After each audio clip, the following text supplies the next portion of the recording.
agent. And now the man who wrote the book on Tennessee high school football, Murphy Fair.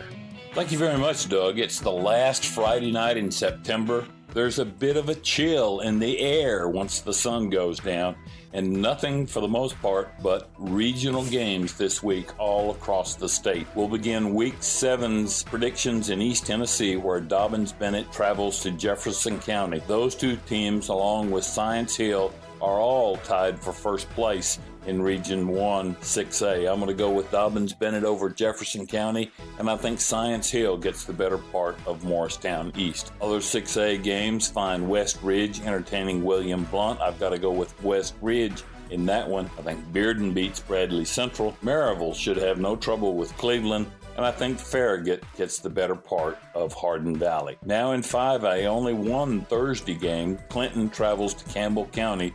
Clinton's playing pretty good football this year. I'll have to go with the Dragons. Davy Crockett should top Cherokee. I think Morristown West gets the better part of Tennessee High. Knoxville Central should win at Cobb County. I like Sevier County to win at Knoxville Halls. A big one in Powell where Oak Ridge comes a-calling. Oak Ridge lost 38-7 to last year's 5A state champ Powell. I figure the Cats avenge last year's loss in this one. I like Knoxville West to win over Heritage. Carnes should beat Lenoir City. Look for Howard to get a win over Ottawa, and Ray County should top Walker Valley. In 4A, Anderson County needed an overtime to get past Elizabethton last week. I doubt the Mavericks have nearly that much trouble in Strawberry Plains against Carter. Look for Elizabethton to bounce back and get a win against Sullivan East. I like Volunteer over Granger. Greenville should get an easy win against Seymour. I'm picking Fulton to top South Doyle. Gibbs should beat Scott. Look for East Hamilton to get a win at Chattanooga Central. That one could be a close game. East Ridge visits Sequoia. The winner gets their first victory of the 2022 season. I think that winner is East Ridge. And finally, look for Red Bank to get a win at home against Hickson. In 3A, Unicoi County entertains Chucky Doak. The winner of this one joins West Green, deadlocked for first place in Region 1. I think Unicoi County gets the win here. Claiborne should top Johnson County. I'm picking West Green to win at home against Cloudland. Look for Austin East to get a home win against Union County. The next 4 games, I'm picking the visiting team. Pigeon Forge should win at Northview Academy.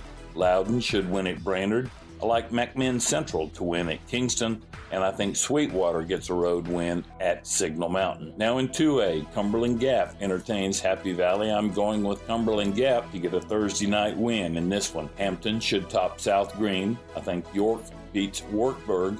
Look for Rockwood to get a home win against Oneida. Tyner Academy should win at Bledsoe County. Marion County likewise should get a road win at Tellico Plains, and I'm picking Meigs County to win at Polk County. Now in 1A, North Green should get a win. They're playing at Cosby. I like Cofield to get a win at home against Midway. Oakdale should top Sunbright. I think Harriman tops Oliver Springs. Lookout Valley, after a big win last week in overtime against Cannon County, should get a home win against Copper Basin. And Doug, I think Whitwell, traveling to Sale Creek this week, should get a nice win. When we return, we'll keep it in East Tennessee. Murphy spends a few minutes with Lamar Brown of West High School. You're listening to Murphy's Matchups. Hey, it's Charlie here with a helpful auto tip. Do you ever get to the store entrance and wonder if you locked your car? Well, before you take a trip all the way back across the lot, hold the car remote under your chin and give it a try. This trick actually turns your head into an antenna and extends the key's wireless range. Hey, if time is money, this might save you a little bit of both. Visit FBITN.com to get your free auto quote from Farm Bureau Insurance. Tennessee turns to us. Now, top excuses for not wearing a seatbelt, as told by guys in Tennessee. Man, I get claustrophobic though, you know? That's not claustrophobia, that's safety. I don't know, I get this rash. Are you sure that's from a seatbelt?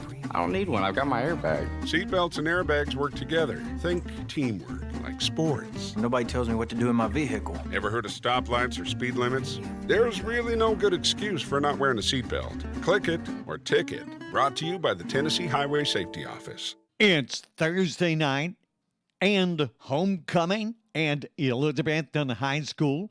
We've got all the details right here on WBEJ Radio Sports. You're listening to Murphy's Matchups. It's a great season for the West Rebels of Knoxville. Lamar Brown's head coach, he's 6-0 this season. Coach, that big win last week over Alcoa has got to be one of the biggest in your long career, I would think. It was. I'm really proud of our kids. They played really hard. You know, we was down 4 different times in the game and fought back each time. Faced a lot of adversity late because they had a drive with about 20 seconds to go, had the ball inside our 10, and Ryan Scott, who played a huge game for us at linebacker, led us in tackles and came away with a big interception in the end zone to seal the win. But I was proud of our kids. We knew going in it was going to be a 48-minute game. And, you know, we was going to have to fight for all 48 minutes no matter what was going on. And they did exactly what we asked them to do. Never wavered, always believed, and was fortunate enough to come out on top. Coach, I talk to a lot of coaches each week all across the state, and it seems like the hardest thing for them to coach, telling their kids don't give up. How do you instill that? Well, that's something that we coach every day. We have basically, it's an advisory class, but it's like the old homeroom where I've got, me and a couple of coaches have all the football players in it each day. And that's something we work on, is how we respond to every situation. And, you know, it seemed like Thursday night, they all, you know, we had a lot of adversity, fall down early 7-0, battle back, down 14-7 at halftime. Battle back, tie it up, get a turnover, drive down and go and kick a field goal that's going to put us up 17-14. It gets blocked and return for a touchdown, and, you know, big momentum swing there. And our kids just kept fighting. You know, on the last drive, we had a very questionable late hit on a 3rd down and about 19 that ended up giving Alcoa a 1st down. And, you know, our kids know they can only control what they control, and that's the way they respond, and they responded the right way. They got back in the huddle and played the next down, and 2 plays later we get an interception. Looking at your schedule, you've got Heritage, Cocke County, Maryville, and Knoxville Central. Obviously the toughest one in that quartet group there is Maryville, but Heritage is a much improved football team from the last several years, and I know that's a major concern for you right now. It is. Heritage is much improved with the new coaching staff, and their kids are playing really hard. They should have beat Knox Central. Gave the game away late. I think they was up 28-10 late in the 3rd quarter and ended up getting beat. But they are much improved. That's something that we addressed Thursday night when we got back to our locker room here at West, that, you know, that was a great victory. But, you know, in the grand scheme of things, the things we want to do, this Heritage game is a whole lot more important. That it's a region game. Right now, we're the only team in the region undefeated, and it has to go through us, so we control our destiny. But we have to be ready to play this Friday night. And our kids have become accustomed to getting everybody's best effort. It seems like we've done that in every game we've played. Teams have played really well, especially early against us. So, you know, our kids are used to it. And I expect our kids to play really well Friday night. Coach, congratulations once again. That's a big one for the Rebels, and I wish you well. And hopefully maybe I'll get a chance to interview you in Chattanooga. Who knows? Well, that'd be great, Murphy, and thank you for everything you do for high school sports in the state. We really appreciate it. West High School head coach Lamar Brown. The picture for Middle Tennessee? The Guru has his prognostications after this on Murphy's Matchup. At some point, your community will be challenged. It could be raging floodwaters or searing forest fires, hurricanes that rip homes apart, or civil unrest and life-threatening riots. Your family, friends, and neighbors will need a helping hand. As a soldier in the Tennessee Army National Guard, you could be the one that makes a difference. Rescue the stranded, protect the threatened, save the injured. Join the Tennessee Army National Guard and serve your community when it needs you the most. Visit nationalguard.com/TN. This year has been a year of change for everyone. It has created a new normal for our communities. As said, there will be obstacles, There will be doubters, there will be mistakes, but with hard work, there are no limits. At Huff and Puff Trucking, we stand together to beat the obstacles and believe in our local businesses, students, teachers, staff, and athletes through this upcoming year. We will stand, we will believe, and we will conquer. It's Sullivan East at Elizabethton on WBEJ Radio Sports. Coming up after Murphy and the Sean Witten Show. Fall is here with its cooler temperatures to get the tires your car needs for both fall and winter cold now at Hayworth Tire Center, Highway 19E, Valley Forge. Hayworth Tire is a family-owned business supporting local high school sports teams and also offering tire buyers more than just name brand quality tires. Obtain the new brakes, front-end alignment, shocks, and other automotive needs you might have, plus get lifetime computer balancing and lifetime tire rotation with every tire purchase you make. From Hayworth Tire, Highway 19E, Valley Forge, open weekdays 8 to 5, Saturdays 8 to 1. Elizabethton Electric, serving the community with the customer in mind. With online bill pay available, it's easy to pay with just a few clicks of the mouse. Go to the City of Elizabethton webpage and click Online Payments for one-time pay online or paperless bill online pay. You can still mail in your payment or stop by one of the traditional locations to pay in person. For automated pay by phone, call 1-877-336-8403.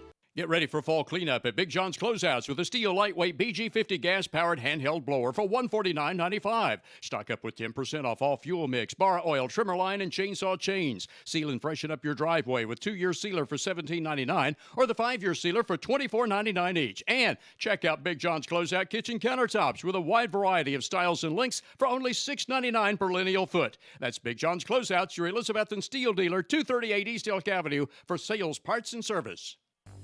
You're listening to Murphy's Matchups. Now, Murphy Fair. Thank you very much, Doug. We'll now take a look at mid-state action where Alcoa visits Cookeville on a Thursday night. Alcoa was handed its first loss last week. That one came against Knoxville West. I doubt seriously that Cookeville makes it 2 in a row over the Tornadoes. I'm picking Alcoa in that one. Also on Thursday night, I think Riverdale wins at Siegel and Rockvale wins at Stewart's Creek. Friday night action finds Coffee County visiting Warren County. I've got to go with Coffee County in that one. Lebanon should win at Shelbyville. I like Oakland to win at Blackman, but that game could be closer than a lot of people might think. Beach entertains West Creek. I'm going with Beach in that one.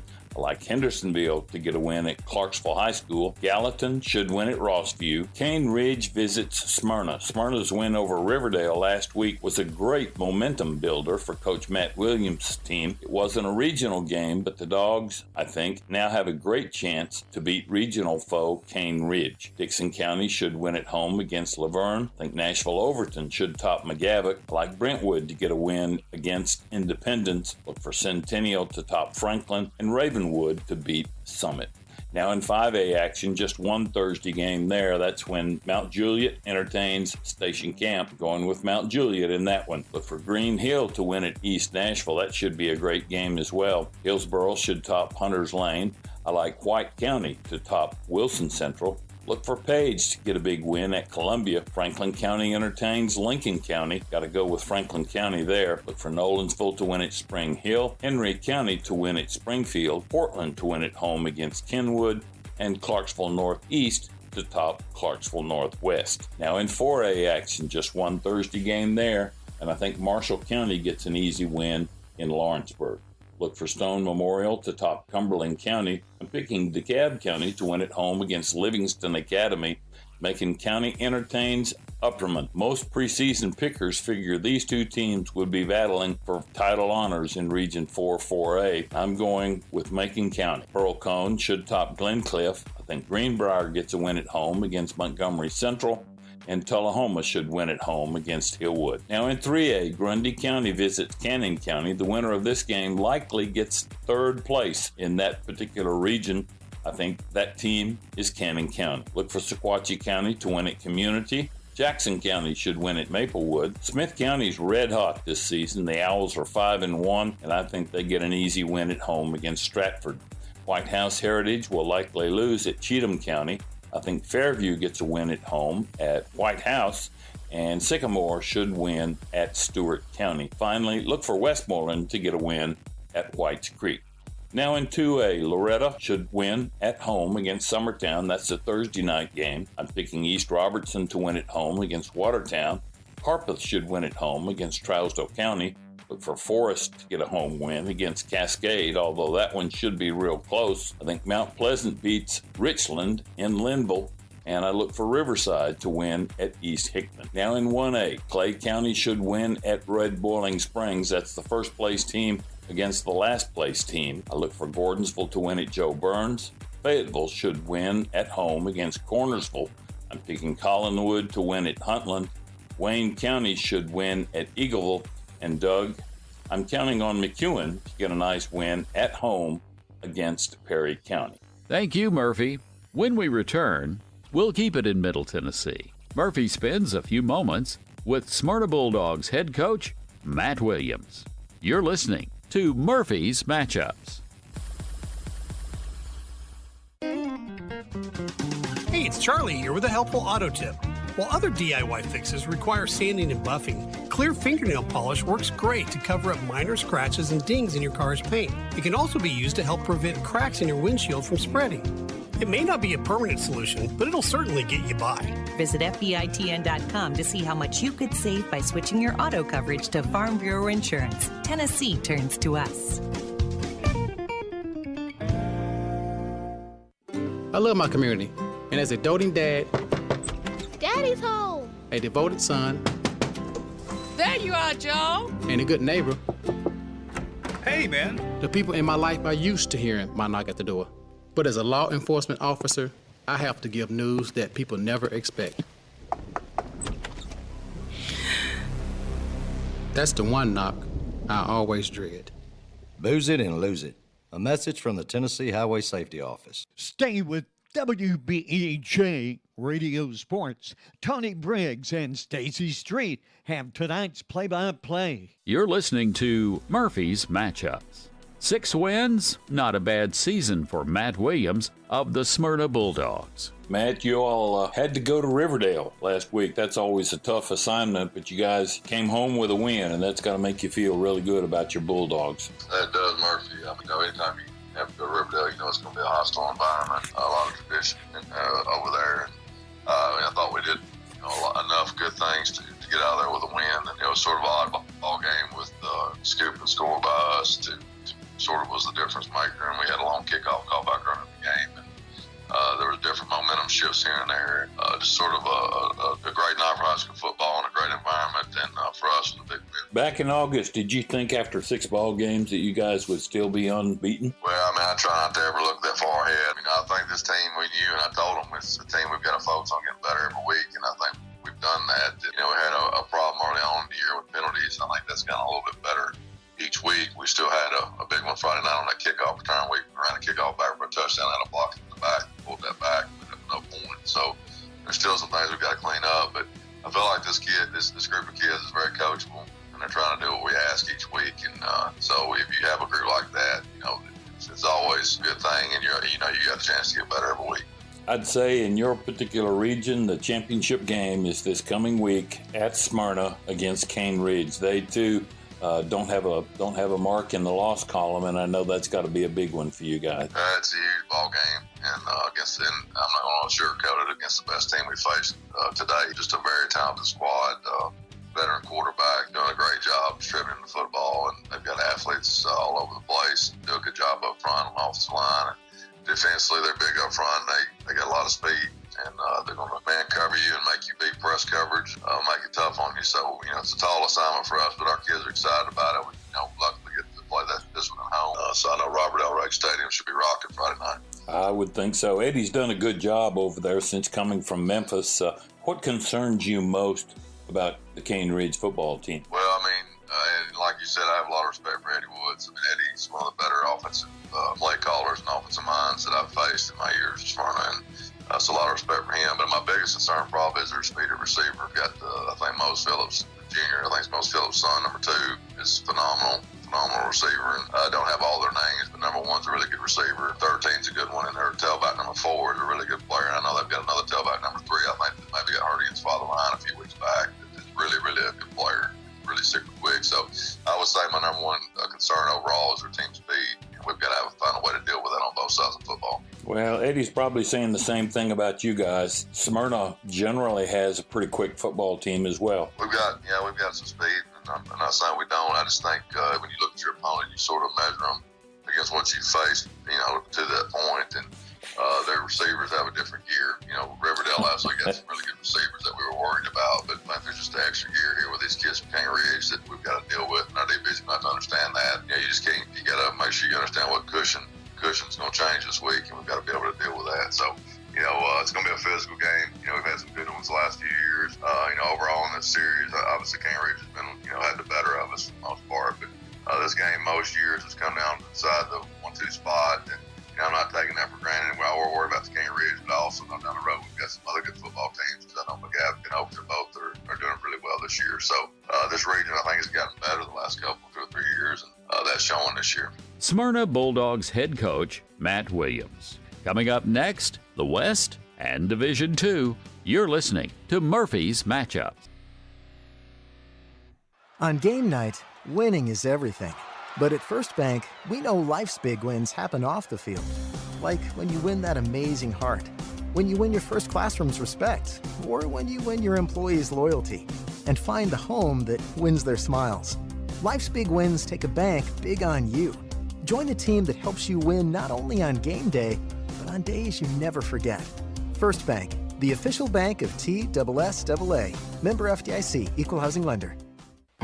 Hey, it's Charlie here with a helpful auto tip. If you ever borrow a friend's car or drive a rental, you probably don't know which side the gas tank is on. But did you know there's a little arrow on the dash next to the gas gauge that points to the side you fill the tank? You don't have to be a mechanic to know some helpful tricks for your car. Kind of like you don't have to be a farmer to get affordable Farm Bureau insurance. Visit FBITN.com to get your free auto quote from Farm Bureau Insurance. Tennessee turns to us. It's homecoming at Elizabethton High School. Sullivan East is the foe, and we've got the game on WBEJ Radio Sports. Fall is here with its cooler temperatures to get the tires your car needs for both fall and winter cold now at Hayworth Tire Center, Highway 19E, Valley Forge. Hayworth Tire is a family-owned business supporting local high school sports teams and also offering tire buyers more than just name-brand quality tires. Obtain the new brakes, front-end alignment, shocks, and other automotive needs you might have, plus get lifetime computer balancing and lifetime tire rotation with every tire purchase you make. From Hayworth Tire, Highway 19E, Valley Forge, open weekdays 8 to 5, Saturdays 8 to 1. Elizabethton Electric, serving the community with the customer in mind. With online bill pay available, it's easy to pay with just a few clicks of the mouse. Go to the City of Elizabethton webpage and click Online Payments for one-time pay online or paperless bill online pay. You can still mail in your payment or stop by one of the traditional locations to pay in person. For automated pay by phone, call 1-877-336-8403. Get ready for fall cleanup at Big John's Closeouts with a steel lightweight BG50 gas-powered handheld blower for $149.95. Stock up with 10% off all fuel mix, bar oil, trimmer line, and chainsaw chains. Seal and freshen up your driveway with 2-year sealer for $17.99 or the 5-year sealer for $24.99 each. And check out Big John's Closeout kitchen countertops with a wide variety of styles and lengths for only $6.99 per lineal foot. That's Big John's Closeouts, your Elizabethton steel dealer, 238 East Elk Avenue for sales, parts, and service. You're listening to Murphy's Matchups. Once again, Murphy Fair. Thank you very much, Doug. In our final segment, we'll take a look at West Tennessee action and Division II games as well. In 6A action, I think White Station tops Cordova. That's a Thursday night game. Whitehaven visits Arlington. I'm going with Whitehaven in that one. Houston should get the better part of Bartlett, and I think Collierville wins at home against Germantown. Now in 5A action, only a very few games there. I think Munford beats Brighton. Dyer County should win at Memphis Overton, and I think Memphis Central tops Kingsbury. Now in 4A, a Thursday night game finds Craigmont entertaining Melrose. Craigmont's red hot, and I figure they get their 7th win this week. Ridgeway should win at Wooddale. That's another Thursday game. Now Friday night action, I think Chester County gets a win at home against Jackson Southside. Look for Hardin County to get an easy win this year against Lexington. McNary Central entertains Liberty Magnet. I'm going with McNary in that one. Milan should win at Crockett County. I think Haywood wins at Jackson Northside. I'm picking South Gibson to get the better part of Obion Central. and Fayette Ware should win at Kirby. Now in 3A, the Thursday game there finds Tresvant visiting Douglas. I'm going with Tresvant in that one. Bolivar travels to Bolton on a Friday night, both 1-4 overall. I think Bolivar gets another win here. Ripley should beat Millington. I think Raleigh Egypt gets the better part of Hamilton, and Sheffield should get a home win against Memphis Business. Now in 2A, Lewis County travels to Adamsville on Thursday night. These two, along with Riverside, are all tied for first place in Region 6-2A. The winner of this game likely gets a first-round playoff game at home, and I think that winner is Lewis County. 3 more Thursday night games. I think Freedom Prep wins at home against Kip. Fairleigh should top Oak Haven. I like for Mitchell to win on the road against Manassas. Now Friday night action, look for Scotts Hill to win at home against Hickman County. 0-6 Houston County travels to Camden. I think Camden picks up a much needed win there.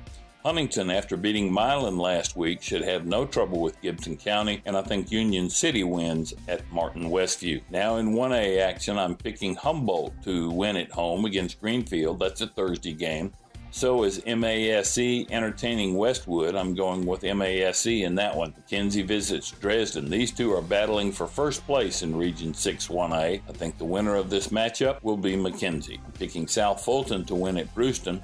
Look for Peabody to get an easy home win against Halls. Lake County should win at home against West Carroll. I think Middleton gets the better part of BTW, and I'm picking Middle College to top Bluff City. Now in Division II AAA, McCauley visits Baylor, one of the state's top rivalries and longest standing matchup between two teams. Going to go with McCauley to win that one. Father Ryan visits Knoxville Catholic. Both are 0-2 in the region. I think the home field gives Knoxville Catholic a win. And finally, I'm picking MBA to win at Pope John Paul II. In West Tennessee, look for Memphis East to top St. Benedict. That's a Thursday night game. Friday night action finds Brentwood Academy at Christian Brothers. I'm going with BA there. MUS should top Briarcrest. And look for Ainsworth to win at home here in Middle Tennessee against Antioch. In Division II AA in the Eastern Division, Knoxville Webb should win at Knoxville Grace. That's a Thursday game. Chattanooga Christian visits Boyd Buchanan. This is the headline game in this region, and I'm going with Chattanooga Christian in an upset. Look for Daniel Boone to top CAK and Silverdale to get a win at Notre Dame. In the Mid-State, Good Pasture entertains BGA. I'm going with Good Pasture there. FRA travels to CPA. Second place in the Mid-State region of Division II AA goes to the winner of this game, and I think that is CPA. Finally, I'm picking Lipscomb Academy to win at home against Davidson Academy. Out west, the first regional game of the season for these four teams. I think Lausanne beats ECS, and North Point Christian should win at St. George's. In Division II Single A, I'm picking Friendship Christian to win at home against Webb of Bell Buckle. South Pittsburgh should win at home against Chattanooga Prep. Look for Monterey to get a home win against Lakeway Christian, and I think Middle Tennessee Christian in Murfreesboro wins at home against Kings Academy. More mid-state action finds DCA visiting Clarksville Academy. I look for DCA to win there. Columbia Academy should win at home against Mount Juliet Christian, and I think Franklin Grace wins at Nashville Christian. In the western part of the state, Fayette Academy visits USJ. USJ should win that one easily. Trinity Christian should win at home against Harding Academy. And Doug, look for Jackson Christian to get another home win, this time against Tipton Rosemark. Thank you, Murphy. You've been listening to Murphy's Matchups with the guru of Tennessee high school football, Murphy Fair. Murphy's Matchups made possible in part by Farm Bureau Insurance and your local Farm Bureau agent. You've been listening to Murphy's Matchups on WBEJ Radio Sports, brought to you by the Elizabethton Electric Department, Big John's Closeouts, Hayward Tire Center.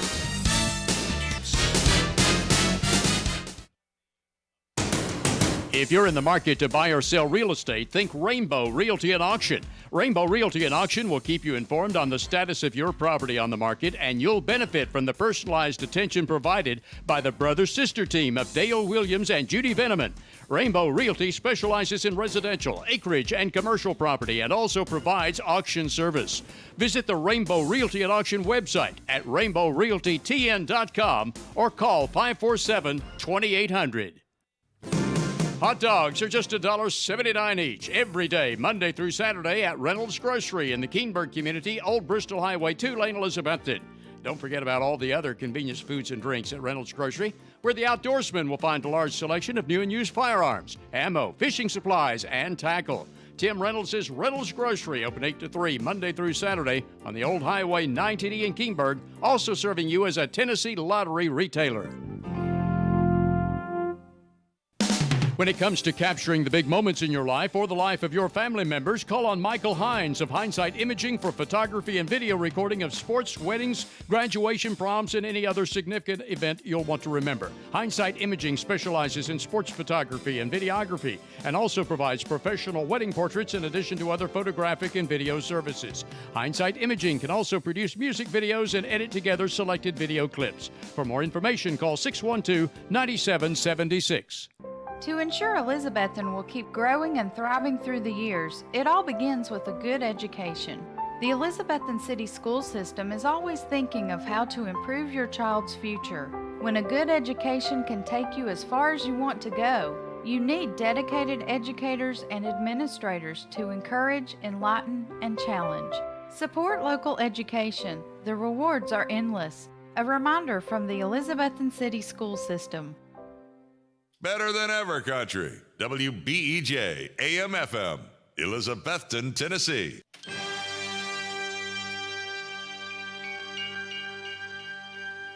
WBEJ Radio Sports presents the Elizabethton High School Football, brought to you by Ridgewood Barbecue, Happy Valley Credit Union, Hermitage Healthcare Center, the Elizabethton Federal Savings Bank, Smoky Mountain Medical Equipment, Watson's Marine, Taco John's, Rainbow Realty and Auction, Rocky Top Garage Doors, Ivy Home Nursing Home, Advanced Heat Pump Systems, Carter County Bank, Clayton Homes, Northeast State Community College, Jewelers Bench, Citizens Bank, Southern Finance, Carter Finance, Dino's Restaurant, Signature Healthcare, Jay's Corner. Tonight's Score of the Game brought to you by Bojangles. And the first down sponsor is Select 7 Credit Union. We'll come back with play-by-play after the Sean Witten Show with Stacy Street and Tony Briggs. Only on Better Than Ever Country, WBEJ Radio Sports.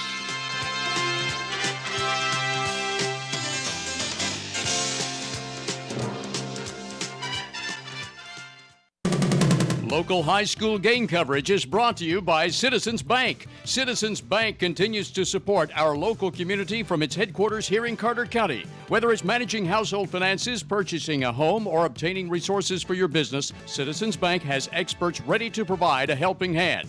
Find out more about the Citizens Bank Local Advantage at one of our convenient locations or visit citizensbank24.com today. Bank your own way. Citizens Bank. Equal housing lender. Member FDIC.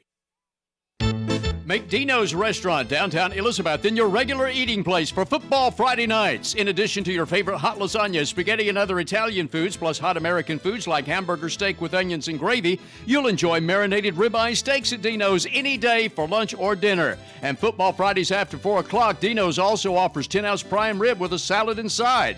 Get in the game. Eat every Friday night at Dino's downtown Elizabethton, open from 11 a.m. Monday through Saturday and accepting carry-out orders. Come in today to Clayton Homes of Elizabethton on the 19E bypass, building back bigger and better for its customers and also now under new management. Come see Clayton Homes today, Team 811, the low price leader where it's done right the first time. Clayton Homes Elizabethton has homes to fit almost anyone's budget from 900 square feet to 2,500 square feet.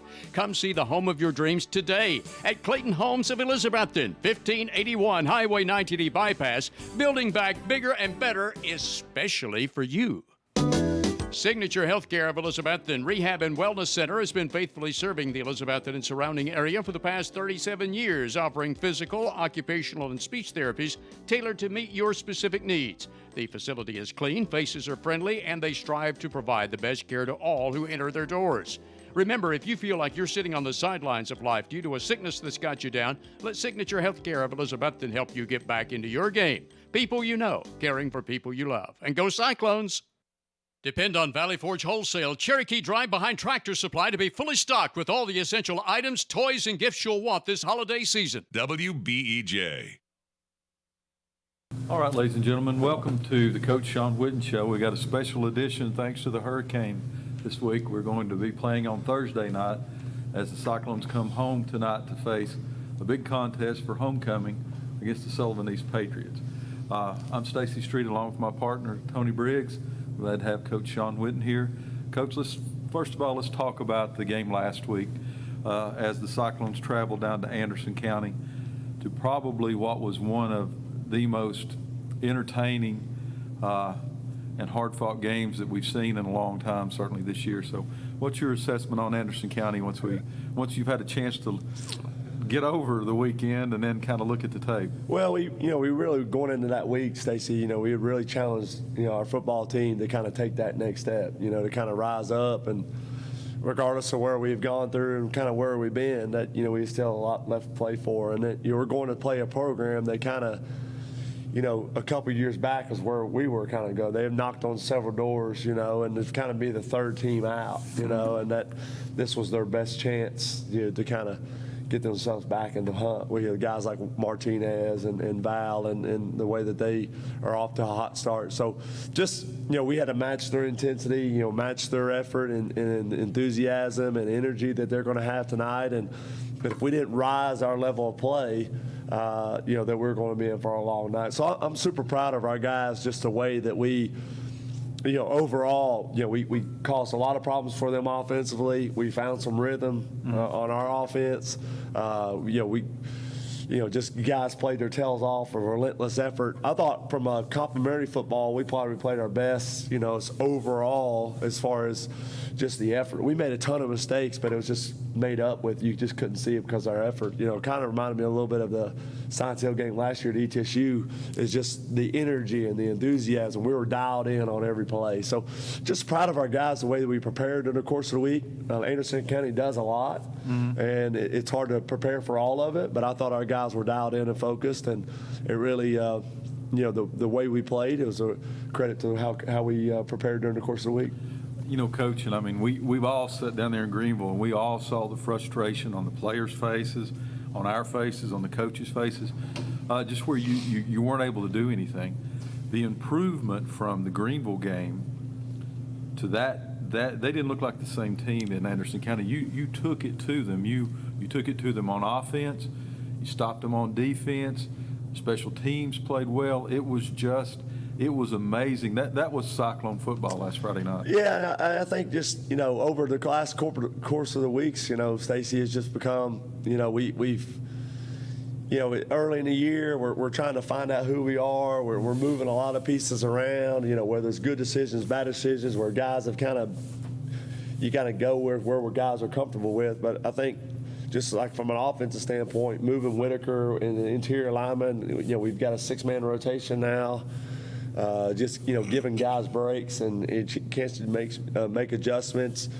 We've kind of settled into, Nate's really given us a great spark at the running back position, and just kind of where we are. And then, we just became a 3-wide, 2-wide, football team. Down on the goal line, we mix in some formations, but we just did a great job. Anderson County had Gavin Novak, which was one of their better players, inserted on defense. So just to be able to perform like that, who would have thought at the end of the night that we would have more rushing yards, more passing yards, and more total yards than Anderson County. We had 23 first downs, just spectacular performance. And then the thing about I liked, Stacy, was we had 3 drives that started on the 20. Mm-hmm. Our last drive to get us a chance to go ahead, we went from 20 to 20. Yes, sir. And Luke Whaley inserted back in the offensive lineup has given us a little bit of different rotation at the receiver position, just a solid, tough football IQ. He scored the first touchdown, just making some plays. But our offense is continuing to grow.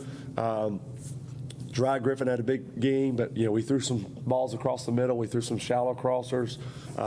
It kept us, kind of in the game in some moments. And then, Dalton started to find some rhythm, and he was able to make some key first downs. And then, we did a better job of, our game plans of taking the shots down the field when we had to, running the football when we had to, and then just the effort by our offensive line and Nate, 183 yards rushing the ball. Sure.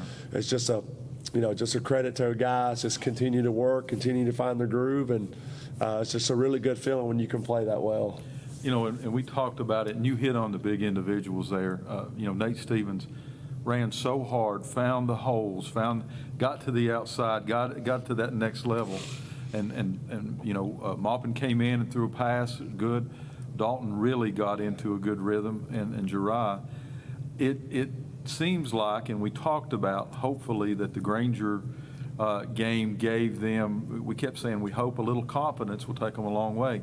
Do you think that carried over into last week? Well, I think so. I mean, I think the first series, we had a miscommunication on the check play. We didn't get it pulled, and then we lined up all sides. We got kind of behind them. We just got to do a better job of starting the game. But once we get that one series where we get some rhythm and get some going, then the next thing we're kind of right at it. And I think that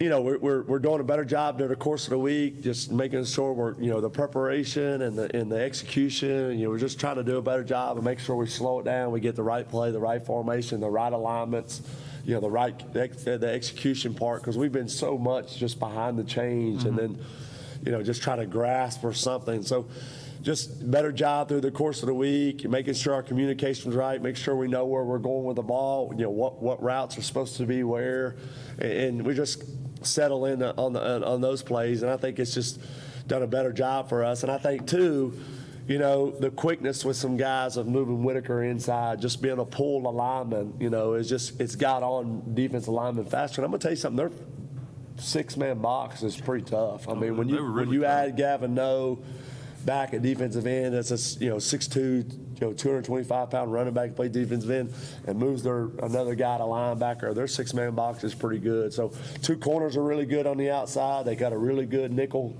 guy that plays man-to-man on the slot receiver. But just making some plays just gave us confidence, and then just proud of our guys, the way we fought all the way to the end, and then.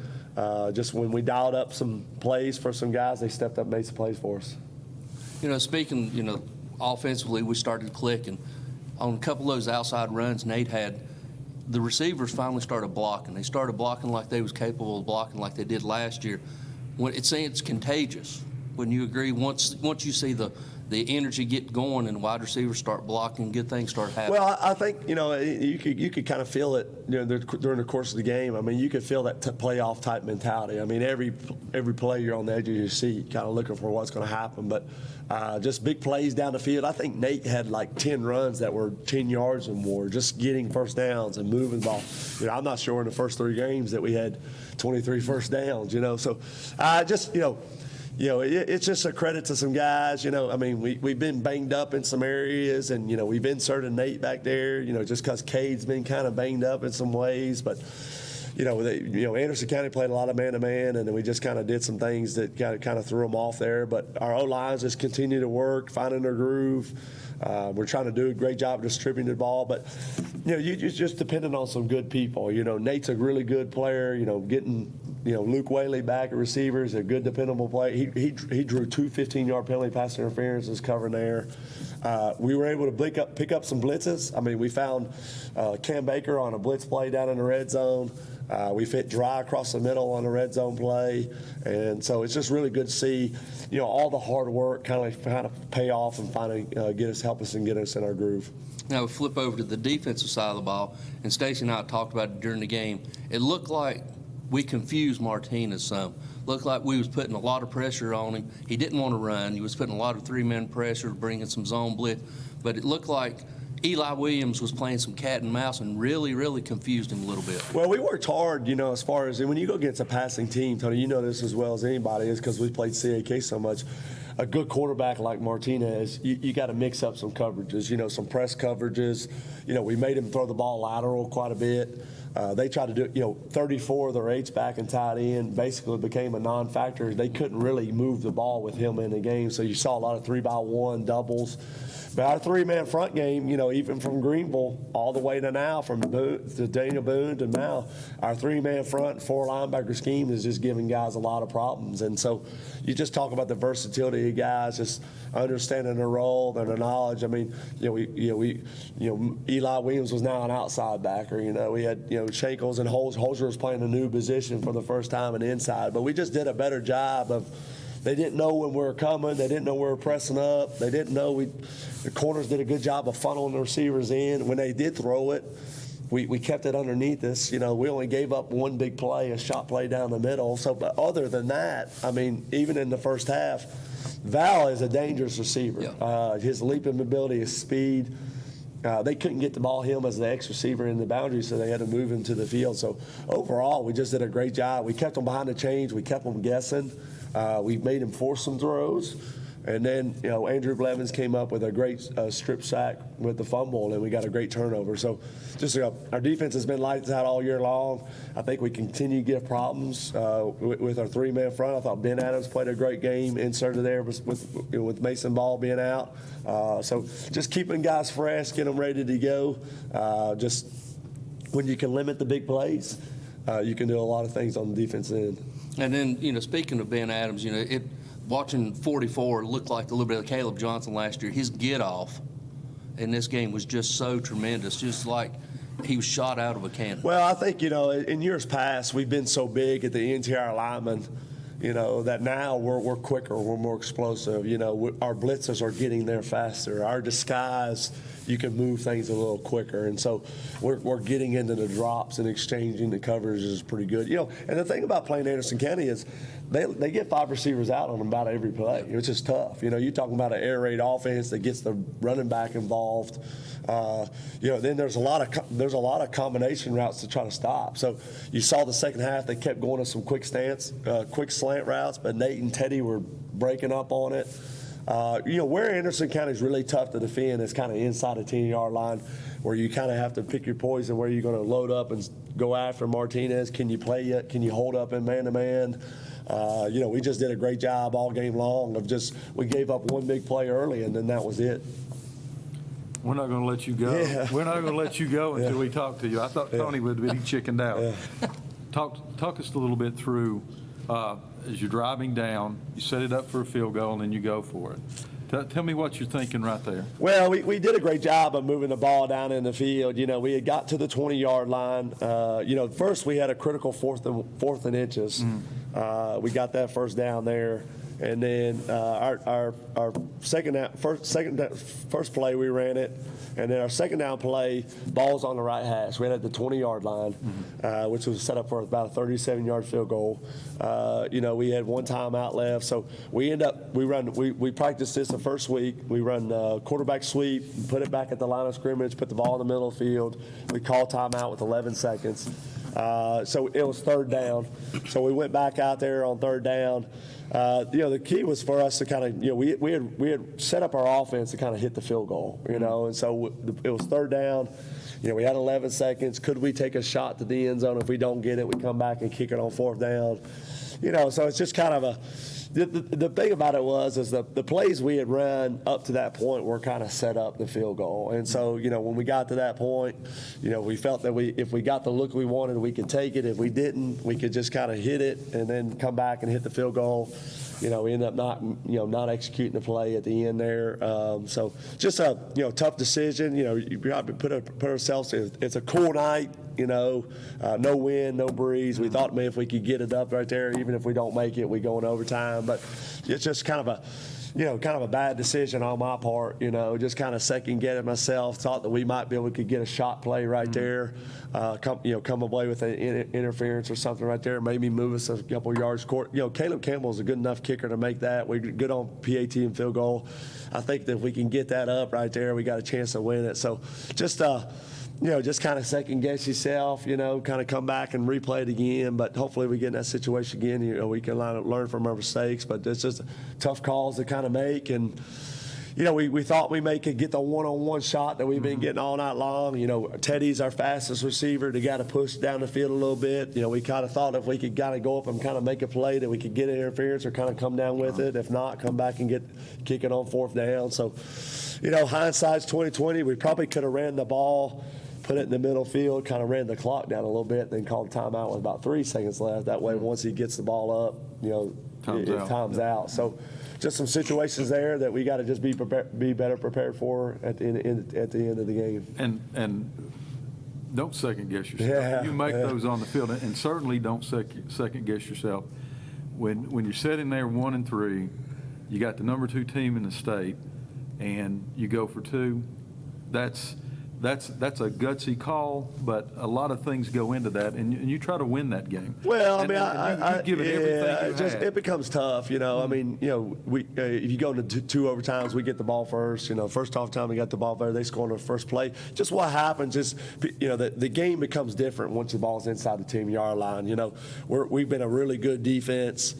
How do you stop that passing game inside the 10-yard line? How much man-to-man can we go and stop them? So there, you just felt like, we scored on our first play.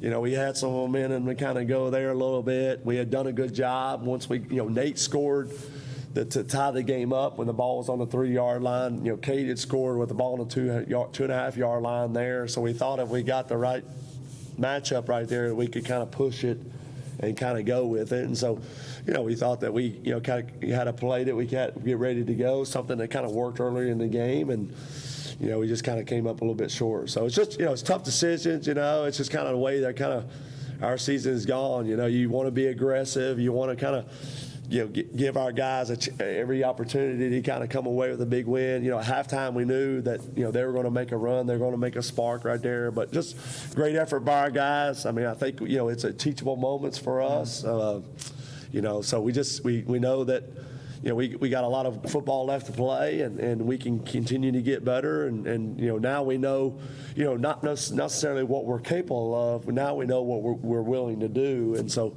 I think we got a great team. I think if we can tighten up the screws a little bit, we can be very dangerous here in the final stretch. Always go for the win. Always go for the win. Went a little long on that first segment, but that game last week, ladies and gentlemen, it justifies that. We're going to go back to this word from our sponsors. When we come back, we'll have a preview of tonight's big homecoming contest against the Sullivan East Patriots. We'll be back after these words from our sponsors. If you're in the market to buy or sell real estate, think Rainbow Realty and Auction. Rainbow Realty and Auction will keep you informed on the status of your property on the market, and you'll benefit from the personalized attention provided by the brother-sister team of Dale Williams and Judy Veneman. Rainbow Realty specializes in residential, acreage, and commercial property, and also provides auction service. Visit the Rainbow Realty and Auction website at rainbowrealtytn.com or call 547-2800.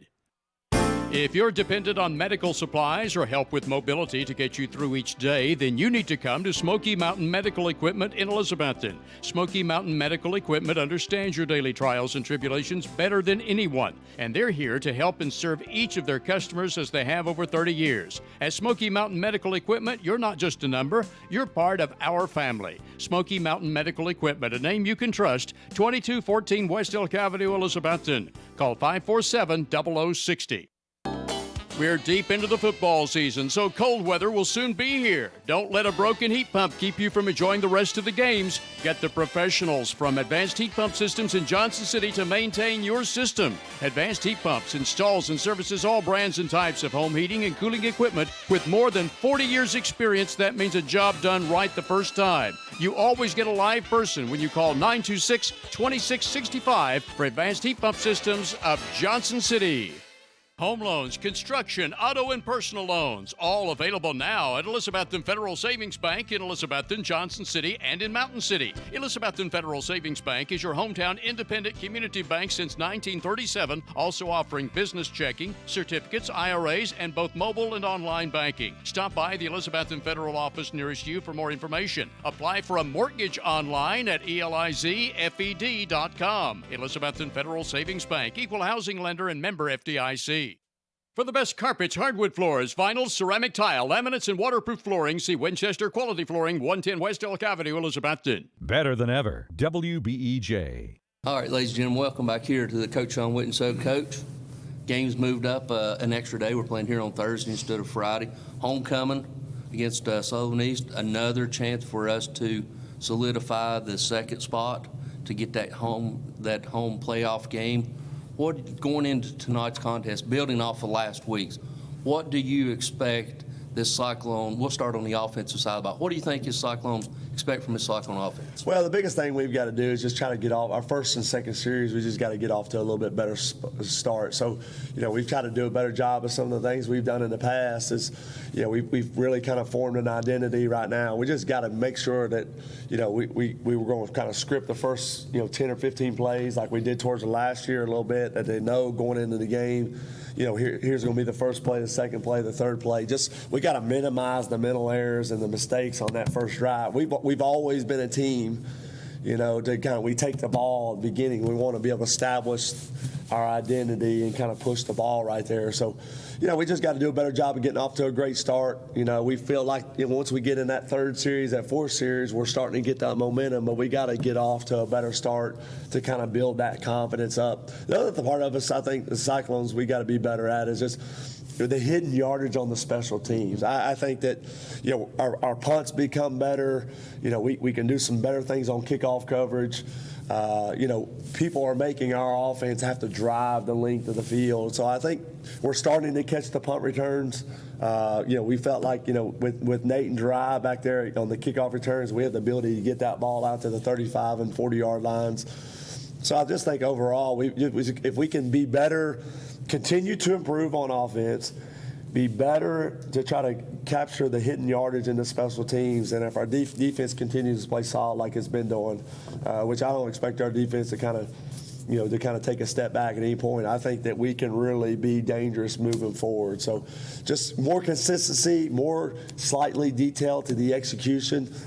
One thing that happened to us last week is you start becoming throwing the ball a little bit. We had 2 series where we went 3 and out. When we threw 3 incomplete passes, people don't realize the part of the game is you only run 9 seconds off the clock, and you just can't give good teams the ball back. And so I felt like our defense, early in the year, we've been able to have to run the ball, because if you're just throwing incomplete passes, our defense is having to turn right around against a good team and go right back out there. So I think we're kind of evolving a little bit. We've kind of got away from our quick passing game to kind of our intermediates kind of working a little bit. So I think one of the things we can do better is just, if we can get a guy like Nate rolling early, I think Nate's a tone setter. He can really help our offense out early in the game. And then defensively, we're going up against the East team that loves to shuck the ball. They love to throw the ball. Quarterback's got over 1,100 yards already through 6 games. Coming off of the Anderson County, we get to pick up where we're at until next week. Next week is a totally different defensive scheme. But defensively, how much of an edge does that give us defensively coming from the Anderson? Well, it's one of the few weeks that we play consecutive games where we kind of get the same look. A lot of times we go from a run team to a pass team, back to a run team. So we've kind of built off of the things that we did Friday, which I think can give East some problems. So we've worked some different disguises. We've worked some different things that Sullivan East does. But I think the thing with Sullivan East a little bit they get is you're going to get a lot more running back screens. The quarterback tries to, it would kind of create a little bit more than maybe Martinez does. He only had that one scramble, which wasn't much. But I just think that it gives us, 8 days of practice to kind of build off of a 2-week game plan. So I think we're going to get better at, picking up receivers, picking up that intermediate zone from behind the linebackers in front of the safeties. And I think also it gives us another chance to kind of work our pressures. Sometimes when you dial up pressure, sometimes you're going to get there, sometimes you're not. Whether pressure comes from the outside or inside.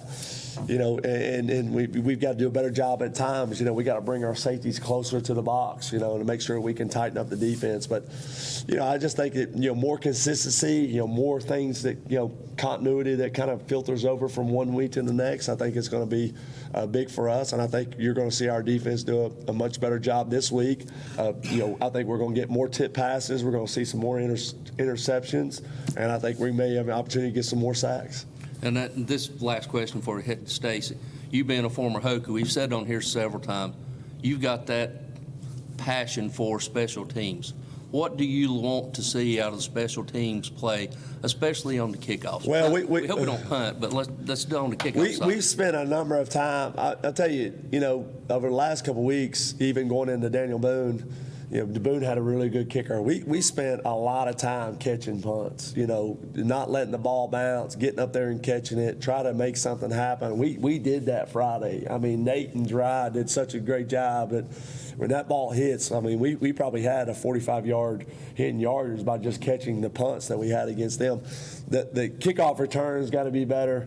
Nate caught the ball one time on the 1-yard line. We only got to the 22. That's just not good enough. And so, I think we can score on some punt returns. I think we can do better on kickoff returns. I think we can do better on kickoff coverage. So, we've got to get guys on there that really have a passion, for special teams, that kind of understand and that kind of defines that role. And then if not, we've got to do a better job of making sure we get defensive guys on that understand that, they're going to have to suck it up here in the last month of the season before we head to the playoffs, that the field position on special teams is going to be big for us. And so, too many times for us as we've had our struggles on offense, Tony, how many times can you go from 20 to 20, without making mistakes, without turning the ball over? We as good as our defense is, we've got to make teams have to drive the length of the field. And so somewhere along the line, a penalty, a turnover, especially against good teams, can pay off for you. I'll just ask you a couple of questions so we don't go too long. First of all, this is a big week of distractions. You got homecoming. It's already got its built in. Because of the hurricane, the game gets moved up at the last minute. So how do you adjust to that as coaches and as your team? Well, I mean, we've done a great job in the last couple of weeks. I mean, we've tried to, save a lot of the film study, towards the end of the week. We've tried to get out and get some work in on early in the week, too, to try to shorten the time that we're out on the field. I mean, we just try to, stick to the basics and, focus on the things we've got to get to. And then I think we've tried to maximize our Thursdays and Fridays of just more film work, more, execution of the game plan, more just understanding the tendencies and the things they're going to do. And I think our guys have done a great job during the course of the week. Is just slowly taking, day by day. I think a lot of times for us, I mean, I sometimes get overwhelmed because there's so much to get in and so much to do. So I think our guys have done a great job. I think really I'm excited about playing tomorrow or about Thursday's game. I mean, I just think that getting on the field quicker gives us a chance to be exciting. I mean, it gives us a chance to kind of make some more plays.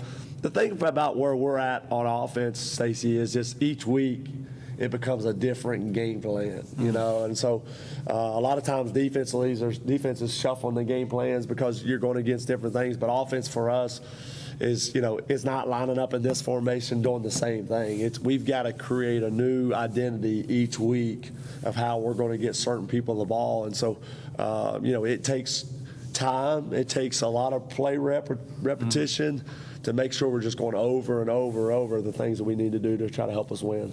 And that puts it on the film too. You could tell Anderson County last week wasn't ready for the offense that the Cyclones had. If you want to try to put something else on there tonight as you kind of go down the road, you're gonna put in what you're going to put in. for tomorrow night? Well, I mean, I think as coaches, we were once players, and so you got to put yourself inside those bodies of those guys, and so. As an offensive play caller a little bit, we so much early in the year, we're just so much trying to help our defense. I mean, we just can't keep putting them back out there on the field. And the easy way to do it is just run the ball. You got to get the clock going, shorten the game, shorten the field. We just can't turn the ball over. Or, hey, defense, you're going right back out there against a really good team, and then they're just getting binged and banged up. And so for us, we've just tried to do a great job of just dialing up plays. These couple plays go to Gerard. These couple plays go to this guy. And so I just think that, that's helping us out a little bit better. And then, if a guy like Kay can get back to get healthy where he's got the speed and burst, we can start moving him around a little bit like when he was a sophomore. He was the H-back. He was a receiver. He was at running back. And so I just think guys are starting to settle into positions. I think guys like Dalton, that's a senior, Nate's a senior, they're just stepping up. I think adding the other receiver like Luke Whaley's just been – he's a steady, consistent player. You know exactly what you're going to get out of him. So just credit those guys. I mean, getting a guy like Luke back gives a guy like Teddy a break on defense where he can have his speed to go make some plays. I was kind of disappointed a little bit. We missed him twice on 2 deep balls, which he's a guy that can get behind him. So I think, it's a long season. High school football is like 3 seasons. We've been going at this thing a lot of time. We're at the last week of September, so we got another month of regular season. Then we hopefully got a new season starting in the second half. And so I think we really have a shot at this thing, I truly believe. Coach, thank you, as always. Ladies and gentlemen, that's going to do it for this special edition of the Coach Sean Whitten Show. That will be airing on Thursday night as we kick off at 7:30 from Citizens Bank Stadium. Coach Sean Whitten Show will be on at 6:30. Tony and I will be on at 7 then for our pregame as we have a special homecoming game this week against the Sullivan East Patriots. We'll be back after these words from our sponsors.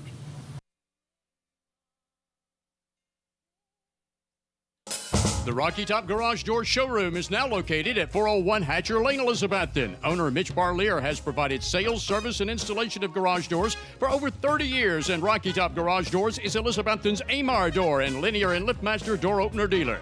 Tell them what to do if their garage door breaks, Lexi. Call my papa, Rocky Top Garage Door, 518-1516. That's Rocky Top Garage Doors, your Amar automatic garage door dealer. Learn more online at rockytopgaragedoor.com. Better than ever country. WBEJ AM/FM, Elizabethton, Tennessee.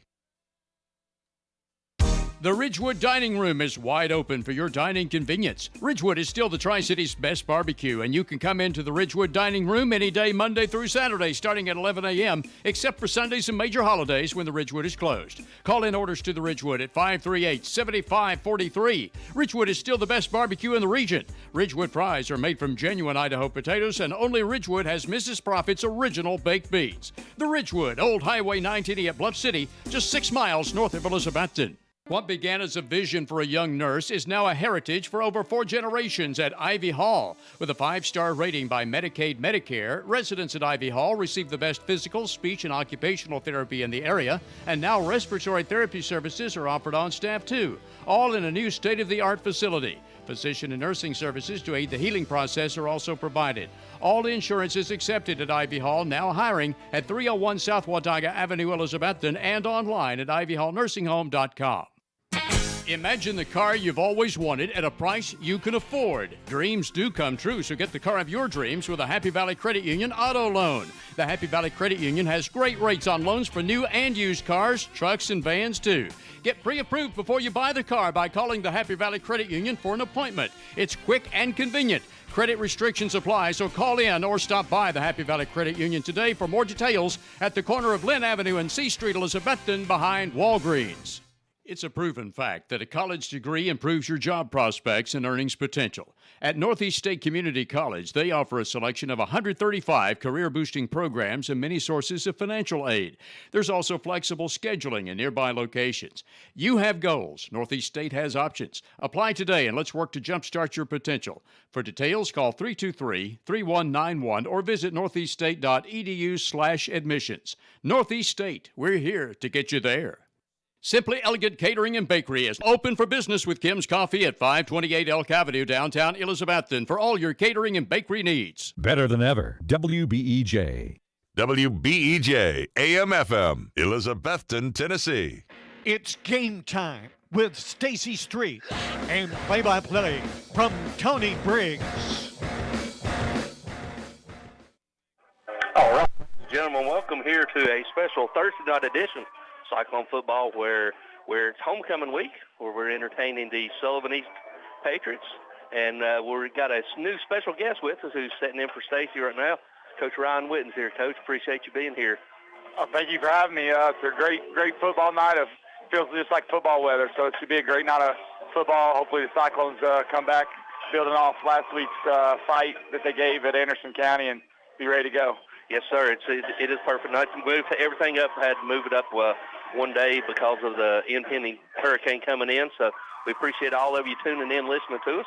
We're going to take advantage of Ryan and his knowledge to get some insight. Coach, we'll go ahead and start off. We pick up on last week. We was talking to Coach Sean Witten earlier in the show.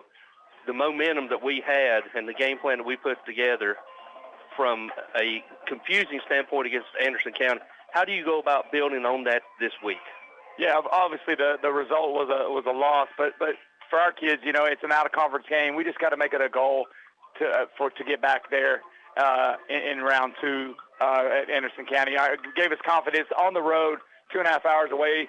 Our kids have been there. We scrimmaged Anderson County in middle school at Tia Duggar, so our kids are real common. We do a lot of 7-on-7s down there, so they're really feel comfortable at Anderson County. Just where it's been almost like a rivalry built up, even though we're 2.5 hours away. But I think the kids fought. That's what we're looking for, guys who wanted to fight, guys who were willing to lay it out there, and then that's what we saw from our defense, and I think our special teams and obviously our offense got going. So I think just coming back home, homecoming, always a special night when everybody's back here, and it got to move the game a little earlier. So for players, it's one less practice, but coaches don't like that too good. But obviously we don't play in the pouring down rain. We've had homecomings here the last couple of years in the rain, so we don't want to do that. So great opportunity to move up, and Sullivan East is willing to do so we can just kind of, it's kind of like Legos. We just want to continue to build on momentum, even though it was a loss, and there are good losses, but we did see a lot of good fight out of our team. All right, now let's fast forward. How do you take the momentum we got last week coming in here against a Sullivan East team? It's like me and Coach Witten was talking on the pregame show. You go from a passing team last week straight into another passing team this week, so you don't have to readjust your defense. Right. How do you go in approaching this game? Well, I think, first off, it's a conference game, and if we want to get to where we want to go, we have to solidify ourselves in the conference. So no conference game. You always respect your opponent. No conference game can be taken lightly. If we want to be stay in the race for the first 1 seed, if not the 2 seed. So it's all about positioning yourself for down the road. Yes, our record's 1-4, but we will win tonight. We're 2-4. And then we continue to build. We need confidence. Our guys don't lack confidence. They just need confidence on the field. They work as hard as anybody in the weight room in practice. We just got to take what we're doing in the weight room and on the practice field and take it and then put it onto the game on Friday night underneath the lights, in this case Thursday night. As you alluded to, this is a huge conference game. The winner of this game is actually going to have a leg up toward that number 2 position, right, which you're guaranteed at least one home game. Sullivan East is 0 for 2 in the conference. We're 1-1 in the conference. Seymour's 2-0. Again, another big battle. But in order to get where we got to take care of business tonight. Yeah, you're right. You're exactly right. We got to solidify ourselves. We got to position ourselves so that we can have a home game round 1, and then we can try attempt to go down there at Anderson County. There's 2 paths to doing it. The way the 2019 team did it. Number 1 all the way throughout, and then there's a path like very similar to last year, and the 2020 team. You got to get beat early and then make a commitment to getting back and go on the road and win. Our kids are experienced. Cade Russell, Dalton Mitchell, Sam Bowers, Dylan McDuffie, Bradley Cannon. They've all Mason Ball. Those guys, we get everybody back healthy, and then we can make a run. Coach talked about tighten everything up, tighten our tackling, tighten our blocking, tighten our assignments, and then then when we get to playoff time, you've seen it all the time in March Madness and bowl games, and the right team, the right matchup, anything can happen. depends on how you plan toward at the end of the year. You want to play your best ball. So we got about 21 minutes till we tee it up, kick it off. Let's go ahead and go back to the station for this 2-minute timeout. When we come back, we'll continue tonight's previews, and then I'll have Ryan set in for Stacy for his annual for Stacy's Pick'em. So we'll be back with all that and opening kickoff right after this 2-minute word from our sponsors. Eat at one of the most popular places in Elizabethton, Jay's Corner at the corner of Lynn Avenue and F Street downtown. Jay's Corner was voted Reader's Choice for the best burger in town, and you'll also love Jay's Barbecue, smoked wings, hot dogs, subs, salads, and the very wide selection of sandwiches. Jay's Corner is open daily except Sunday to eat in or carry out. You can also call ahead at 547-3300 to have your order ready for pickup. Jay's Corner, Lynn at F Street, Elizabethton, also featuring daily specials, ice cream, and shakes. See the full menu on Facebook. The Jeweler's Bench has been part of Elizabethton for 22 years. John and Sherry want to thank each of you for making it possible. The Jeweler's Bench offers in-house repair services such as ring sizing, rhodium plating, chain repair, pearl restringing, and much more. Shop the very wide selection of quality jewelry on the Jeweler's Bench website from the comfort of your own home at jewelersbenchtn.com. And find us on Instagram and Facebook. The Jeweler's Bench, across from Hardee's on Broad Street, Elizabethton. Integrity, trust, respect, and family. That's how Southern Finance has survived since 1959 in an ever-changing economy. Southern Finance specializes in small personal loans, auto loans, home and land loans, and more. Hometown lending for honest, hard-working people like you. Southern Finance welcomes less than perfect credit at the office across from the Bonnie Kate in downtown Elizabethton. To find the loan you need, call Southern Finance at 542-2165. Hermitage Health and Rehabilitation is a newly remodeled 70-bed facility in Elizabethton with a reputable therapy team offering physical, occupational, and speech services 7 days a week. Their Rehab to Home program focuses on the goal of returning residents to their home re-energized and with more mobility. Schedule your tour today at Hermitage Health Center, 1633 Hillview Drive, Elizabethton, 543-2571. Get $2 off any purchase of 6-pack and a pound at Taco John's Elizabethton. Hurry, this offer may be ending soon at Taco John's, corner of Broad and Sycamore, where also for a limited time you can drive through as early as 7 a.m. 7 days a week for breakfast. Right now, Taco John's offers 2 meat and potato breakfast burritos for just $6. Anytime, any day is a good time to eat at Taco John's, corner of Broad and Sycamore Street, Elizabethton, where the drive-through window is open till 10 o'clock at night. Offering quality furniture, appliances, and bedding for the entire home since 1936. Shop locally at Richie's Furniture and Sleep Shop, downtown Elizabethton. All right, ladies and gentlemen, welcome back here to beautiful Citizen Bank Stadium on a special Thursday night edition. I'm joined by Coach Ryan Witten as we got a very crucial Region 4 1A contest up for tonight as Sullivan East comes into the Citizens Bank looking to spoil homecoming, but Cyclones under Coach Witten are undefeated on the homecoming night, so looking to continue that streak. We'll pick up on what we was talking about last segment with this Sullivan East team. Now, defensively, we talked about defensively what we needed to do with Sullivan East, talked about the passing attack. Now, flip it over. Offensively, what does the Cyclones need to do tonight in order to secure a victory against this Sullivan East team? I think we got to continue to spread the ball around. You know, Nate was heavy running last week, and but we hit multiple receivers: Jeriah, Cam Baker, Cade Russell, Teddy Orton. So we just got to do Luke Whaley. We just got to continue to spread the ball around. We got to play faster. Start really use this time to get on the field and push the ball and get first downs and accumulate yards and just really push the limit and see where we can go and what we can do. I think we just got to really get one first down at a time and really get the ball out so that the defenses that we play don't know who to key on. So I think we've got a really good plan. Last week, anything like last week, our guys will get going, especially run the football with Nate, play action pass like we did with Dalton and Gibb, and the guys that we have a good opportunity to get open. And me and Stacy alluded to it several times here, and we've talked about it, but we'll get your insight. When you're talking about, adding something else on film or get something else on film, what does it do as you as a coach when you watch and you go back and you watch 3 games worth, and you see 3 different you see 3 different things and 3 different games that they're doing different. Oh, it worries you to death, just because you worry about the kids, recognizing it. You worry about, adjustments. You worry about them sneaking in something, what they could do off that. Everyone's just building, multiple formations. Everyone's getting multiple. Probably everybody said next week Ray County, but they're in the 3 backfield. But pretty much everybody's multiple, and just worries the coach to death that you're worried about, assignments.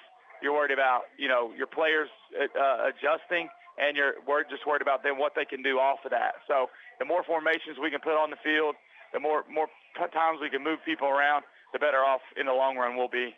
Yeah, I think, you don't know what the weather's going to be come playoff time. You could have, like we experienced last year or 2 years ago, it was a perfect time the whole way up through there, or you can get a driving rainstorm. You never know. That's why it plays to be dispersed. Right. Let's go ahead and I'll let you go ahead and pick for Stacy. Okay, yeah, he'll like that. Yeah, anything we can do now. Stacy's up on me by 7 games. So we'll go ahead and we'll start with Happy Valley traveling down to Cumberland Gap tomorrow night. Oh, man, Happy Valley, tough loss to Unica. But I'm sure they're reckoning it. But tough place to play, Cumberland Gap. I'll say Cumberland Gap. That's who I went with. I went with Cumberland Gap also. Then, big one in Region 2A for home field advantage in playoffs. Hampton travels down to South Green. Oh, yeah. So, yeah, I've heard a lot of people talking about South Green. We do still have 7-on-7.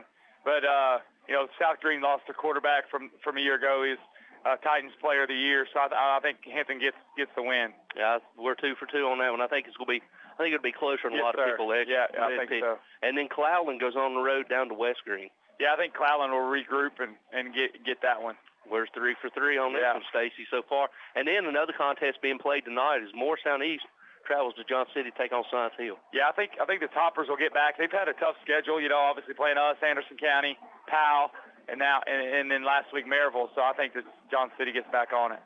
All right, got Science Hill. And then another one being played tonight, Chucky Doak and Unicoi. A lot of playoff implications on that one. That's right, yeah. Unicoi's undefeated. I think Unicoi wins here. That's who I got. I got Unicoi. I think it's close, but I think it did. And then next week opponent, Ray County, Walker Valley comes in. Yeah. Know nothing about them. Yeah, I think Ray County gets. I think Ray County's had a tough schedule too. Alcoa, Anderson, and then they play us next week. So it'll be. I think they get a win right here. Walker Valley. I went opposite on that. I went with Walker for some reason. And then the big battle, DB and Jeff County. Yeah, DB and Jeff County. Where's that at? It's at Jeff County. Jeff County. I think DB still rebounds from last week's 1-point loss. Dobbins Bennett gets it. I got Jeff. I think Jeff will take care of it at home. And then Seymour, a couple-week opponent, travels down to Greenville. Yeah. I'm not allowed. I'm picking Seymour. I'm never picking them. There you go. I like it. Then next week, Stacy. That's all right. And then 2-week opponent, Volunteer, travels down to Granger. Yeah, I think Granger's playing better, but I don't think Volunteer can throw it. I think Granger's secondary was the weakest part, so I think Granger wins. Yeah, I think Granger will try to get a hold of that number 3 seed. And then finally tonight, when you make your pick, we'll go ahead and tell me what the keys to the game, both offensively and defensively, is for the Cyclones. Well, I think defensively we got to continue to tackle well. Our secondary's got to sure up some things. I think our guys are playing with tremendous effort. You think of Wesley Shankles, and they got senior. They come right out from my head is like Wesley Shankles and Eli Williams and Nate Stevens and Teddy Orton, Dalton Mitchell, Cade Russell. Those guys are our leaders. My granddad always say, and I've heard Coach say it all the time. Our team's going to be built around our seniors. All those guys are 7-year. Besides Eli, the 7 years in our program. I think tonight it's time for them to take over as we get to the midpoint. I think it's time for those guys to take over on defense and continue to tackle well and play with some emotion and communicate. Offensively, like I said, we just got to continue to put yards on yards, compile, and try to get first downs, down and distance, know the situation, and then put the ball in the end zone at the end of the day. All right, that's going to be our weekly picks. We'll go ahead and go back to the station for this 2-minute timeout. When we come back, we'll have tonight's starting lineups. We'll be back after this 2-minute word from our sponsors. Watson's Marine off Highway 11E Bluff City is where you'll find one of the area's best selections of fishing tackle and marine accessories, plus the latest Camus, Phoenix, and Vexus boat selections. Watson's Marine also has Mercury and Yamaha outboard engines. Owner Aaron Green and sales and tackle shop manager Rex Pendergrass invite you to stop in soon and look at all the latest models and merchandise. Watson's Marine, Highway 11E, 2 miles from Bristol Motor Speedway towards Johnson City. At Carter County Bank, it's our job to help you create happy moments. From buying your first home together to renovating an empty nest. From your first car loan to your first small business loan. We're here to help along the way so you can focus on the happy moments. Carter County Bank, in the business of happiness. Learn more at www.cartercountybank.com. Carter County Bank is locally managed to support our first priority, Carter County, and the people who live here. A division of Bank of Tennessee, equal housing lender, NMLS number 430203. Come in today to Clayton Homes of Elizabethton on the 19E bypass, building back bigger and better for its customers and also now under new management. Come see Clayton Homes today, Team 811, the low price leader where it's done right the first time. Clayton Homes Elizabethton has homes to fit almost anyone's budget from 900 square feet to 2,500 square feet. Come see the home of your dreams today at Clayton Homes of Elizabethton, 1581 Highway 19E bypass, building back bigger and better, especially for you. Make Dino's Restaurant downtown Elizabethton your regular eating place for football Friday nights. In addition to your favorite hot lasagna, spaghetti, and other Italian foods, plus hot American foods like hamburger steak with onions and gravy, you'll enjoy marinated ribeye steaks at Dino's any day for lunch or dinner. And football Fridays after 4 o'clock, Dino's also offers 10-ounce prime rib with a salad inside. Get in the game. Eat every Friday night at Dino's downtown Elizabethton, open from 11 a.m. Monday through Saturday and accepting carry-out orders. Visit the Coffee Company in downtown Elizabethton for handcrafted coffee drinks, sandwiches, and salads. Go Cyclones! Better than ever country. WBEJ. All right, ladies and gentlemen, welcome back here to beautiful Citizens Bank Stadium as we're right under 9.5 minutes till we tee it up and kick it off here in a very crucial Week 5 TSSAA playoff game. We'll go ahead and do our starting lineups. We'll go ahead and start with the offense, and I'll go ahead and do Sullivan East, the starting at the line. We got starting at center, we got number 65, Jack White. Starting at your 2 guards, left guard, number 54, Josh Reagan. Right guard is number 78, Kristen Blevins. Left tackle is number 55, Dylan Sams. And right tackle is number 77, William Whitehead. And then we're starting at our receivers. Starting at the Z receiver is number 30, Tyler Cross. Number at the H is number 17, Gavin Patrick. Your quarterback is number 16, Drake Fisher. Running back is number 20, Caden Roberts. And then your other 2 receivers is number 12, Corbin Lezier, and number 1, Mason Tate. Ryan, go ahead and give you your Cyclone starting lineup. Yes, sir. The left tackle is Caden Drain, senior. Left guard is number 79, Josh Hayes. He's a junior. The center is Sam Bowers. Number 78, he's a senior. Right guard, Dylan McDuffie, senior. Right tackle, Seth Campbell. Sophomore. Tight end 45, Jacob Whitaker. He's a senior. Justice Wallen will be the H-back. He's a freshman.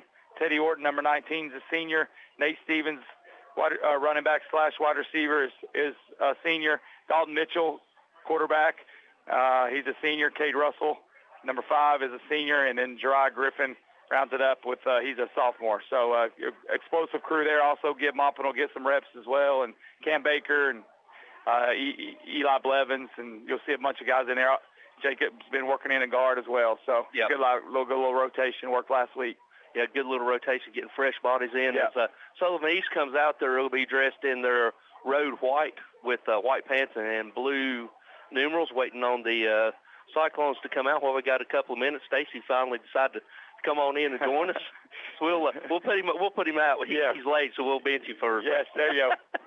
Now, going into the night, Coach, you looking, and congratulations before you go too far in. Wrapped up another successful season at T.A. Duggar this year.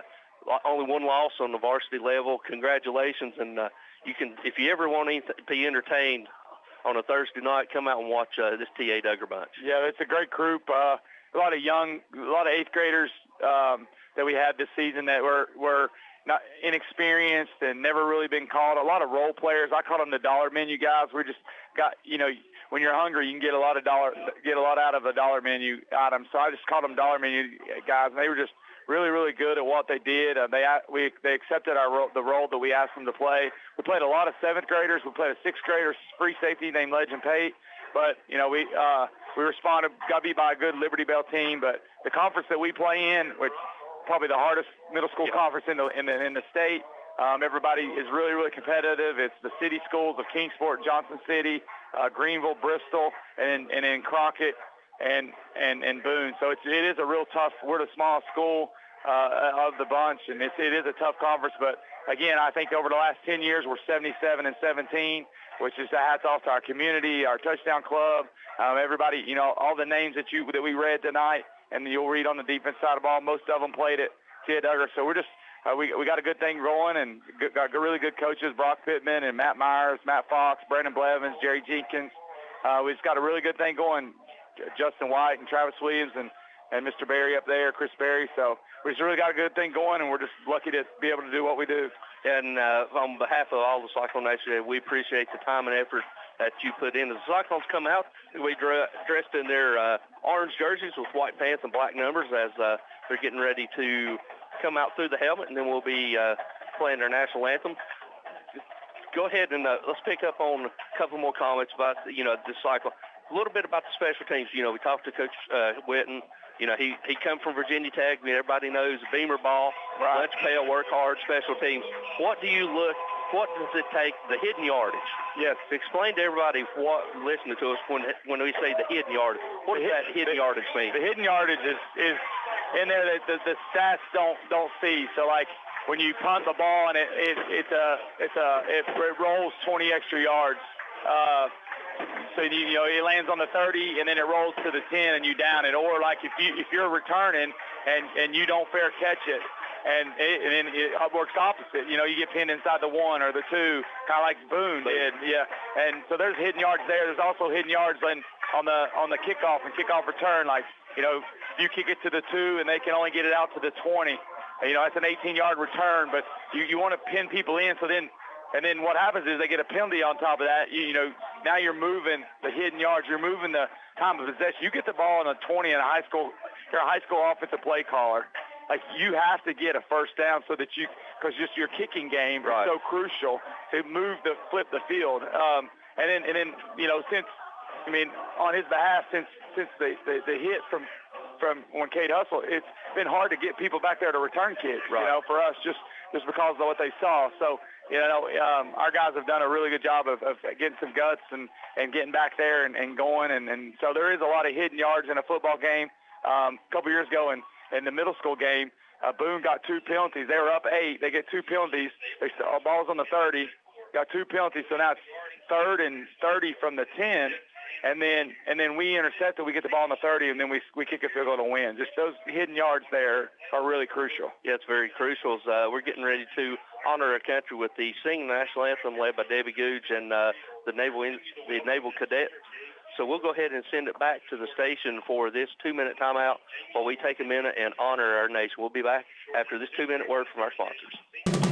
Local high school game coverage is brought to you by Citizens Bank. Citizens Bank continues to support our local community from its headquarters here in Carter County. Whether it's managing household finances, purchasing a home, or obtaining resources for your business, Citizens Bank has experts ready to provide a helping hand. Find out more about the Citizens Bank Local Advantage at one of our convenient locations or visit citizensbank24.com today. Bank your own way. Citizens Bank, equal housing lender, member FDIC. If you're in the market to buy or sell real estate, think Rainbow Realty and Auction. Rainbow Realty and Auction will keep you informed on the status of your property on the market, and you'll benefit from the personalized attention provided by the brother-sister team of Dale Williams and Judy Veneman. Rainbow Realty specializes in residential, acreage, and commercial property and also provides auction service. Visit the Rainbow Realty and Auction website at rainbowrealtytn.com or call 547-2800. Signature Healthcare of Elizabethton Rehab and Wellness Center has been faithfully serving the Elizabethton and surrounding area for the past 37 years, offering physical, occupational, and speech therapies tailored to meet your specific needs. The facility is clean, faces are friendly, and they strive to provide the best care to all who enter their doors. Remember, if you feel like you're sitting on the sidelines of life due to a sickness that's got you down, let Signature Healthcare of Elizabethton help you get back into your game. People you know, caring for people you love. And go Cyclones! If you're dependent on medical supplies or help with mobility to get you through each day, then you need to come to Smoky Mountain Medical Equipment in Elizabethton. Smoky Mountain Medical Equipment understands your daily trials and tribulations better than anyone, and they're here to help and serve each of their customers as they have over 30 years. At Smoky Mountain Medical Equipment, you're not just a number, you're part of our family. Smoky Mountain Medical Equipment, a name you can trust, 2214 West Elk Avenue, Elizabethton. Call 547-0060. We're deep into the football season, so cold weather will soon be here. Don't let a broken heat pump keep you from enjoying the rest of the games. Get the professionals from Advanced Heat Pump Systems in Johnson City to maintain your system. Advanced Heat Pumps installs and services all brands and types of home heating and cooling equipment with more than 40 years experience. That means a job done right the first time. You always get a live person when you call 926-2665 for Advanced Heat Pump Systems of Johnson City. The Rocky Top Garage Door showroom is now located at 401 Hatcher Lane, Elizabethton. Owner Mitch Barlier has provided sales, service, and installation of garage doors for over 30 years, and Rocky Top Garage Doors is Elizabethton's Amar Door and Linear and LiftMaster door opener dealer. Tell them what to do if their garage door breaks, Lexi. Call my papa at Rocky Top Garage Door, 518-1516. That's Rocky Top Garage Doors, your Amar automatic garage door dealer. Learn more online at rockytopgaragedoor.com. The drive-through window is open for your convenience at Reed Pharmacy, West Elk Avenue, Elizabethton, across from the high school with quality prescriptions for people and pets. Better than ever. WBEJ. All right, ladies and gentlemen, welcome back here to beautiful Citizens Bank Stadium as we just honored our nation with the singing of the national anthem led by Miss Debbie Gooch with the mixed ensemble. We'll go ahead and hit tonight's starting captains. Starting captains for the Sullivan East Patriots, you got number 1, Mason Tate. You got number 2, Dawson Jones. Number 65, Jack White. And also number 78, Kristen Blevins. Good to be here, Tony. It's good to have you back, Stacy. Sometimes Ryan did a great job. Yeah, day job gets in the way, don't it? The second team's here. This day job gets in the way on these Thursday night games. Cyclones captains tonight. Number 21, Nate Stevens. Number 56, Jacob Whittaker. Number 78, Big Sam Bowers. And number 18, Dalton Mitchell. As the Cyclones are going out to top, we appreciate Ryan Witten stepping in for you, Stacey. We're going to have Ryan come in and out here tonight. This Ryan's is the second team right here. He thinks he's done for the evening. But he got another thing coming. No. He did make your picks for you, by the way. Oh, man. And he didn't pick the green team, so... Just saying. All right. Somehow his voice wouldn't allow him to say it. How far up am I? 7. Okay, good. All right. Maybe he didn't mess it up too bad. No, we ended up tying last week. No, we appreciate the legend that is Ryan Witten being here with us tonight to help us out. Yep. Got one shout out right here for the T.A. Duggar girls volleyball team. They've secured a state berth, third place finish in the regional tournament. First time in history, in school history, that they've made it to the state. So thanks, George Gwynn, for sending that text. And got the coin toss right here. Yep, we appreciate it. And it looks like East has won the toss. And East will receive, so the Cyclones will be kicking. We'll be going from right to left as you're listening to us at home. We appreciate everyone tuning in to allow Stacy and myself and Ryan to be honored to bring you this wonderful experience. Luckily, the jury wanted to go home tonight, so I'm able to be here.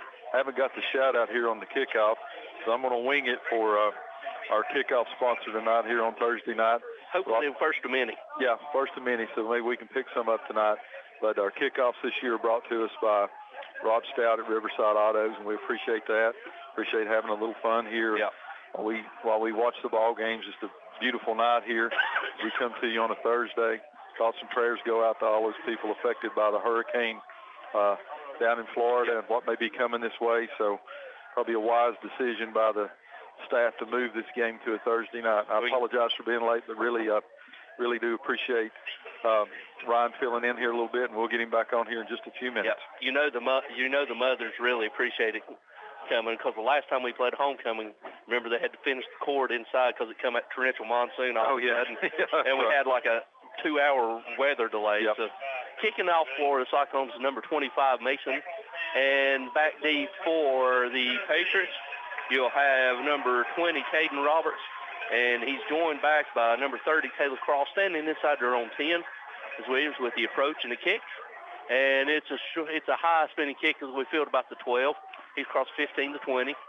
And he's rushing outside 25, needs to be tackled short of the 30-yard line, where the Patriots will take over 1st and 10 at the – they're going to mark him right at the 30-yard line. Yeah, we can tell with our nice big yard marker over there now. Quick shout-outs. Even though I wasn't here, Nancy Berry brought the no-bakes tonight. We appreciate that. We appreciate everybody listening. Ronnie and Marlene Taylor's listening tonight. Bobby Kitchens, Terry Kitchens listening. All those people tuning in on a Thursday night edition of Cyclone football. Fisher's your quarterback. He's going to be flanked to the right by number 20, Roberts. So they're going trips to the right, H-back right, single receiver left.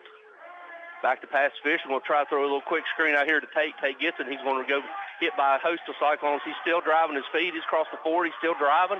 He's up across near the 40-yard line, very close to another first down, Stacy. That was all effort. That was effort because number 21 did a good job taking on the blocker, was there, but that guy's a load. Number 1, Mason Tate for the Patriots. Big guy out here, ran hard.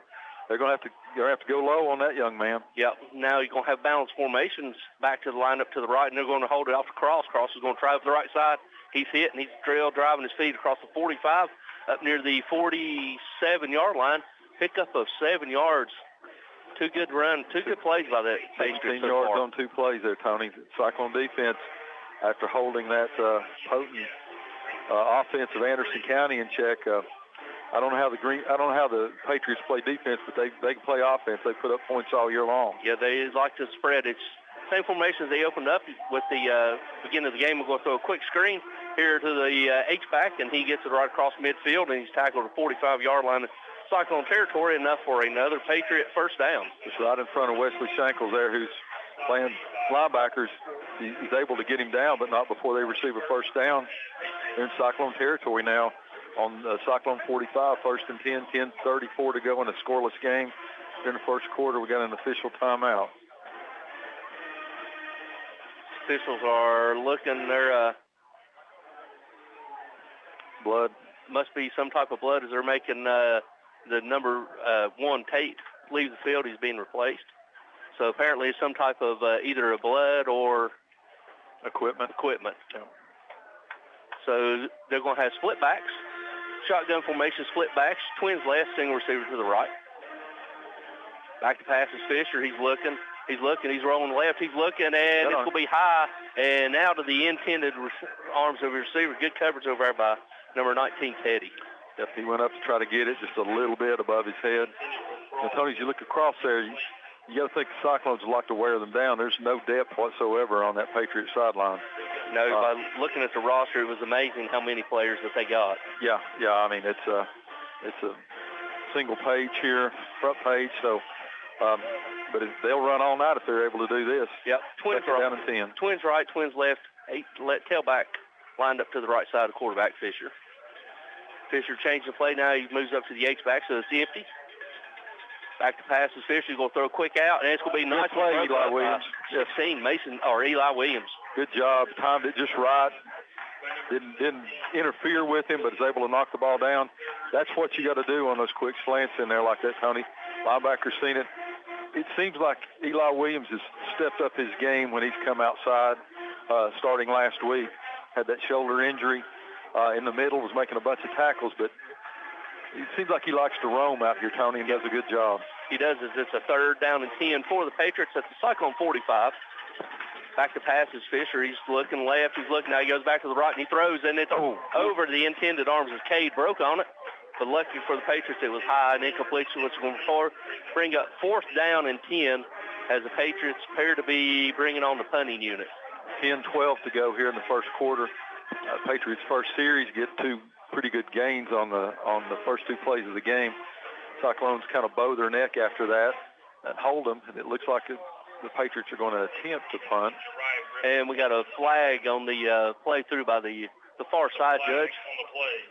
See if it's a sideline warning, because the coach is all the way out there to the numbers, and it is. It is sideline warning against the Patriots.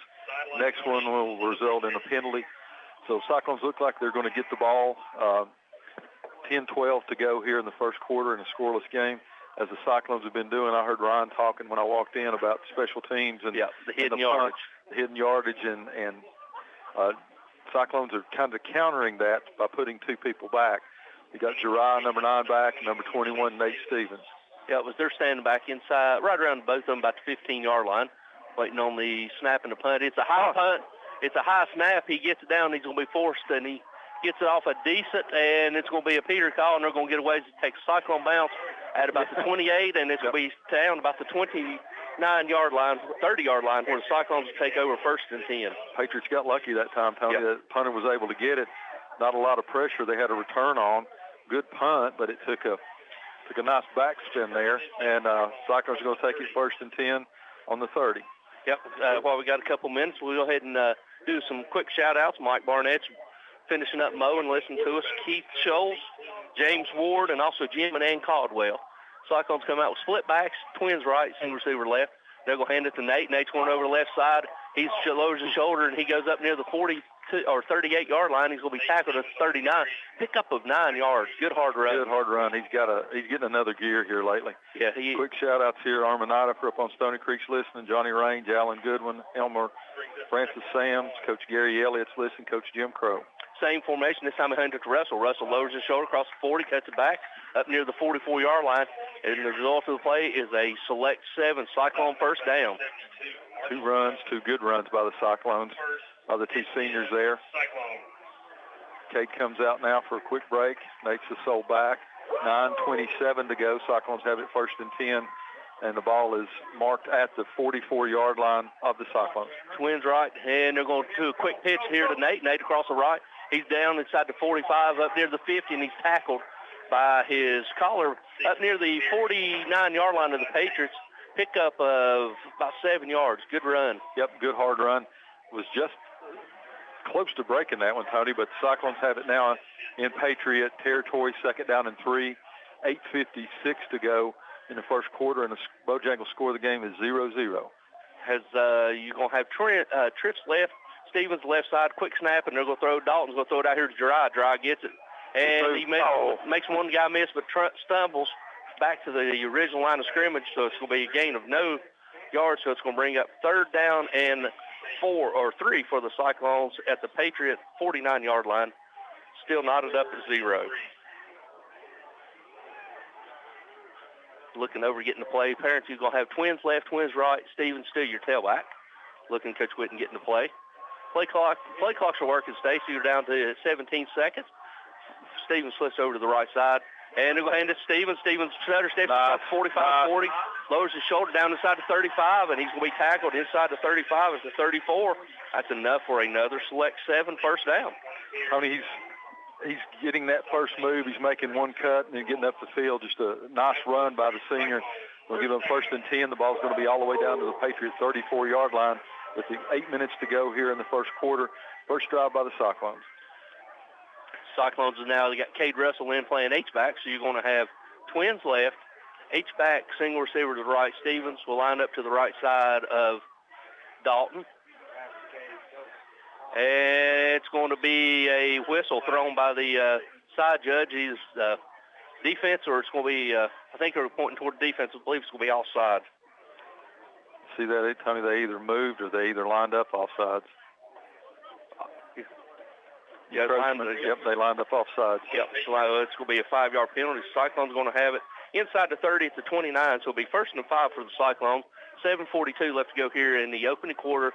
All knotted up at 0, but we're driving.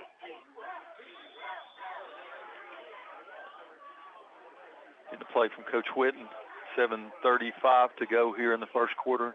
Scoreless game. First series by the Cyclones. Twins left and right. Back to pass to Stevens. He's going to throw it out here to Luke. Luke's got it. Good block by Cade. Cade's got him down inside the 15 or 20.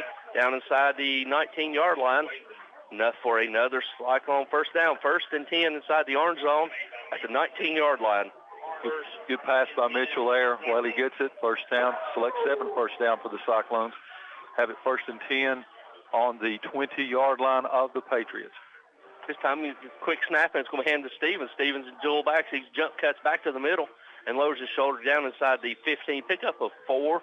Bring up 2nd down and 6 for the Cyclones. 7 minutes left to go here in the first quarter. Coach Whitten talked about it last night, wanting to start early on offense. Good job by the Cyclones so far here. Didn't want to start out the 2nd or 3rd drive before he got started. You don't want to be chasing points. Yep, twins left, H-back, single receiver right.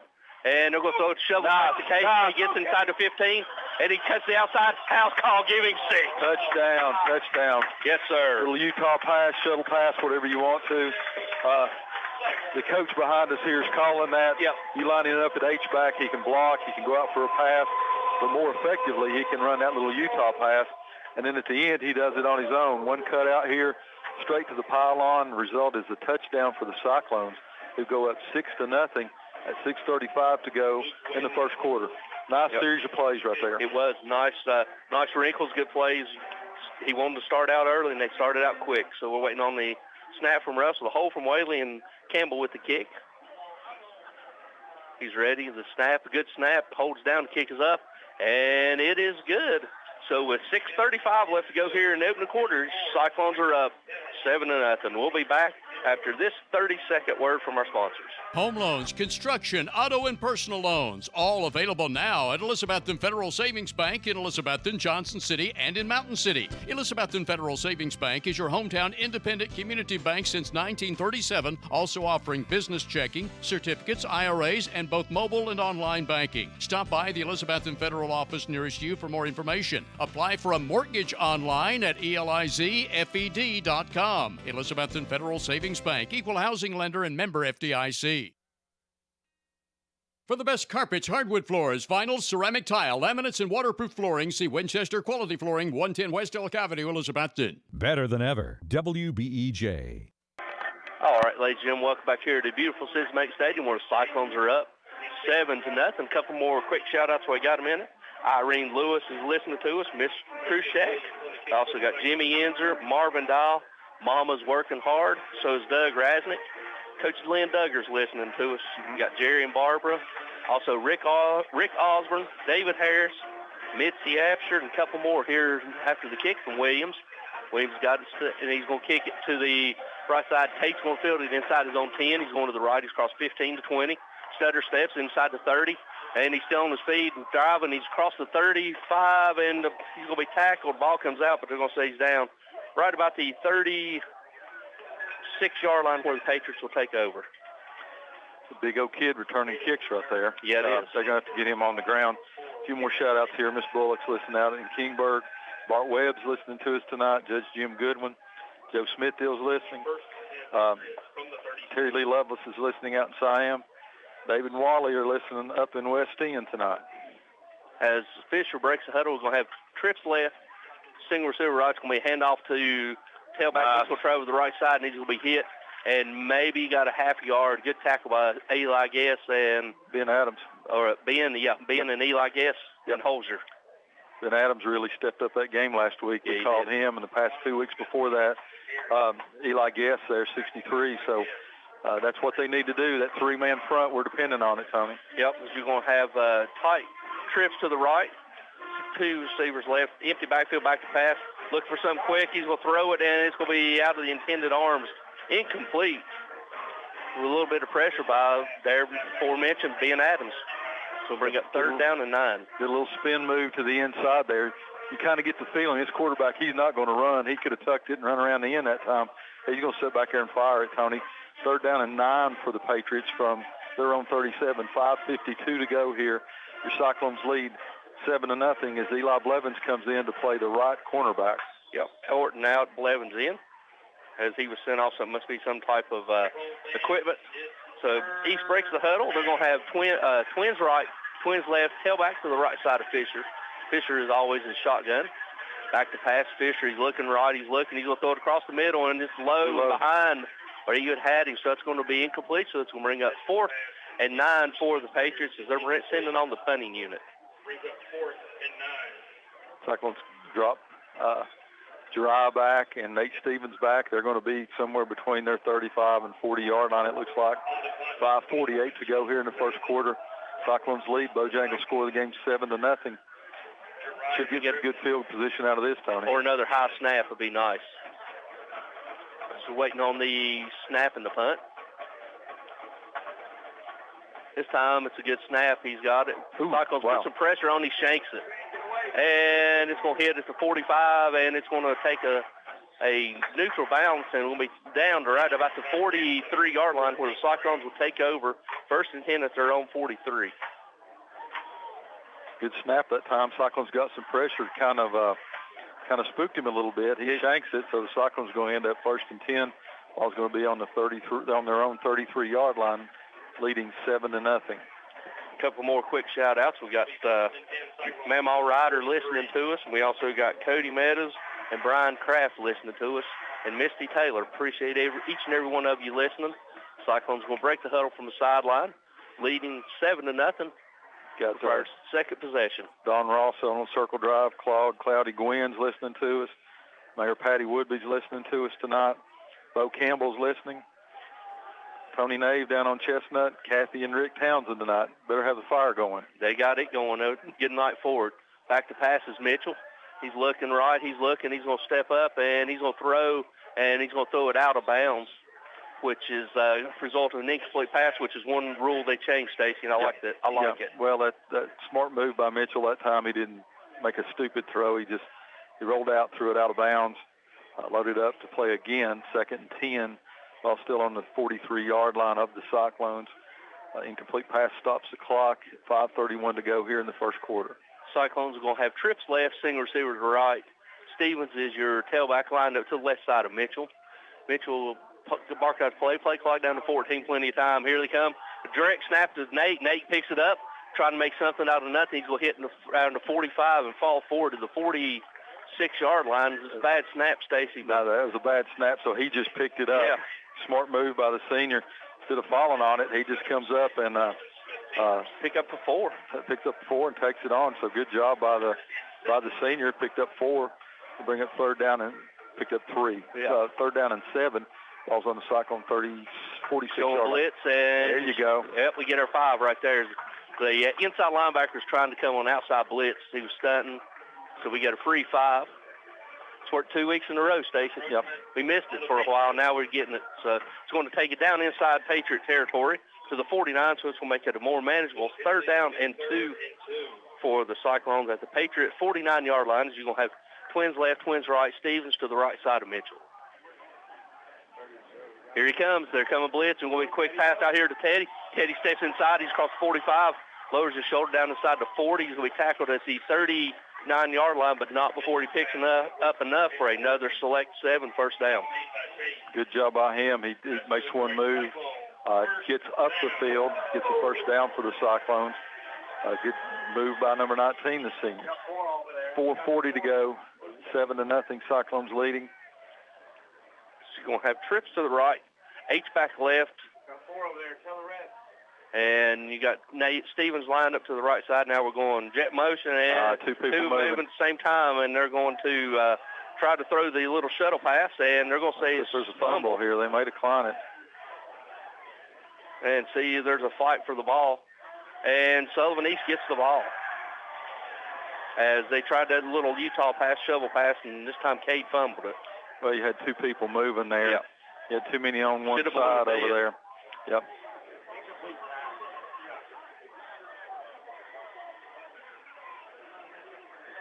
I think that's what they're talking about, to see if it was an incomplete pass. That's what the referee's asking them, saying, is that a pass? If it is, it's not a fumble, it's an incomplete pass. So they've already moved the chain, so we're going to see what after the conference comes together. We also got Laura from listening to us across the way. Now we'll see what the ref's call is. It's going to be incomplete pass. Incomplete pass. But then they're going to, and So legal procedure. So the Cyclones are going to retain the ball. They said he didn't have it long enough to make a football play. Yeah. Good call. Going to back it up to the 49. So now they got to figure out where they were at as the chains prematurely moved. Well, I think they're going to say, let's just go for it. Now they're going to try to figure it out.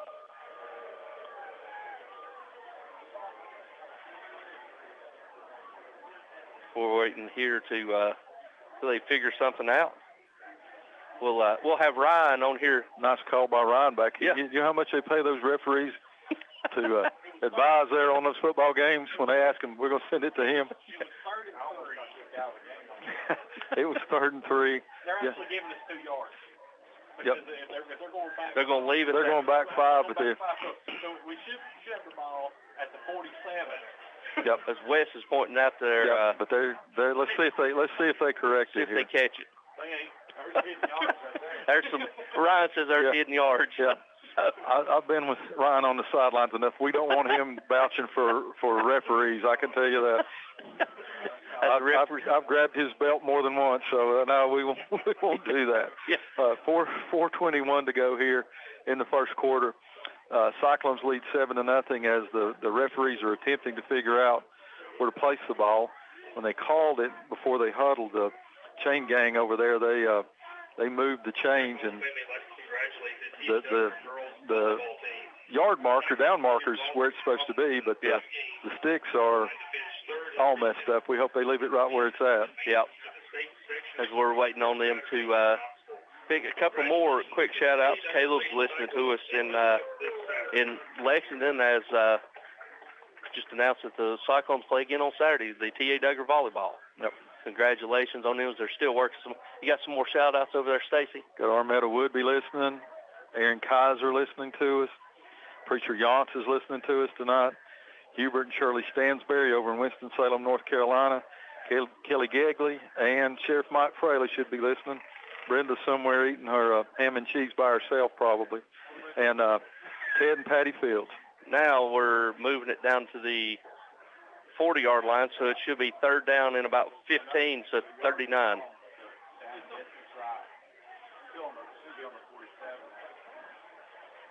Shouldn't be 3rd and 15, though. It should have been like 3rd and 7. Replay first down. Yeah, replay first down. Okay. First down, 15. So 1st and 15. Now we got to figure it out. Let's just get a first down right here, and we won't worry about it. Score, and we won't worry about it. Score, and we won't worry. Yep. So Cyclones got a 1st and 15 from the Patriot 44 with 4:21 left to go here in the first quarter, leading 7-0. As they're looking over, getting the signal from Coach Witt, you got tight formation. Both twins left, twins right. And Stevens lined up to the right side of Mitchell. They're showing blitz. They're buzzing out. Now he's got him. He's going to throw it across his dry. Dry on a quick drag. He's across the 45-30 and lowers his shoulder. He's down inside the 30, down to the 29-yard line. The quick drag. Good job by Jirai that time. Kind of used the strap man as kind of a shield right there. Catches it. Good run. Result is a select 7 first down for the Cyclones at a 1st and 10 from the Patriot 29-yard line with 3:53 to go in the first period. Cyclones lead 7-0. You're going to have single receiver right, tight end, twins left, Stevens still your tailback. He's lined up to the left side of Mitchell. Mitchell shotgun, getting the snap. He's going to hand it to Stevens. Stevens bouncing out the right side. They're going to throw a flag. They'll throw a flag for holding right there. So he reached out and grabbed him, so that's going to be an easy call, so it'll be a 10-yard penalty. That was an easy call. Yep, hold right in front of him, too. So yep. It's going to back him up 10 yards. We'll bring up first down and 20 for the Cyclones. Down to 3:32 to go in the first period. Cyclones lead 7-0. They're going to have it 1st and 10. You know, we what on the should be right 39. Around 39, so it'll be 1st and 20 for the Cyclones at the Patriot 39-yard line. Cyclones are going to have trips left, single receiver to the right. Stevens is going to be your long tailback. East is playing the 2 deep. Single high safety. Now going jet motion or motion wrestle from left. Now he comes back.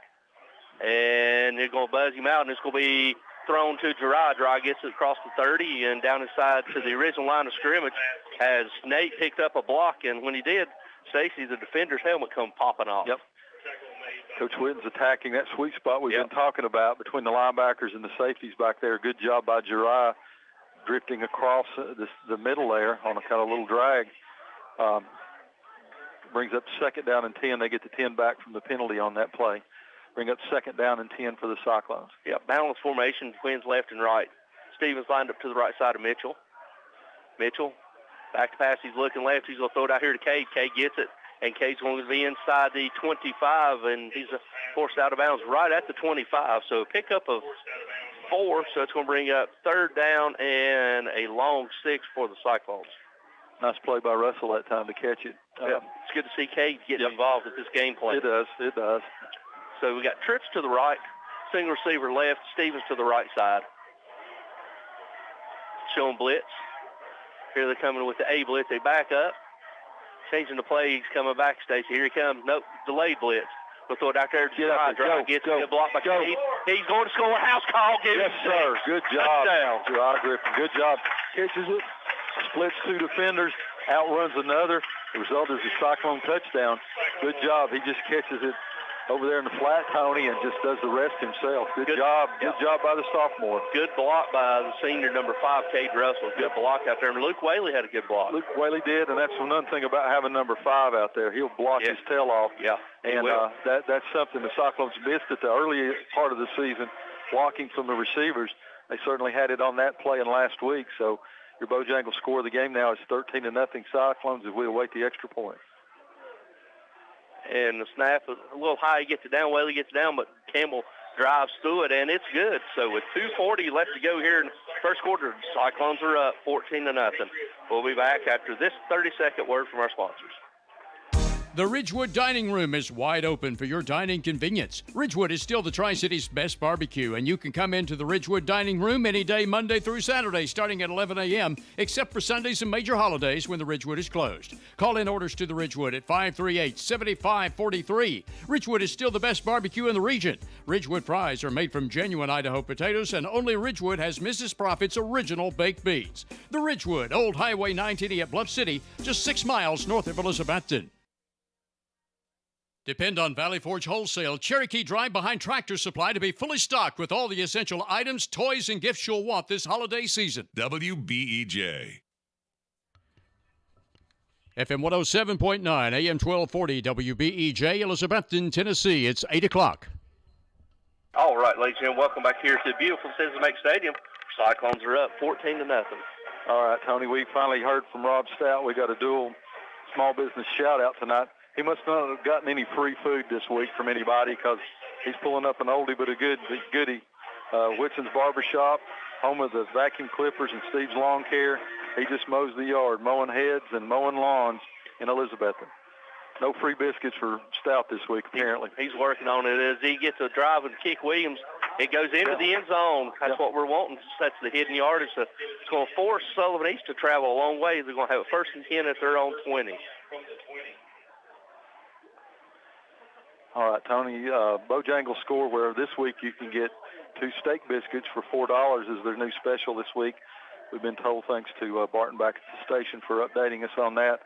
Bojangles score the game 14-0. Cyclones, we're still 2:40 to go here in the first period. With that kick, the Patriots are going to take it over 1st and 10 from their own 20-yard line. They're going to throw a quick bubble screen out here, and it's nice job. Good job by Teddy to fight through. Wow. He split 2 blocks that time, Tony, and put him on the ground. That's how you handle the bubble screen. That's a nice play by him. Loss of 2 yards on that. It's going to bring up a 2nd down and 12. Excellent play by Teddy Orton. Yep, good play. Teddy fought through the block. So the Patriots going to break the huddle. They're going to have trips to the right, single receiver left, tailback to the left side of Fisher. He's going to hand it tailback. Tailback's going to try to bend it back to the right. He's going back. Gets back to the original line of scrimmage and maybe picks up a yard more. So let's bring up 3rd down and 9 for the Patriots. Tackled by, who is he tackled by, Stacey? Shankles. Yep. Shankles tackled him, but then that big tackle was on Shankles. He's pushing him. They're fighting all over the field here. 3rd down and 9 for the Patriots here. Same formation for the Patriots. Trips to the right. And he's looking left. He's looking. They're going to try to throw a quick drag, and he's going to be tackled. Nice job by Shankles. Trailing. He tried to make a cut. Good job, Shankles. Hold him to maybe 1 yard gain, so it's going to bring up 4th and 8. Good job. Yep. Shankles by number 47, who's our senior spotlight at halftime tonight, assuming this old man recorded it correctly. Does a great play right there. Follows him along. He tries to cut it back in on that little drag. Shankles beats him, puts him down. Gain of 0. Yep. 4th down and 9 for the Patriots. They're going to be kicking from their own 21 with 1 minute to go in the first quarter. See if we get a little bit of pressure up the middle, make him shank another one. Is waiting on the snap play clock down to 10. He's ready for it. It's a high snap. It's over his head. It's going to get him away. Hurry, get it through there. And he gets away, and he's going to shank Get it. away from it. It's going to hit at the 20, and it's going to be a 3-yard punt, 2-yard punt. Maybe about a 1 yard punt. 1 yard punt. Where it goes out of bounds. See what West has. They're going to mark it at the 22-yard line, so that's a no-yard punt. 0-yard punt. Yep, 1 yard punt. 0. And now they got it on the 22. Yep. They got it on the 22 now. 11.7. That, a lot of times in that situation, the punter will turn around and just kick it out of the end zone to get a safety. That one got it out, but a bad punt, so the Cyclones have it 1st and 10 from the 22-yard line of the Patriots. That split back on jet motion, and they're going to toss it to Gerard. Gerard's going to the right side. He's trying to set up his block. He's crossing. He loads his shoulder with a good cut inside the 15, and he's going to be close to another select 7 first down to where he's marked. And we got a late flag coming in, Stacy. That was after the fact. Somebody said something or did something. Nice job by Griffin that time. Yep. He just another wrinkle. Yep. He just kind of glides out there, Tony. That time he just kind of did it, kind of eased his way. He fit through the defenders there. Personal foul against Sullivan East, so that's going to mark off, and that's going to give us definitely enough for another select 7 first down. Probably going to be half the distance. Yeah, Cyclones got it inside the yarn zone. Stacey, they set that play up. You had split backs. They all motioned out to have double H. And then once they settled in, you drug him across in motion. Coach Whitten's talking about trying to kind of get the defense unsettled so you get them out of the box, and that's what motion does for you. And good job by Griffin doing it, though. This will be 1st and goal from the Cyclones. The ball is going to be on the 5-yard line of the Patriots. Now, Cyclones have gone tight end, H-back, empty. Trips left. Now Nate mashes back into pistol formation. And they're going to try a fake toss, and they're going to throw it to Cade, and it's an incomplete pass. As he had it, it opened up. He just threw a little bit behind him. A little fake pitch to Nate to come back with another Utah pass. A little bit behind him. Maybe that fake took a little bit of the timing off. Throw it underhanded, just a little toss, a little true Utah pass, isn't it? And that's going to do it for the end of the quarter. So at the end of the first quarter, your Bojangles score. Cyclones are up 14-0. We'll be back after this 60-second word from our sponsors. What began as a vision for a young nurse is now a heritage for over 4 generations at Ivy Hall. With a 5-star rating by Medicaid Medicare, residents at Ivy Hall receive the best physical, speech, and occupational therapy in the area, and now respiratory therapy services are offered on staff too, all in a new state-of-the-art facility. Physician and nursing services to aid the healing process are also provided. All insurance is accepted at Ivy Hall, now hiring at 301 South Watauga Avenue, Elizabethton, and online at ivyhallnursinghome.com. Imagine the car you've always wanted at a price you can afford. Dreams do come true, so get the car of your dreams with a Happy Valley Credit Union auto loan. The Happy Valley Credit Union has great rates on loans for new and used cars, trucks, and vans too. Get pre-approved before you buy the car by calling the Happy Valley Credit Union for an appointment. It's quick and convenient. Credit restrictions apply, so call in or stop by the Happy Valley Credit Union today for more details at the corner of Lynn Avenue and C Street, Elizabethton, behind Walgreens. Simply Elegant Catering and Bakery is open for business with Kim's Coffee at 528 Elk Avenue, downtown Elizabethton, for all your catering and bakery needs. Better than ever. WBEJ. Welcome back, ladies and gentlemen, to beautiful Citizens Bank Stadium, where we're at the start of the second quarter. Cyclones are up 14-0 in your Bojangles score of the game.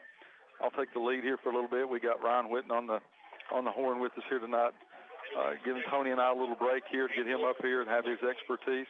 Cyclones going to have it second down and goal. We got it on the 6-yard line. Got Stevens in the backfield with Mitchell. Mitchell hands to Stevens. Stevens that's up through the middle. Yep, absolutely. Good job by in there. Come on, put the hands up. They're going to say must have said his knee was down. Just a dive up the middle, hand off to Stevens.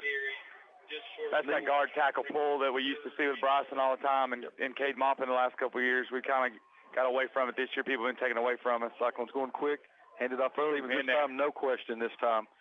Right over top of the center. There it is. Go. Finally, the side judge puts it up. Cyclones go quick. They hand it to Stevens, basically on the same similar type play. He bulls his way in. I think he got in there so quick the back judge couldn't even see it, so the side judge finally calls it. And with that, the Cyclones go up 20-0 with 11:40 to go as Campbell comes on to attempt the extra point out of the hold of Whaley. Good drive right there. We got the ball special teams, the hidden yards we talked about at the beginning. Yes, sir. Bad snap, and then punter tried to make something happen. 1-yard punt helped too. Right. The snap, hold, the kick, and it's good, ladies and gentlemen. So with 11:40 to go here in the first half, your Cyclones are up 21-0. We'll send it back to this station for a 60-second timeout. When we come back, we'll have the rest of your second quarter. It's a proven fact that a college degree improves your job prospects and earnings potential. At Northeast State Community College, they offer a selection of 135 career-boosting programs and many sources of financial aid. There's also flexible scheduling in nearby locations. You have goals. Northeast State has options. Apply today and let's work to jumpstart your potential.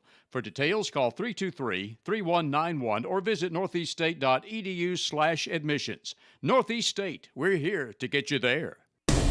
Eat at one of the most popular places in Elizabethton, Jay's Corner at the corner of Lynn Avenue and F Street downtown. Jay's Corner was voted Reader's Choice for the best burger in town, and you'll also love Jay's Barbecue, smoked wings, hot dogs, subs, salads, and a very wide selection of sandwiches. Jay's Corner is open daily except Sunday to eat in or carry out. You can also call ahead at 547-3300 to have your order ready for pickup. Jay's Corner, Lynn at F Street, Elizabethton, also featuring daily specials, ice cream, and shakes. See the full menu on Facebook. The drive-through window is open for your convenience at Reed Pharmacy, West Elk Avenue, Elizabethton, across from the high school with quality prescriptions for people and pets. Better than ever. WBEJ.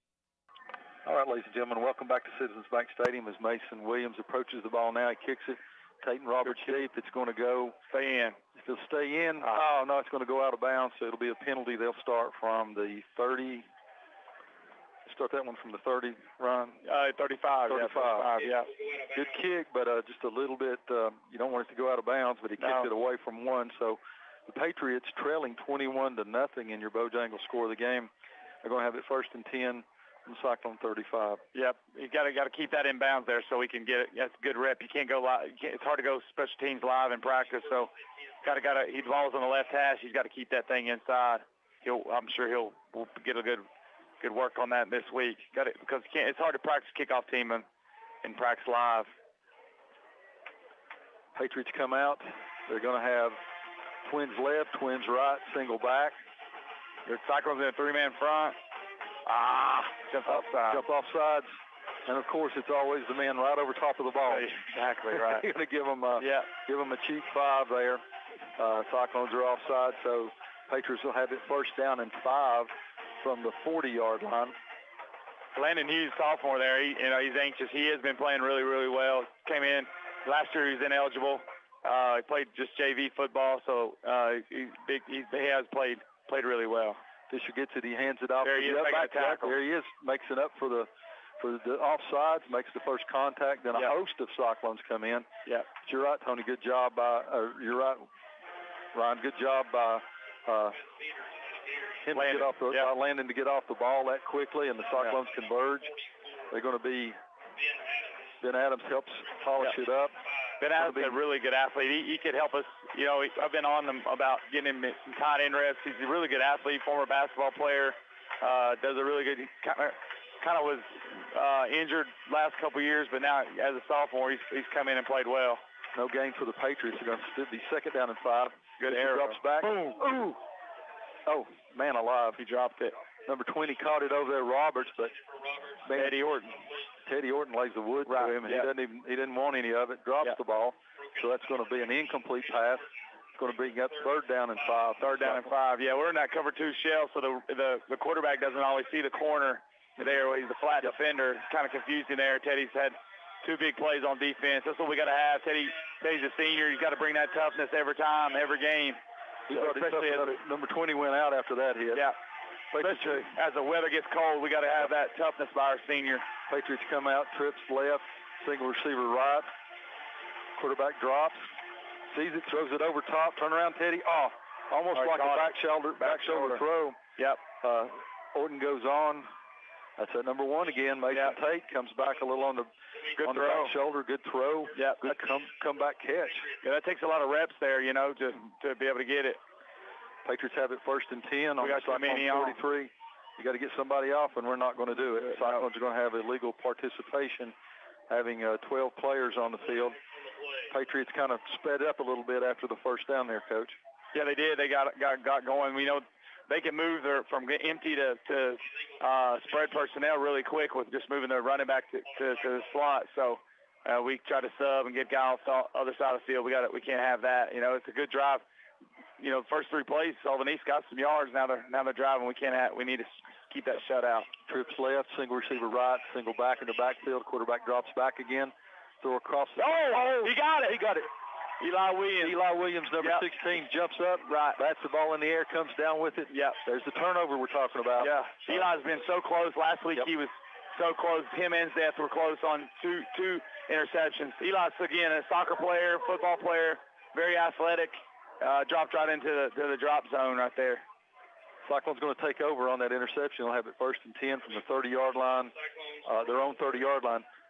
Talked about Williams. He started the year in the middle with the injury to ball. We've kind of moved him outside, and he really, really plays that position well, does he not? He does. Last year he came in and fit right, what we were going to do without Deuce Morton. He came right in and fit well. But then now he's really turned it on and moved him outside. We've played 2 passing teams. I don't know if we'll have to move him back inside. Hopefully not, but he is doing a great job. Got a timeout here as the Cyclones begin to run the play. I don't know what it is. It's going to be neutral zone infraction.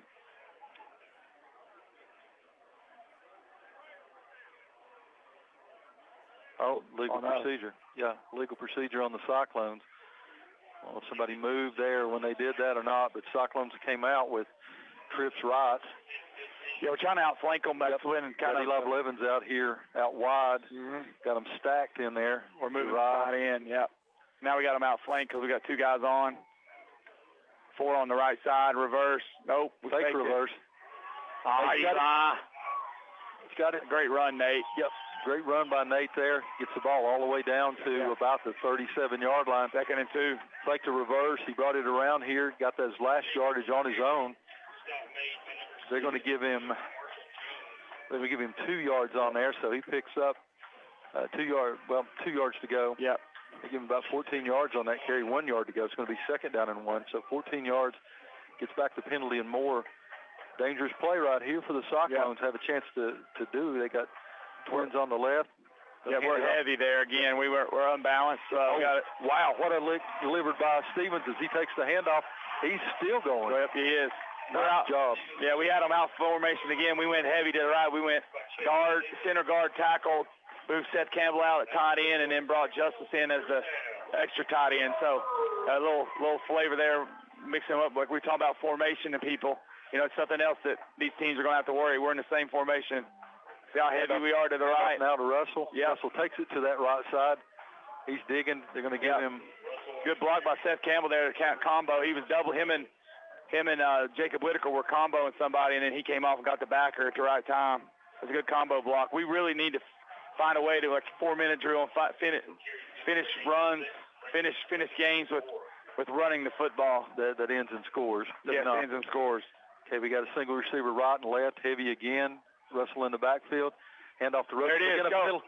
He makes one move. They got a hold of him by his leg and then his pants and then his belt and then now his foot. Yeah. So, good job getting a first down. Let's see if they give it to him. They're going to call it. Nope.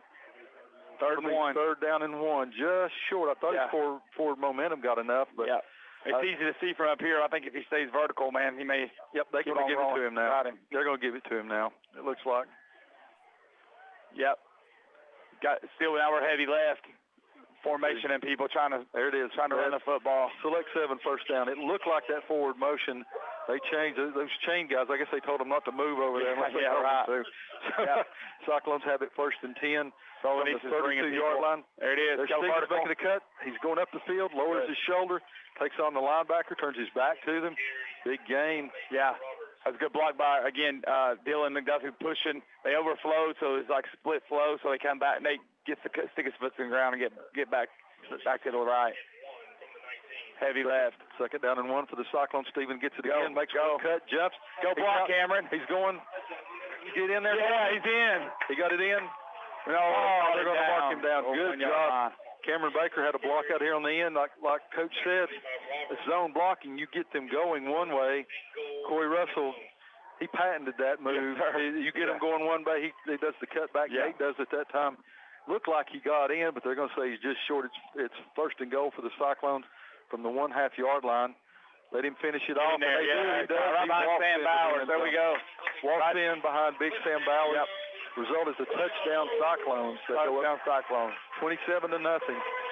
Nice play, lots blocking by the line on that series. I think that was all run right there, too. Everything was run. Take the reverse. It was all a kind of as you said, the heavy package with the tight ends. Didn't make any bones about it that time, Coach. They decided they want to run the football. Oh, they switched it up. All right, Campbell's out to attempt the extra points out of the hold of Whaley. And the snap by Russell.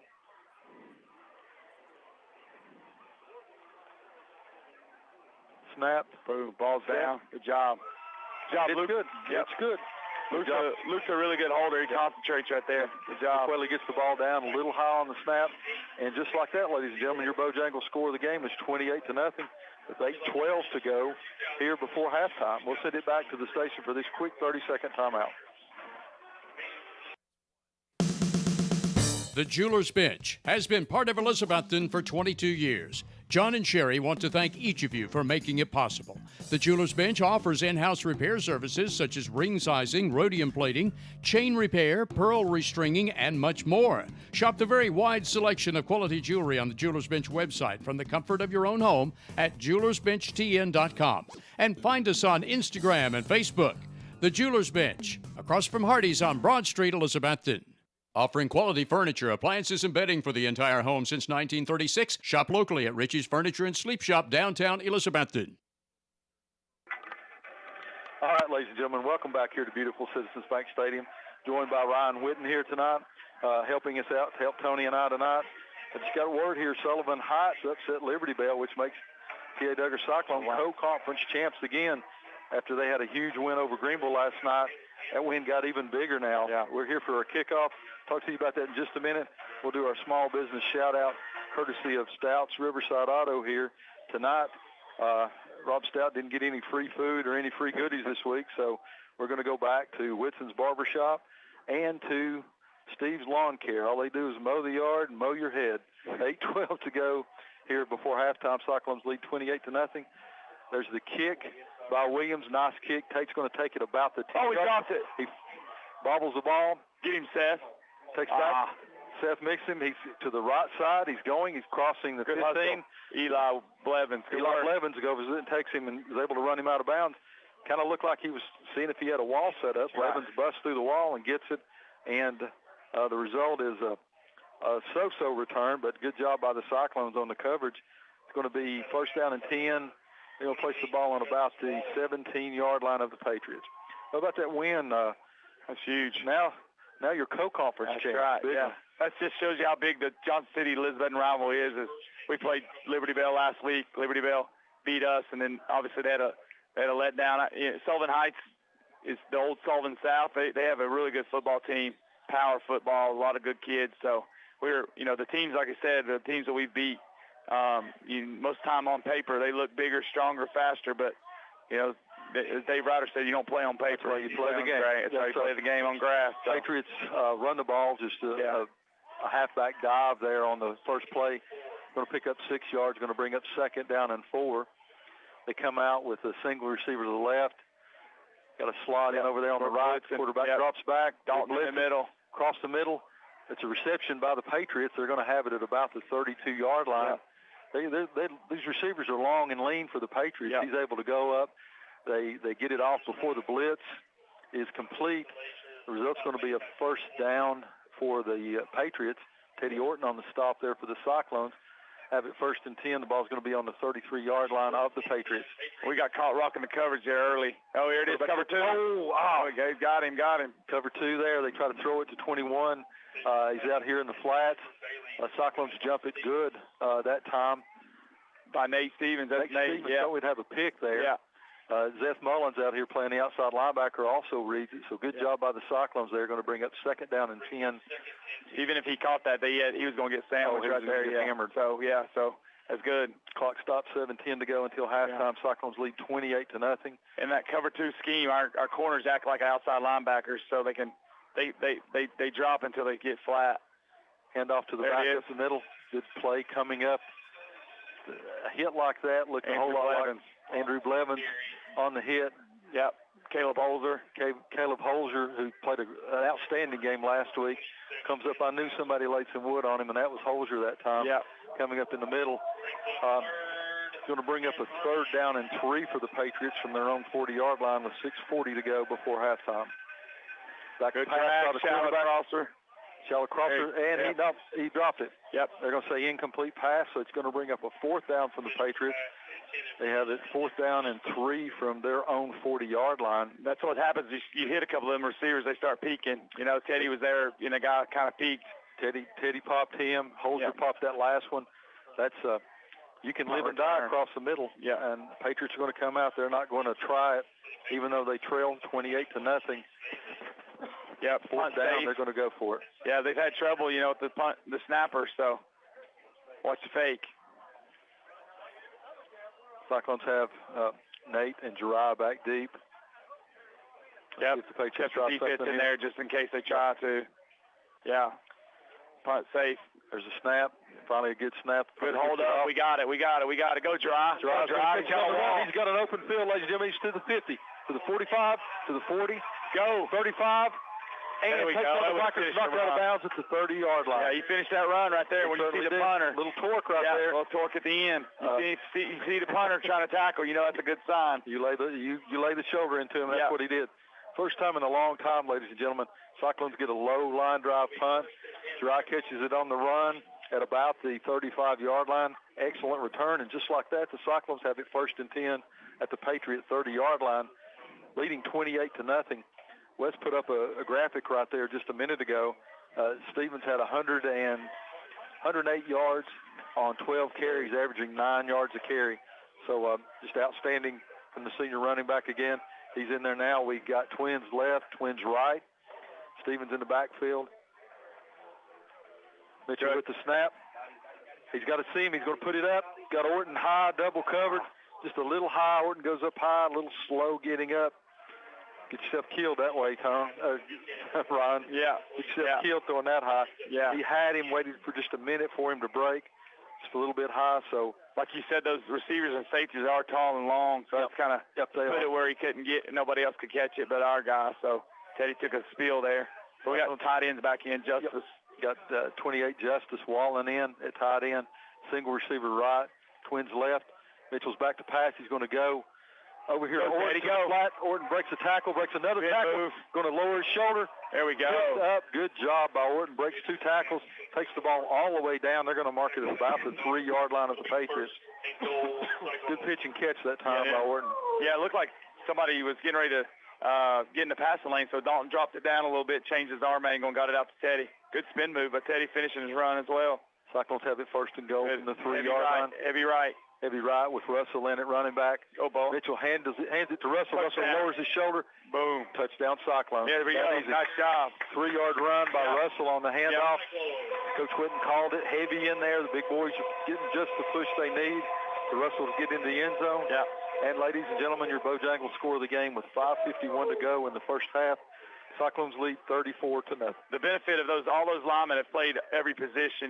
Sam Bowers, Dylan McDuffie, Jacob Whitaker, and now you add little freshman Justice Wallen in there, so they can all move around. Sam's played tackle, center, guard. Dylan's played tackle, center, guard. So just helps us as we move forward, just to as the versatile they are.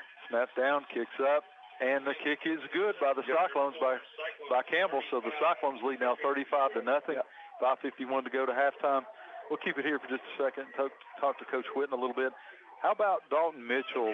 How comfortable he's looking in there at quarterback now? Yeah, they look like the old school Dalton Mitchell that you saw back when he was in middle school. I think he's gaining confidence. They're early. We were all just kind of, none of us had any confidence, coaches included. We're just kind of grasping at some things, but settling in as me and Tony talked earlier in the broadcast, that the best teams are finding their wings at the end of the season. So I'm proud of Dalton for rising to the occasion, wanting to be the guy. And then obviously when Gibb comes in, he flies out the receiver as well. So proud of how he's handled everything. All right, we get another kickoff here, another small business shout-out, but Rob's going to do the public service shout-out here to Jared Ellis, Register of Deeds. He'll register a deed with a smile. Rob's going to have to pick up his game here a little bit in the second half of the season. We're repeating some here. So you talk about confidence, though. To see this team in Greenville where nobody looked like they knew what to run, to now where they look comfortable running anything, just a tremendous boost in confidence for the Cyclones, tremendous boost in the play. Well, too, Nate's touched the ball, Cade's touched the ball, Gerard's touched the ball, Teddy's now touched the ball. Come on, Caleb out of bounds by. Yeah. Is that Campbell? Caleb Campbell, yeah. He tried to crush it there and took his eyes off of it.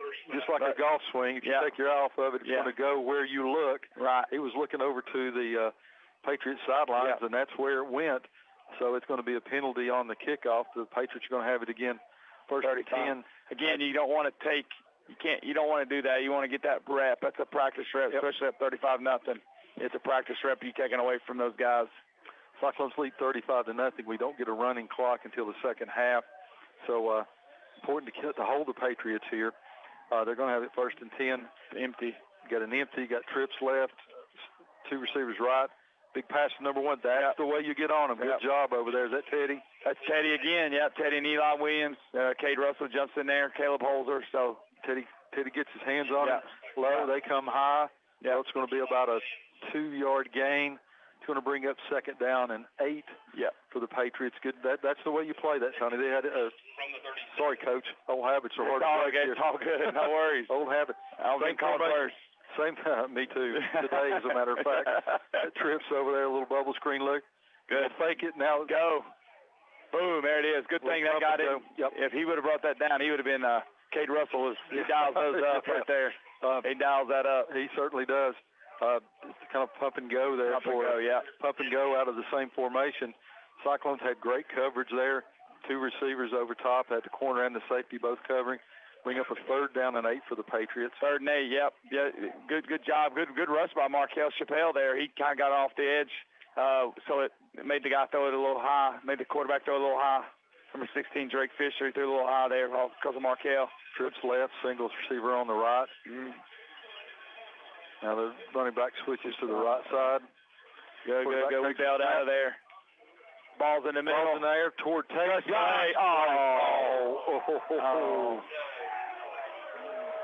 Oh, man. Don't know about that. Teddy Orton had number 1, Mason Tate there.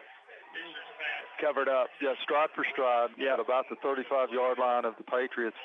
Looked like he broke on the ball good. Maybe a hand on the back. Maybe just a tad bit early. But good coverage by Orton there. A long run with that receiver. Yeah. In that coverage. We work on those PBUs a lot, especially in the preseason. We use tennis balls and the dummies, just pass breakups, PBUs. Last year, if you remember the Greenville last play of the game, Nate Stevens is on the front page of the Elizabeth Star, knocking it down with his right hand. So we've really focused our defensive backs, not only going for the interception, but get those PBUs. That's where the referee of the chain crew really don't know where they're at tonight. So finally they place the ball at the 49-yard line of the Cyclone. Well, nope. Now it's to the 48. Told you. Yeah, exactly. Told you. 5:07 to go here before halftime. 35-0. Cyclones lead. Yeah. Patriots have it, though, in Cyclone territory now. Yep. They got it going here. The wide splits, doubles. Trips to the doubles on left, doubles right. Handoff to the running back. Little counter. Jumped it inside. outside. Jumps back outside. Yeah. Cyclones are able to tackle. We jumped inside. We went on that fake there. We got to stay disciplined. We lost our discipline right there. We jumped inside, and then he got us outside like good backs do. Yep. Good job by Zeth that time. Came over. Eli Williams came following the back. They're going to give him about 4. No, they're going to give him 5 on that to bring up. That was a good run by Caden Roberts there. He little junior for Sullivan East. 2-back set now. I think they're going to try to protect a little bit more. Single receiver right. Got a slot on the right also. There it is. They're going to flare out. Oh, almost intercepted. Oh, got a roughing the pass. There's that. Mullins comes through. The pass is over the middle. Penalties. Receiver wasn't in the area. A little high for that. We had a hit here. The receiver actually ran into our defender. Almost a chance for interception, but a late hit on the quarterback. They're going to be roughing the passer. Coach is not going to like the penalties here, especially here. That's personal foul from the line of scrimmage, so it's going to be a first down for the Patriots. They'll take the ball all the way down to the Patriot 29-yard line. Back-to-back 15-yard penalties. Yep. Not going to set well. We got to be, got to do better than that. Gives Coach Whitten something to fuss about in a 35-0 game. First and 10 for the Patriots. Twins left, twins right. They do a freeze call.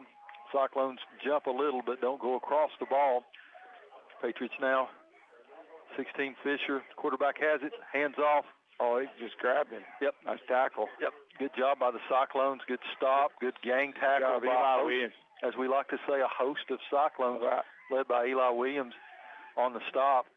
Yeah, boy, so Schenkel's hustling too. He's over there. He's kind of everywhere, but that's his game. He's always been, a hustler. What he lacks in size, he's got a huge heart. Normally that's Cyclone football right there. He feels more comfortable in the middle, it seems like, too. Yeah, he doesn't play well, and he doesn't want to be out in space, but he wants to be the road grader inside. So 2nd down and 7 for the Patriots. They're going to give him 3 yards on that carry. Right. 3:45 to go until halftime.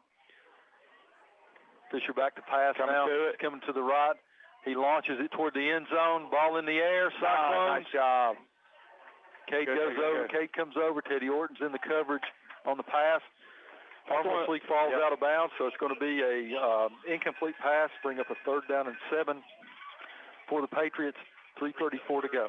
That's one of the few times we play man-to-man coverage right there. I don't know. I don't know how many. I don't know. We can count how many times we've played man coverage in the last 3 years. We were in man. Zeth stayed with the slot and made a play. Good job by the Cyclones that time. Looks like a timeout by the Patriots. So with 3:34 to go, we're going to send it back to the station for a 30-second timeout. But as we do, the Bojangles score the game. Cyclones up big, 35-0.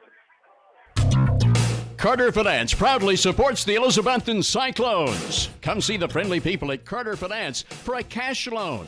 You can get a personal and confidential loan as small as $100, or if you need more for bill consolidation or home improvement, Carter Finance makes both home and land loans too. Carter Finance will also pay off your high-cost title loan or check advance. Call 542-2177 or come by Carter Finance at 412 Railroad Street, Elizabethton, and go Cyclones! The drive-thru window is open for your convenience at Reed Pharmacy, West Elk Avenue, Elizabethton, across from the high school with quality prescriptions for people and pets. Better than ever. WBEJ. All right, ladies and gentlemen, welcome back here to beautiful Citizen Bank Stadium. Well, we appreciate Ryan filling in, getting some insight a whole lot better than I could do. So it's 3rd down and 7 for the Patriots at the Cyclones' 26-yard line, trailing by a score 35-0. This Patriots are going to break the huddle. It looks like they're going to have it'll be 3rd and 7 from the 26. Trips to the right, single receiver to left, and tailback line up to the left side of the quarterback, Fisher. Figure 2 down territory right here for him, Stacy. Yeah, absolutely. Fisher looking left. He's looking up. Back flares out. And Nate comes off his receiver and holds him to a 1-yard gain. Good job, Nate. They had the screen set up that time. Nate read it well, comes off his receivers when he sees that screen. He gets there just after the ball arrives, so it's going to bring up 4th down and 6 for the Patriots. 3:15 to go. Tony, they got to go for this one. Yeah, they got to, trailing 35-0. Good job by Nate. He vacated the area and come up and made the tackle. Same format. This time they're going empty, so you got trips right, twins left.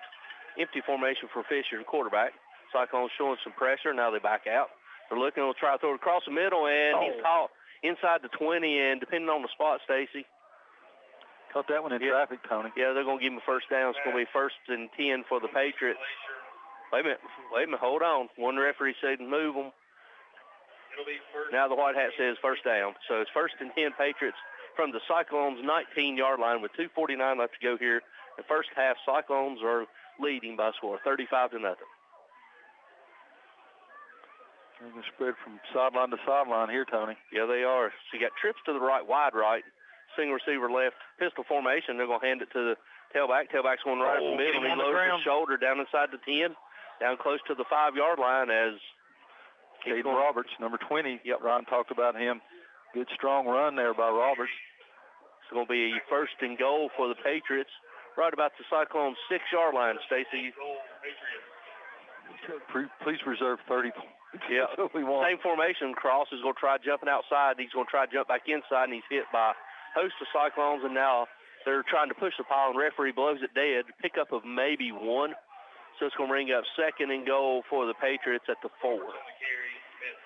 Time's not a factor right now. We're down. We still got 2:03 to go here in the first half. Cyclones just going to have to keep them out of the end zone, Tony. Yep. We need to keep that 35-point lead. Oh, we need 30. No, we want 35. We want a goose egg. Yeah. We want a goose egg put up there.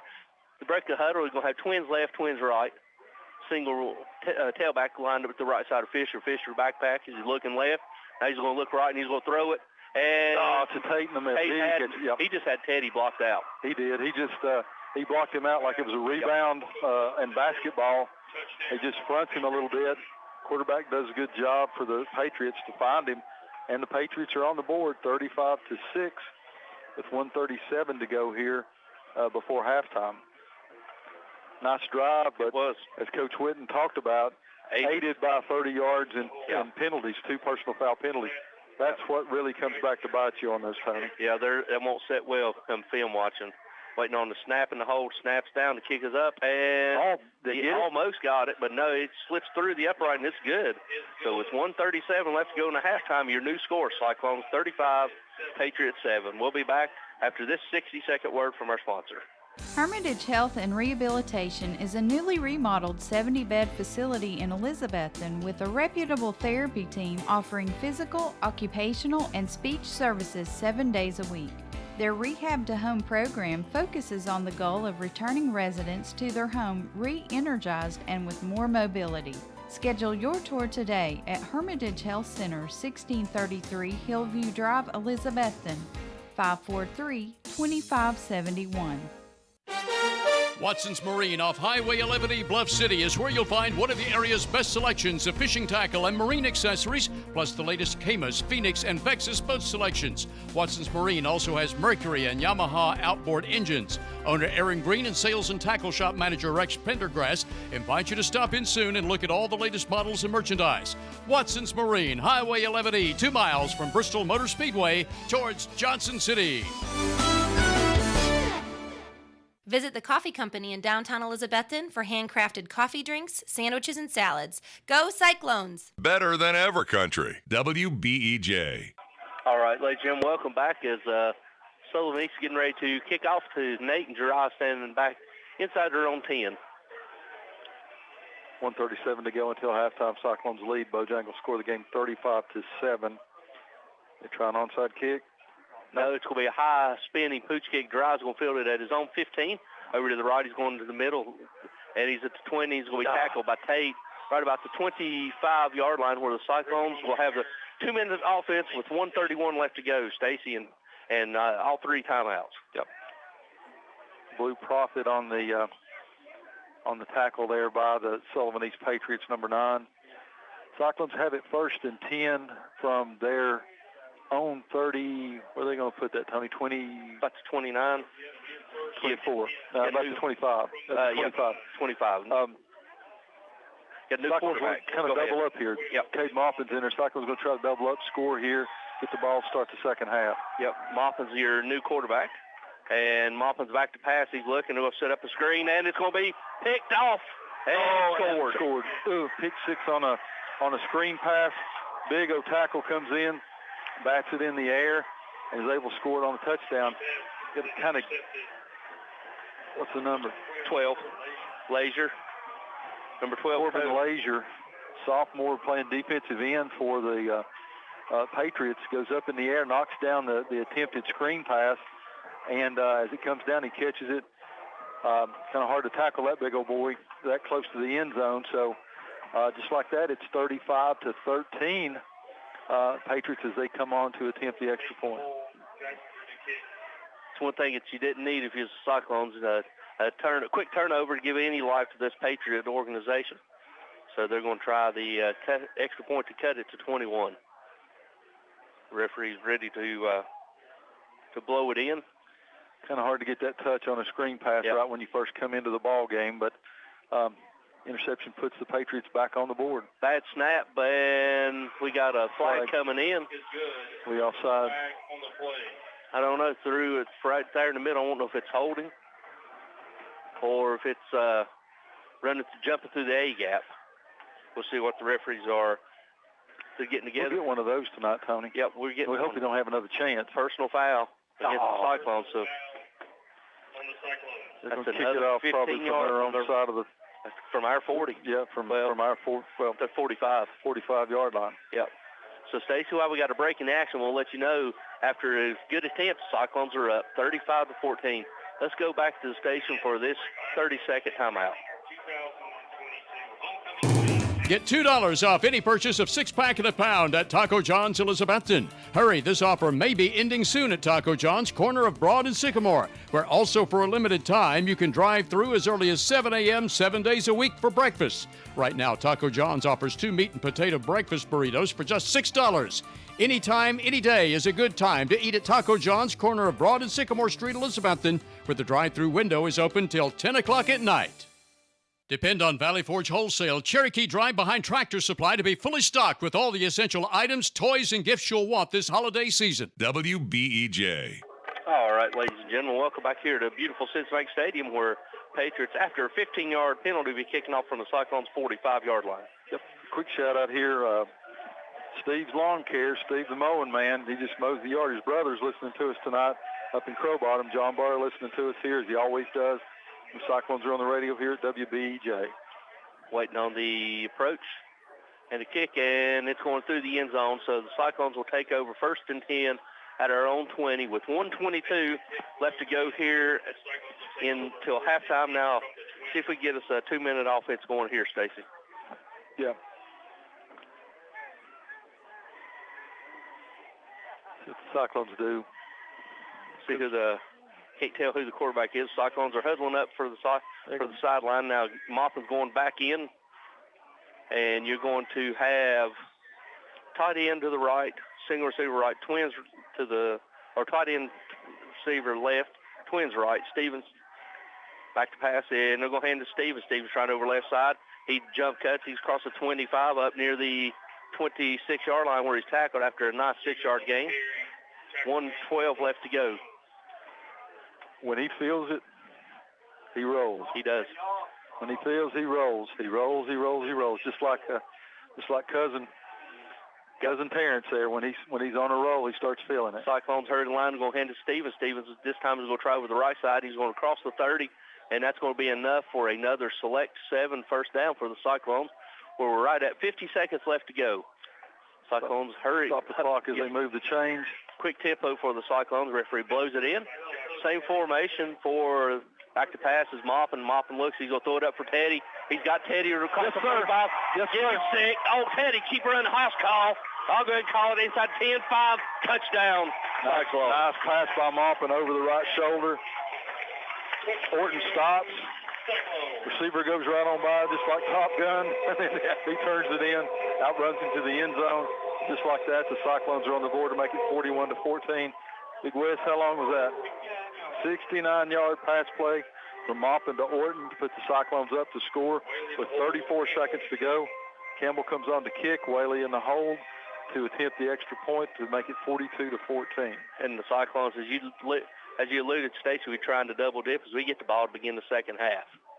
Waiting on the snap from Russell and the hold from Whaley. Beautiful pass by Maupin that time. It was. Good release by Teddy. That's hold, kick is up, and it is good. So with 34 seconds left to go here until halftime, your new score, Cyclones are up 42-14. We'll be back after this 60-second word from our sponsors. At Carter County Bank, it's our job to help you create happy moments. From buying your first home together to renovating an empty nest. From your first car loan to your first small business loan. We're here to help along the way so you can focus on the happy moments. Carter County Bank, in the business of happiness. Learn more at www.cartercountybank.com. Carter County Bank is locally managed to support our first priority, Carter County, and the people who live here. A division of Bank of Tennessee, equal housing lender, NMLS number 430203. Come in today to Clayton Homes of Elizabethton on the 19E bypass, building back bigger and better for its customers and also now under new management. Come see Clayton Homes today, Team 811, the low price leader where it's done right the first time. Clayton Homes Elizabethton has homes to fit almost anyone's budget from 900 square feet to 2,500 square feet.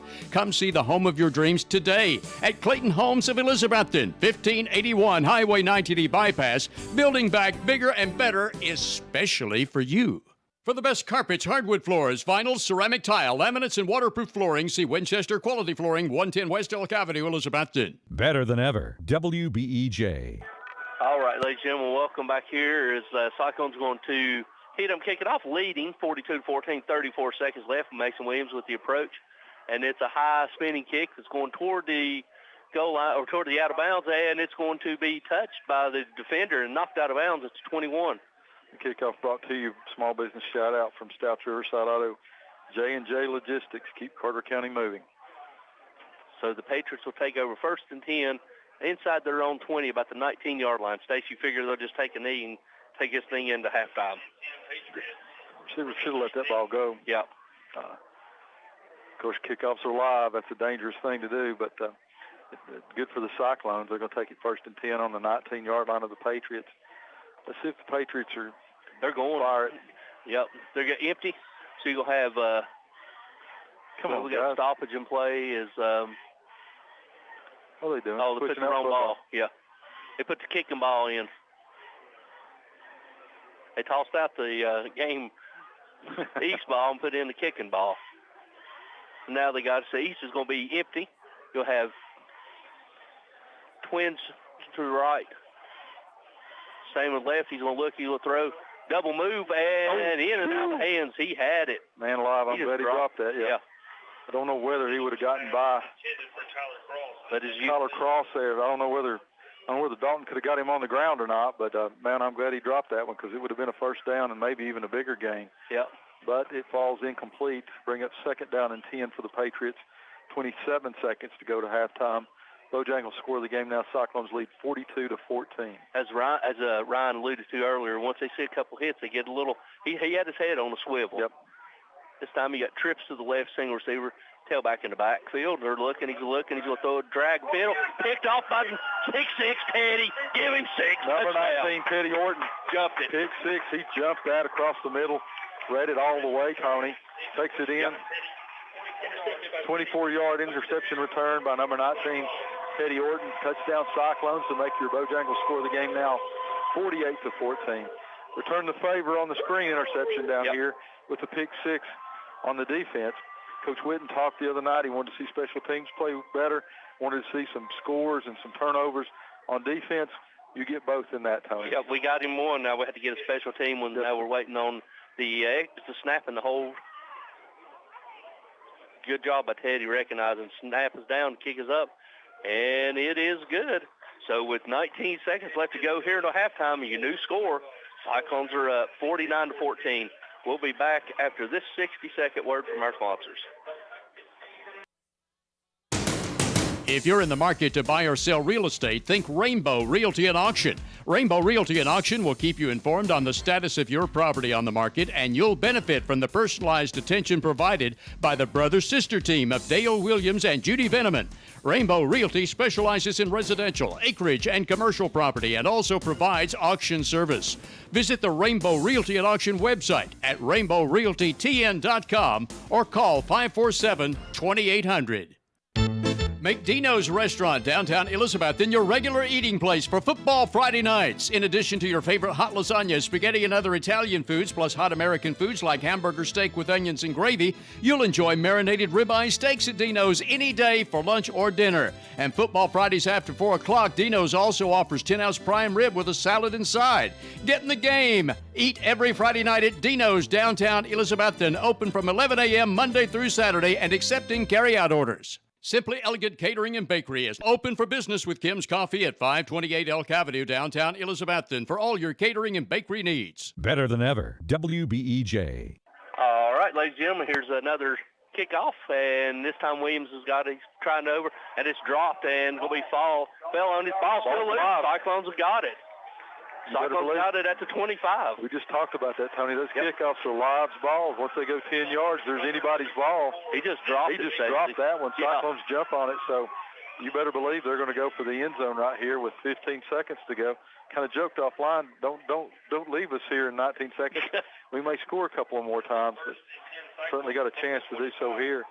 You got 15 seconds. They could run 2 to 3 plays right here, Tony. So. See who the quarterback's going to be. It's going to be Maupin. Maupin's going to come out, and you're going to have Teddy, Jirai, and Cade will be lined up to the right, and Whaley will be lined up to the left, and Stevens is your tailback. At Whaley? Yeah, Whaley lined up outside to the left. He's got single coverage. They got single high safety, and Whaley's dragging. We'll throw it to Nate. Nate jumps on the cut. He's across the 25, 20, 15. He's still driving inside the 10, and he's going to be tackled right about the 9-yard line with 5 seconds left to go. Still got 3 timeouts. Yep, so. And they use one right here. Clock goes all the way down to 5 seconds, so they're going to try the field goal? Yeah, well, they call timeout. Cyclones got a timeout, so let's don't take a guess whether they kick it or go for it. Yeah, let's not. Let's keep it here, Stacy. We got some local scores of interest, courtesy of Wes and Coach T. Science Hill up at halftime, 27-14 over Morristown East. Unicoi over Chucky Doak, 13-0 at halftime. And then down in Region 2, Knox Central is trailing Cott County by a score of 24-13. Alcoa's over Cookville, 21-7. East Ridge is up Blanken. Who was it? That's our Sequoia, 26-0. Not many games on slate for Thursday night, but those scores courtesy of Coach T. Is again they're bringing out. Nope, he's going for it. Yep. Got 5 seconds left. Cyclones come in. You got heavy package. You're going to have Stevens a chance to run this one in. Maybe hit Whaley on a quick slant up there at the top of the field because he got he's got single high. It's going to be a quick slant up there at the top. Give Whaley a chance to get a touchdown here. Yep. Back pass is Gibbs. Gibbs going to run. He's going to take a knee, and they're going to call a timeout. So they set up the field goal. So he's going to bring it in. He called off the dog right there. He had Whaley on that slant. He one-on-one. Safety's up behind the line of scrimmage, so they just center that into middle of the field. Yep. Coach Whitten's back here behind us. Coach Ryan Whitten saying, we need the experience, so that's right. This is deja vu. So it's closer than last week. So it'll be a 33-yard field goal. The balls will be spotted right at the 23. So we're looking at a 33-yard field goal to Sullivan East is going to call a timeout. So, Stacey, while we got a timeout on the field while Sullivan East taking the timeout? Nope. Yep, they took out the timeout. So let's go ahead and go back to the station for this quick 30-second break. We come back, we'll have the final 4 seconds for you. We'll be back after this 30-second word from our sponsors.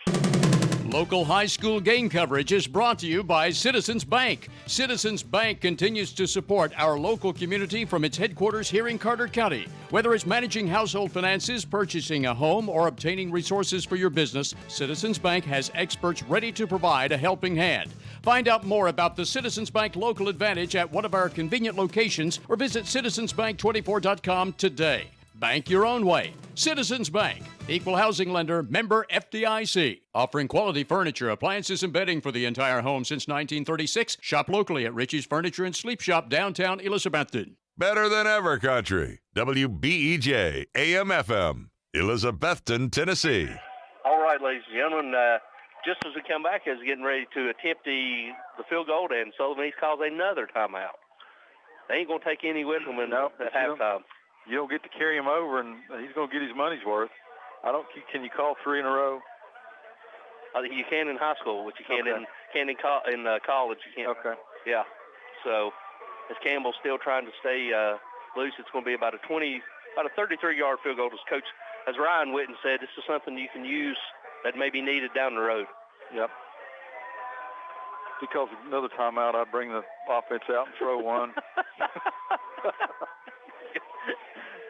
So they got one timeout left, 4 seconds left. Cyclones are up by a score of 49-14. As now we're hoping to get the field goal attempt, which will be spotted right at the 23. So it's a 33-yard field goal with snap from Russell, Whaley the hold, and Campbell, sophomore, on for the kick. It's a good snap. The kick is up, and he pulled it left.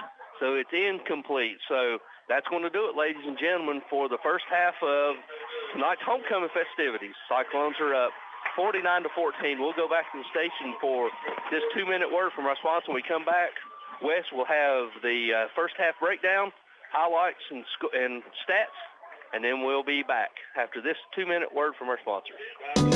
Signature Healthcare of Elizabethton Rehab and Wellness Center has been faithfully serving the Elizabethton and surrounding area for the past 37 years, offering physical, occupational, and speech therapies tailored to meet your specific needs. The facility is clean, faces are friendly, and they strive to provide the best care to all who enter their doors. Remember, if you feel like you're sitting on the sidelines of life due to a sickness that's got you down, let Signature Healthcare of Elizabethton help you get back into your game. People you know, caring for people you love. And go Cyclones!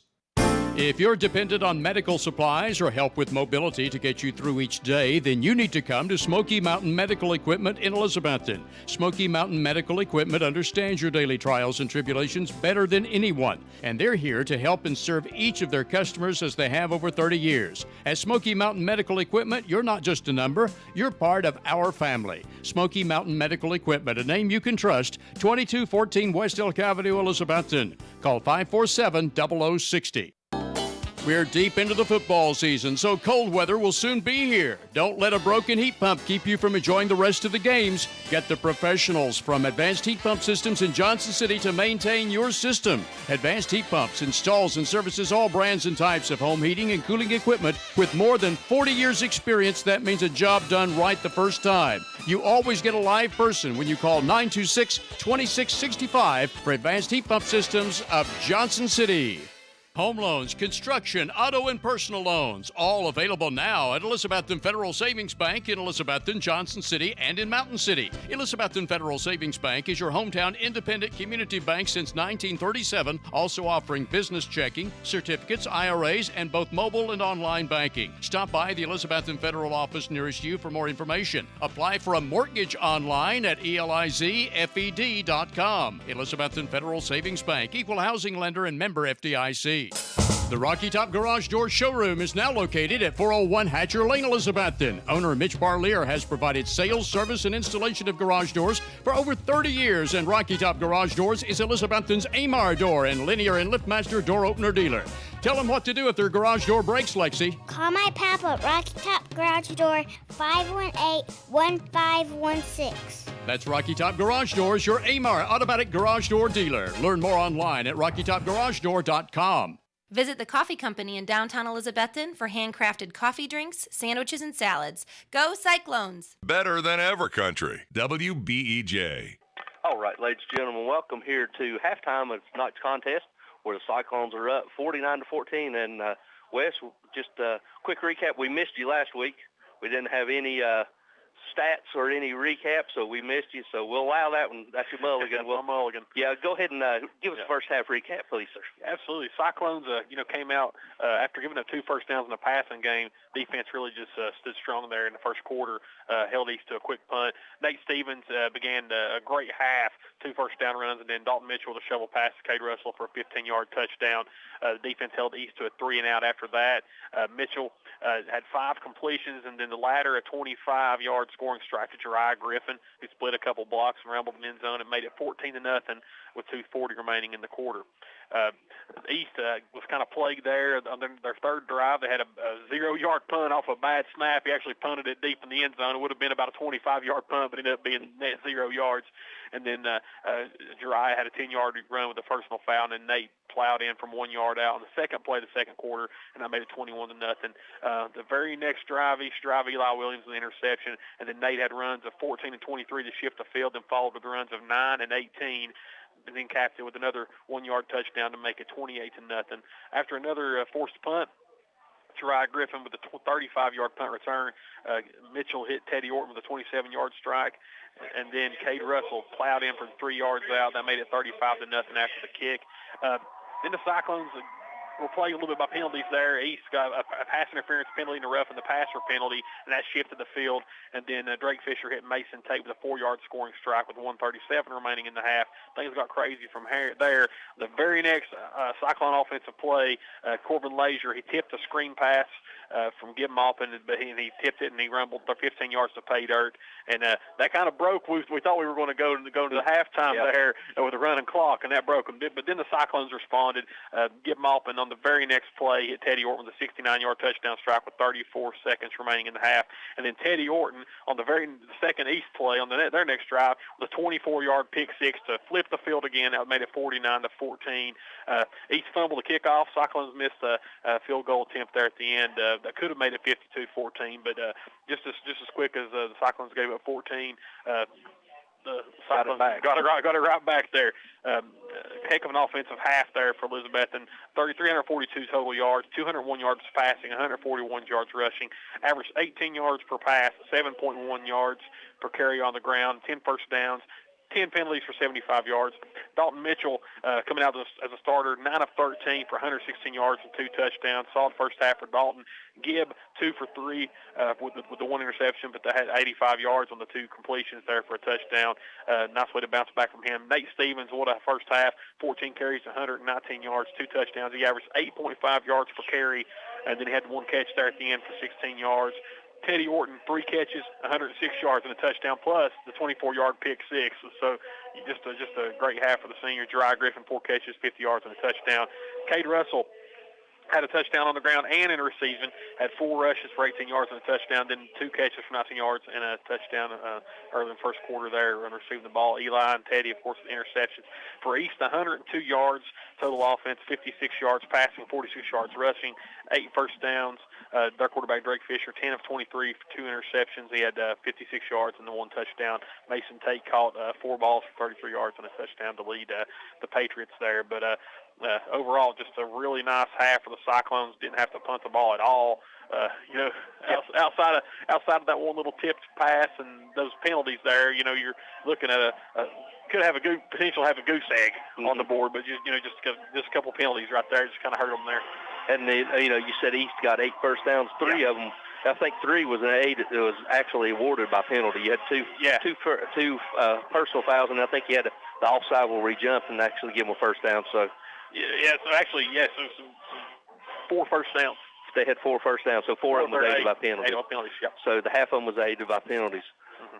Wes, it looks like just by watching, seems like this Cyclone team, and just by looking at the stats, continue to tweak, continue to get better, continue to keep driving, and it's not just one person the whole time. You can't just try to take away Nate. You can't try to take away Jeriah. You can't try to take away Teddy. It's becoming more of a, we used to always say, who's going to be the next man? All right, you got Parker and Jake. Who's that third man? And now it seems like you've got 3 or 4. It's just getting them the ball. All of them are stepping up, and they're doing a good job getting the ball. And it doesn't matter who's behind center. Dalton did a good job trying to, that shovel pass tonight. He had a couple of deep balls. Then Gibb comes in and just a couple really nice strikes there. Outside of that one miscue there early, but he had two really nice throws there. Nate running the ball like a madman, like we're used to seeing Nate Stevens run the football. Just a great effort. But playmakers up and down the field, multiple guys scoring. I mean, you can't beat that. Yep. Wes, as always, we appreciate the insight and your stats because you're the best stat man in the business for a reason. So we'll go ahead and go back to the station for this 2-minute word from our sponsor. But on the other side, we're going to have our Cyclone Touchdown Club Senior Spotlight is number 47, Wesley Shankles. Then after that, another word, and then you kick it back here, and then we'll be joined, see if we can get Ryan back on here for a little while. But I hope you enjoyed the Touchdown Club Senior Spotlight interview after this 2-minute word from our sponsors. The Ridgewood Dining Room is wide open for your dining convenience. Ridgewood is still the Tri-City's best barbecue, and you can come into the Ridgewood Dining Room any day, Monday through Saturday, starting at 11 a.m., except for Sundays and major holidays when the Ridgewood is closed. Call in orders to the Ridgewood at 538-7543. Ridgewood is still the best barbecue in the region. Ridgewood fries are made from genuine Idaho potatoes, and only Ridgewood has Mrs. Profit's original baked beans. The Ridgewood, Old Highway 980 at Bluff City, just 6 miles north of Elizabethton. What began as a vision for a young nurse is now a heritage for over 4 generations at Ivy Hall. With a 5-star rating by Medicaid Medicare, residents at Ivy Hall receive the best physical, speech, and occupational therapy in the area, and now respiratory therapy services are offered on staff too, all in a new state-of-the-art facility. Physician and nursing services to aid the healing process are also provided. All insurance is accepted at Ivy Hall, now hiring at 301 South Watauga Avenue, Elizabethton, and online at ivyhallnursinghome.com. Imagine the car you've always wanted at a price you can afford. Dreams do come true, so get the car of your dreams with a Happy Valley Credit Union auto loan. The Happy Valley Credit Union has great rates on loans for new and used cars, trucks, and vans too. Get pre-approved before you buy the car by calling the Happy Valley Credit Union for an appointment. It's quick and convenient. Credit restrictions apply, so call in or stop by the Happy Valley Credit Union today for more details at the corner of Lynn Avenue and C Street, Elizabethton, behind Walgreens. It's a proven fact that a college degree improves your job prospects and earnings potential. At Northeast State Community College, they offer a selection of 135 career-boosting programs and many sources of financial aid. There's also flexible scheduling in nearby locations. You have goals. Northeast State has options. Apply today and let's work to jumpstart your potential. For details, call 323-3191 or visit northeaststate.edu/admissions. Northeast State, we're here to get you there. Eat at one of the most popular places in Elizabethton, Jay's Corner at the corner of Lynn Avenue and F Street downtown. Jay's Corner was voted Reader's Choice for the best burger in town, and you'll also love Jay's Barbecue, smoked wings, hot dogs, subs, salads, and the very wide selection of sandwiches. Jay's Corner is open daily except Sunday to eat in or carry out. You can also call ahead at 547-3300 to have your order ready for pickup. Jay's Corner, Lynn at F Street, Elizabethton, also featuring daily specials, ice cream, and shakes. See the full menu on Facebook. The drive-thru window is open for your convenience at Reed Pharmacy, West Elk Avenue, Elizabethton, across from the high school with quality prescriptions for people and pets. Better than ever, WBEJ. All right, ladies and gentlemen, welcome back here to halftime of tonight's contest.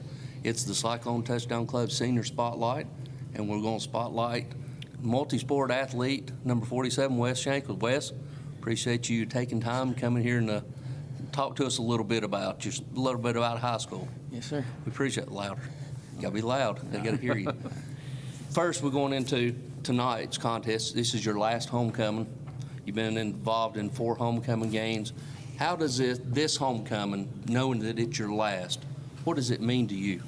Well, this is, I think it's cool because it's our senior year. It's the last time, we'll know that this is the homecoming, and we got to go out there and, we got to perform for a big crowd, everybody coming to watch, the girls and the escorts that are in the thing, and I just think it's cool.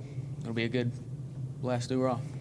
And then building on that, coming into tonight, you've set down, your sophomore year and your freshman year and sophomore year, you was part of the team. You played some special teams. You heard Coach Witten alluded several times. You've heard it, special team.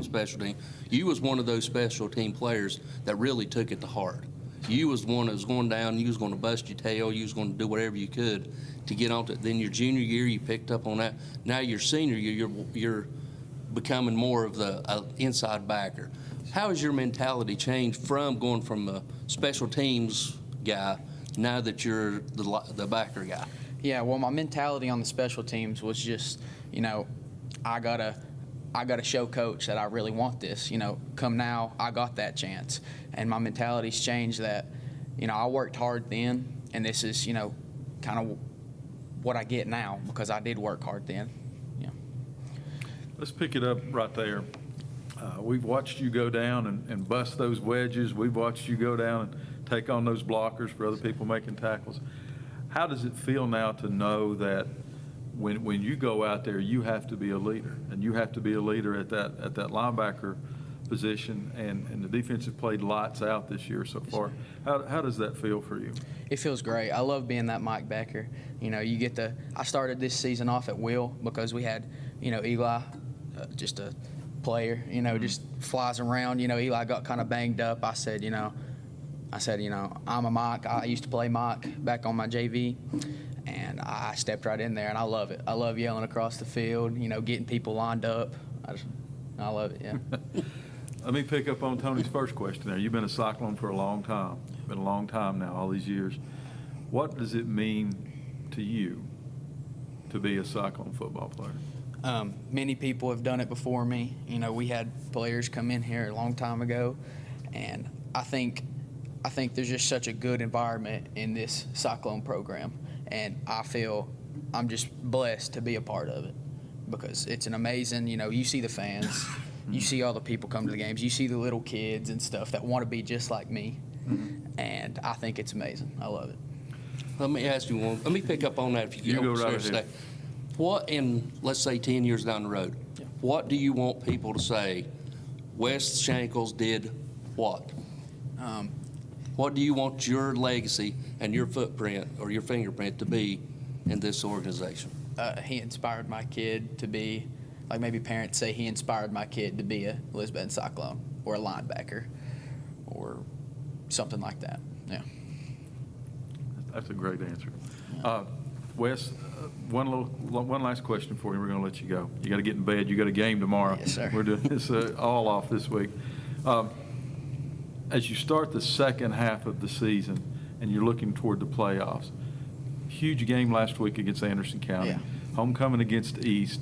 What are your predictions and your prospects for this Cyclone team as we finish out the regular season and look to the playoffs? We're going to battle. I just know that. I know that this defense, I know that we have matured. I'd say, we started maturing right around after that Greenville game. We started, locking in to everything our defensive coaches said, everything Coach Witten said. We started picking it up well. Everybody started buying in, listening to them. And, we went and showed that out on the field, And, I feel like it's going to be fun. Yeah. That's what we want to hear. Yep. Wes, good luck tomorrow night against the Southern Patriots. You're going to be at halftime. Tell your mama, tell your daddy, tell your grandparents, tell your sister, tell everybody they can listen to it. Mr. Woodby will put it up on YouTube, and we'll have it at the halftime of the ball game.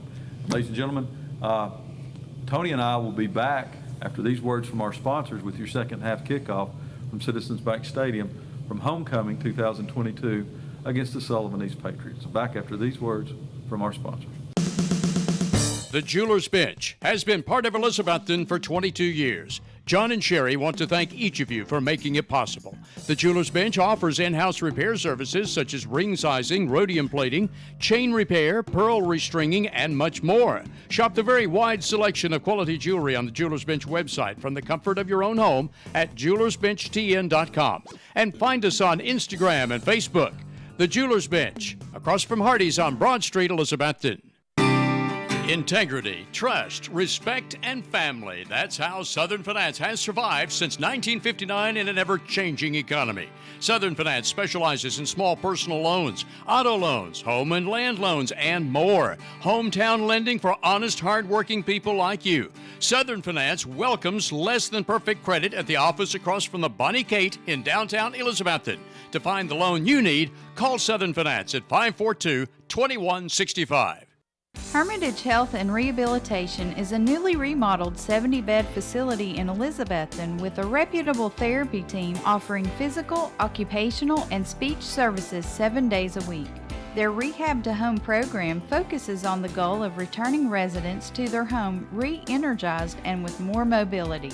Schedule your tour today at Hermitage Health Center, 1633 Hillview Drive, Elizabethton, 543-2571.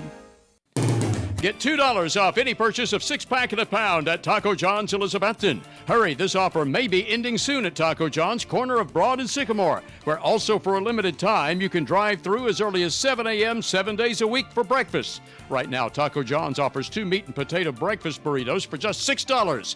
Anytime, any day is a good time to eat at Taco John's, corner of Broad and Sycamore Street, Elizabethton, where the drive-through window is open till 10 o'clock at night. Depend on Valley Forge Wholesale Cherokee Drive behind Tractor Supply to be fully stocked with all the essential items, toys, and gifts you'll want this holiday season. WBEJ. Okay, all right, ladies and gentlemen, welcome back here as we're wrapping up homecoming festivities. And Miss Olivia Hawley was elected as homecoming queen of 2022 for the Cyclones. Congratulations to Tom and Grandpa Tom and all the Hawley family. Yep, all the runners-up that are down there. As Davy Gooch sings the alma mater, as all the Cyclones that are back on campus here for homecoming 2022. Big time. Big performance by the band there. They got a competition this weekend.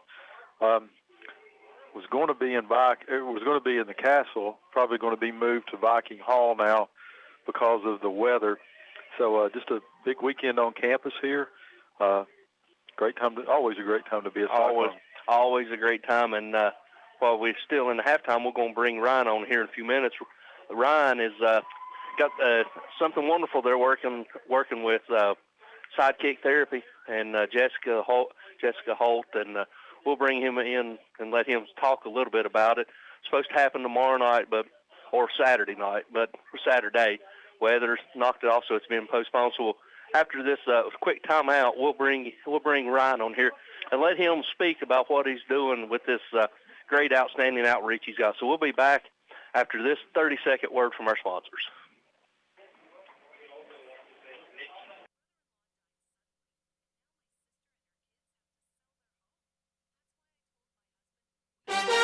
Watson's Marine off Highway 11E Bluff City is where you'll find one of the area's best selections of fishing tackle and marine accessories, plus the latest Camas, Phoenix, and Vexus boat selections. Watson's Marine also has Mercury and Yamaha outboard engines. Owner Aaron Green and sales and tackle shop manager Rex Pendergrass invite you to stop in soon and look at all the latest models and merchandise.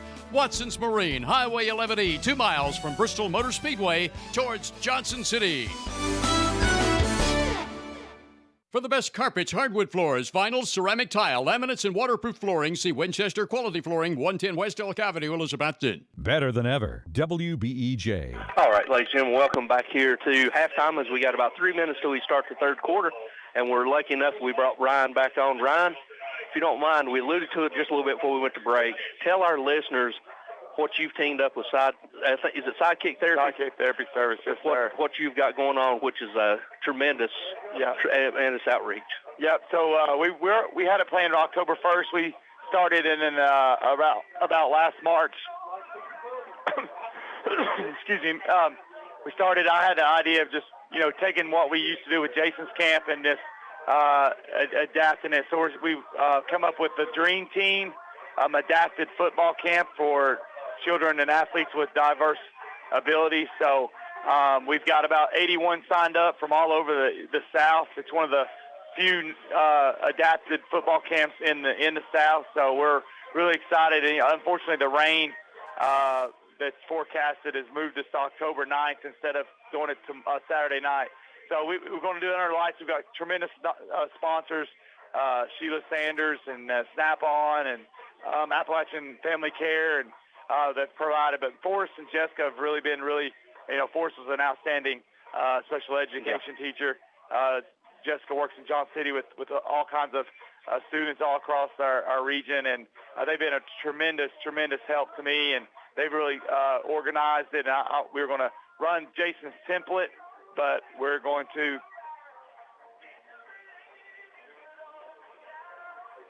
So it's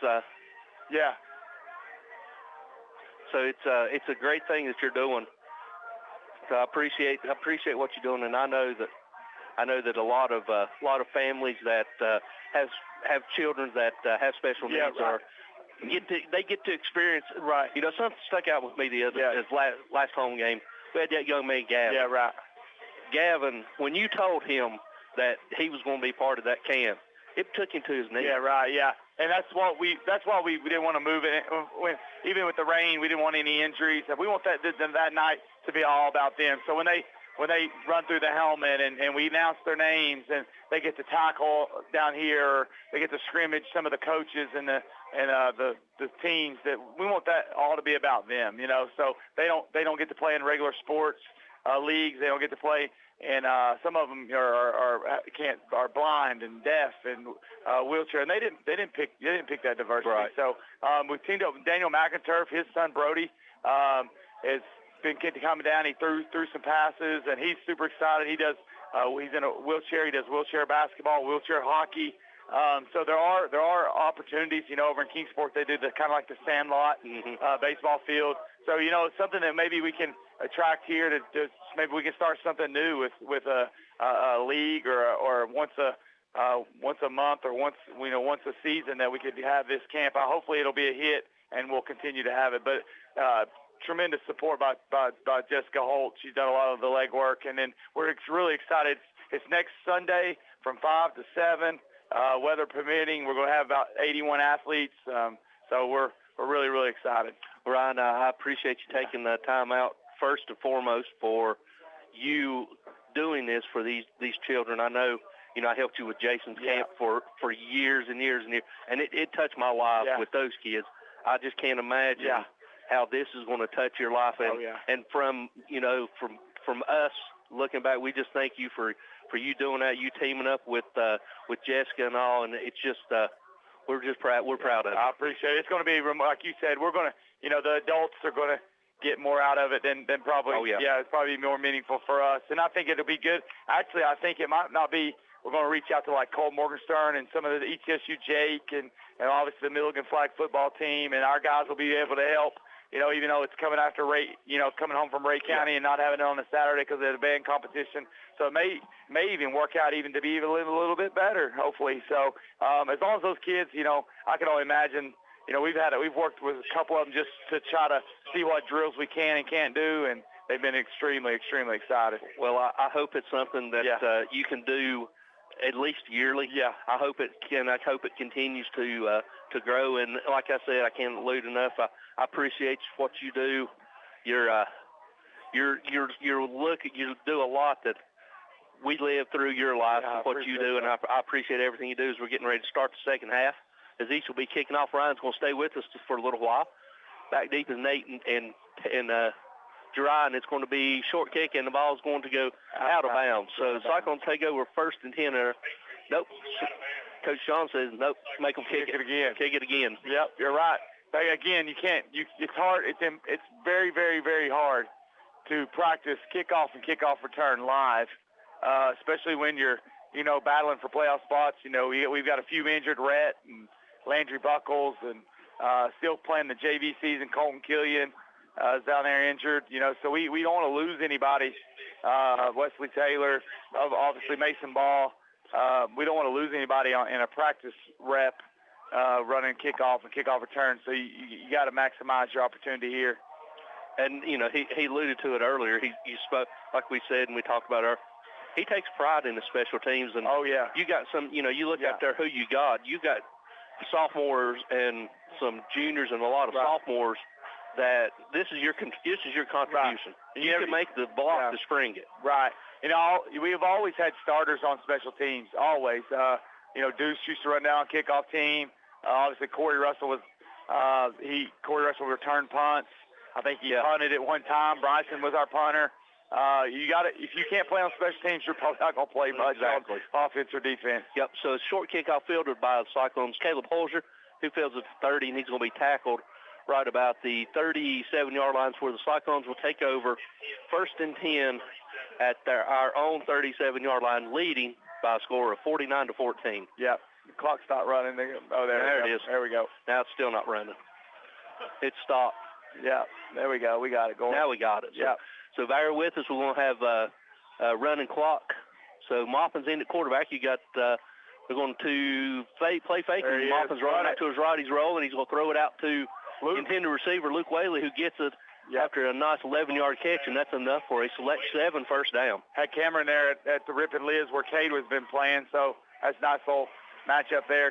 Cameron's got a big body. He can physical people around.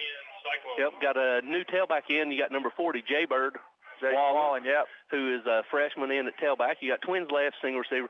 They're going to give it to the big Jaybird. Jaybird is a little slower his shoulder. He's inside the 40 or 50 and down inside the 45. Continue driving his feet. Pickup of about 6 yards. 6 yards.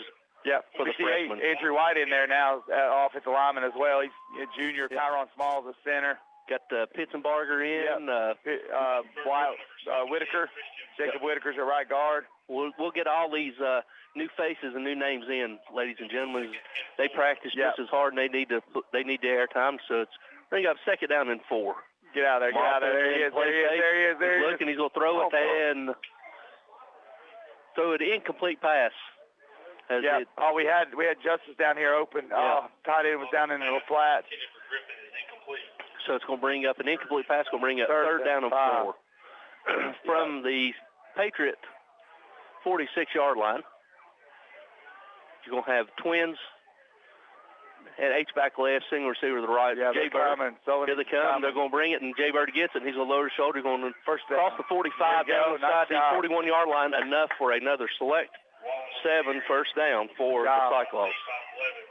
That's a good job by Jay Bird. They came off the edge. Number 1, Mason Tate, came off the edge there, unblocked. So we didn't have anybody for him. Jay Bird lowered his shoulder and got a first down. That's a big-time pickup. Jay Bird's a freshman. He's one of the nicest kids in Carter County. I don't think he ever has a negative thought across his brain. No, but he's built. He's built like a fullback. Yeah, he is. Mopping back the pass. He's going to throw it out here to Cam Baker. Baker gets it inside the 35, still driving down, forced out of bounds about the 32. Yeah, good quick route right there to get the ball out of your hands. Quickly to Cam Baker there. Baker comes out, and we're putting Justice Wallen back in, tight end H-back. So you're going to have tight end H-back left, single receiver. Cut it down, cutting the splits down. Yep. Moppin looking over to Coach Witten, getting the play call. As we're right at 9:12 left to go. Cyclones are leading, 49-14. Yep. So tighten the splits down. Wallen flips over to the left side of Moppin, back to pass. Here comes play fake. He picked it up nicely. He's rolling to his left. Goes in and out of the hands of Teddy Orton. Has a good play by Moppin. He put the ball right where he needed it. Yeah, he did. He got out of the pocket there. There's a little rush, scramble drill. Good blitz pickup by Jay Bird. Good. Yeah, Jay Bird is. He is put together now. He's stout. We haven't had a back like that since Cade Moppin. A big back can pound on you and lean on you a little bit. So, good job. Good job by giving us the opportunity. 3rd and short. Yep, Cyclones with H-back and single receiver right, and they're going to hand it to Jay Bird. Jay Bird's going to bring it back. He's going to bend it back, and he's going to be tackled close to the first down. I think he's got it. Yeah, good cut. That's a little split zone there. Yep, first down. Zone, yeah. So that's another first down. Yeah. Another select 7 first down. Yeah, for the Cyclones. That's good too, because Jay Bird's more of a man blocking scheme, and he's got to learn to kind of run where they're not. See green, run green. Same formation for the Cyclones. There it is. Play fake, good pickup, and he's got it out to Justice, and just high over the outstretched arms of Justice Wallen, but he had him right here in the flats. Yeah, that's good. We're trying our best to get the tight end more involved. Justice got good hands, good skilled kid, especially as a freshman. Good body. We just missed him high a little bit. You get the Wallen family together now. It's 3 freshmen. You're here for a long time. Yeah. High snap, and Gibbs going to fall on it back inside his 42. High snap. So now they're going to take Teddy and Dry out, and they're going to be replaced by number 11, Eli Blevins, and also number 14 is Alex Riddle. Yep. So it's going to bring up 3rd down and about 17 for the Cyclones. Yep. They're backed off. He's backing off. Soft coverage. Just get it out quick. Here we go. the Maupin looks over. You're going to have twins left, H back left, single receiver right, Jay Bird to the left side of Maupin, back to pass. Blitz pick up. He's stepping up, and he's tackled. He's sacked for about a 4-yard loss. It's going to bring up 4th down and about 18 or 19. Yeah, so, we're going to punt it away. They're going to punt it. This is another one of those happen later in the year. You got the short field. You need to work on your pooch punt. It's something that we need to work on now. So hopefully it'll pay off. So you're looking to pin them inside the 10. Yeah, it's a good opportunity to practice. Plus, we don't have any 4th and 18 plays in our playbook. No, just Philadelphia's the only one that's got one of those. Exactly right. Williams is back to punt, and he gets it down. He drops a nose, and he gets a high spinning kick. That's going to land about the 15, take a cyclone roll inside the 10, outside the 5, and it's going to he touched it. He right touched to 5. They did. They touched it, and they're going to say he's down. Oh, the ref messed that one up. Yeah, they did. Yeah. They messed up. They didn't know who was touching it. No, so the Patriots are going to get it 1st and 10 about their own 6-yard line, trailing. He surprised the ref. I think he did, too. I think he surprised everybody, including himself. Yeah, right. He forgot what team he was on. He forgot it wasn't a live ball. So yeah. Patriots going to take over 1st and 10 from their own 6, trailing by a score of 49-14. Score sponsored by Bojangles, where you can go get you 2 steak biscuits for $4. Yep, we got. Patriots going to break the huddle. They're going empty. Yeah, they got single back to the pistol formation. Twins left and right. 6. Come on, get down there. And they're going to hand it to the tailback. Tailback's going to bounce it outside. He's still on his feet. He's crossed 15, and he's going to be tackled up near the 17-yard line, enough for a Patriot 1st down. Yeah, it's too much. Can't do that. Gotta go. Yeah, we got our front 7 is, or our front 3 is be Markel Chappelle, Landon Hughes, and Andrew Blevins. Right. Cam Baker's at outside backer. Wesley Schenkel's still in. Caleb Holder's still in. Caleb needs all the work he can get there at will linebacker. Yes, his 2nd game playing. Back to pass is Fisher. He's looking left. He's looking. He's got time now to drag him across the middle. There it is. He's dropped. Yep, right in there. Cameron's there. Pass it off, playing zone. So good job with his head on a swivel. Yeah, and we got 2 new safeties. You got number 15, Luke Whaley, and also number 6, Jesse Whitehead. Yep. And you got 2 new corners. Riddle and Blevins is playing your 2 corners. Yep, that's still the other's outside linebacker. 2nd and 10. This is where you work on that depth. Yeah, it is. And plus, a lot of these guys, dedication, commitment is what we're all about. So, these guys are here every day, and opportunity to compete and play and build up that depth. You never know when your number's going to be called. Nope. Hand off the tailback. He's going to flip it over to the right side, and he's going to be tackled just across the 20 up near the 21. Good tackle by Shankles. Yeah, Shankles and Cam got in there as well, so good job by Shankles. Yep, now Landon Hughes goes out. He's being replaced by number 36, Xavier Smalls, playing nose man. Yeah, that running back's down over there, number 2. Yep. So we got an injury on the field. So what we'll do is we'll go ahead and send it back to the station for this 30-second timeout. When we come back, we'll finish this 3rd quarter. We'll let you know your Cyclones are up 49-14. We'll be back after this 30-second word from our sponsor.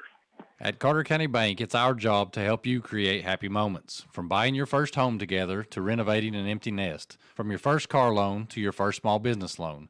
We're here to help along the way so you can focus on the happy moments.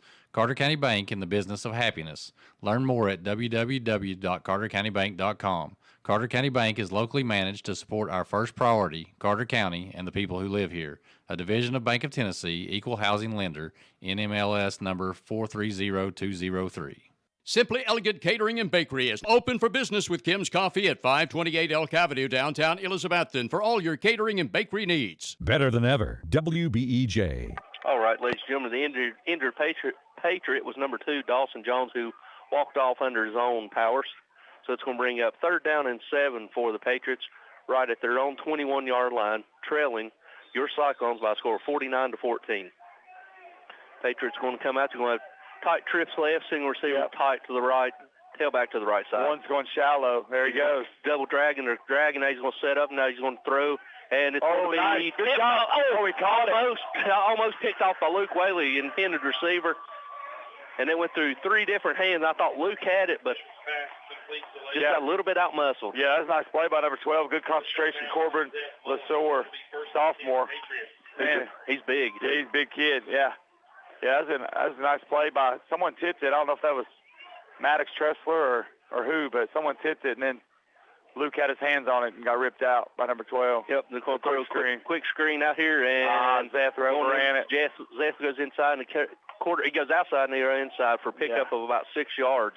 Yeah, Zeth overran that. That'll be a film study there for him. Yep. Holzer ran on the tackle. Has Zeth coming out, and Cam Baker's going to be replacing him, getting some reps. You're going to have Billy Woodby at Mike Backer. Yep. And it's going to be handing off the tailback from Billy Woodby reaching. And we got a late flag coming flying in. You're probably right. Yeah, Billy's too high right there. Grabbed his face mask. Donovan Smith-Peters on the carry. There's a flag on the play. Well, we got 20 runs hard now. He does. He runs hard. He runs downhill. Caden Roberts, Jr. Well, we got a second while we're waiting on the referee. Let's talk a little bit about our first down sponsor. First down sponsor is Select 7, where they offer consumer loans, auto loans, boat, motorcycle, farm equipment, campers, ATVs, RVs, jet skis, and personal loans. They also do home loans with 10, 15, and 30 years, and they also have first mortgage loans. We go where you go. Select 7 Credit Union Mobile Banking. If you live, work, or worship in any of the 7 counties in Carter, Washington, Unicoi, Hawkins, Sullivan, Scott, and Washington County, Virginia, you can become a member.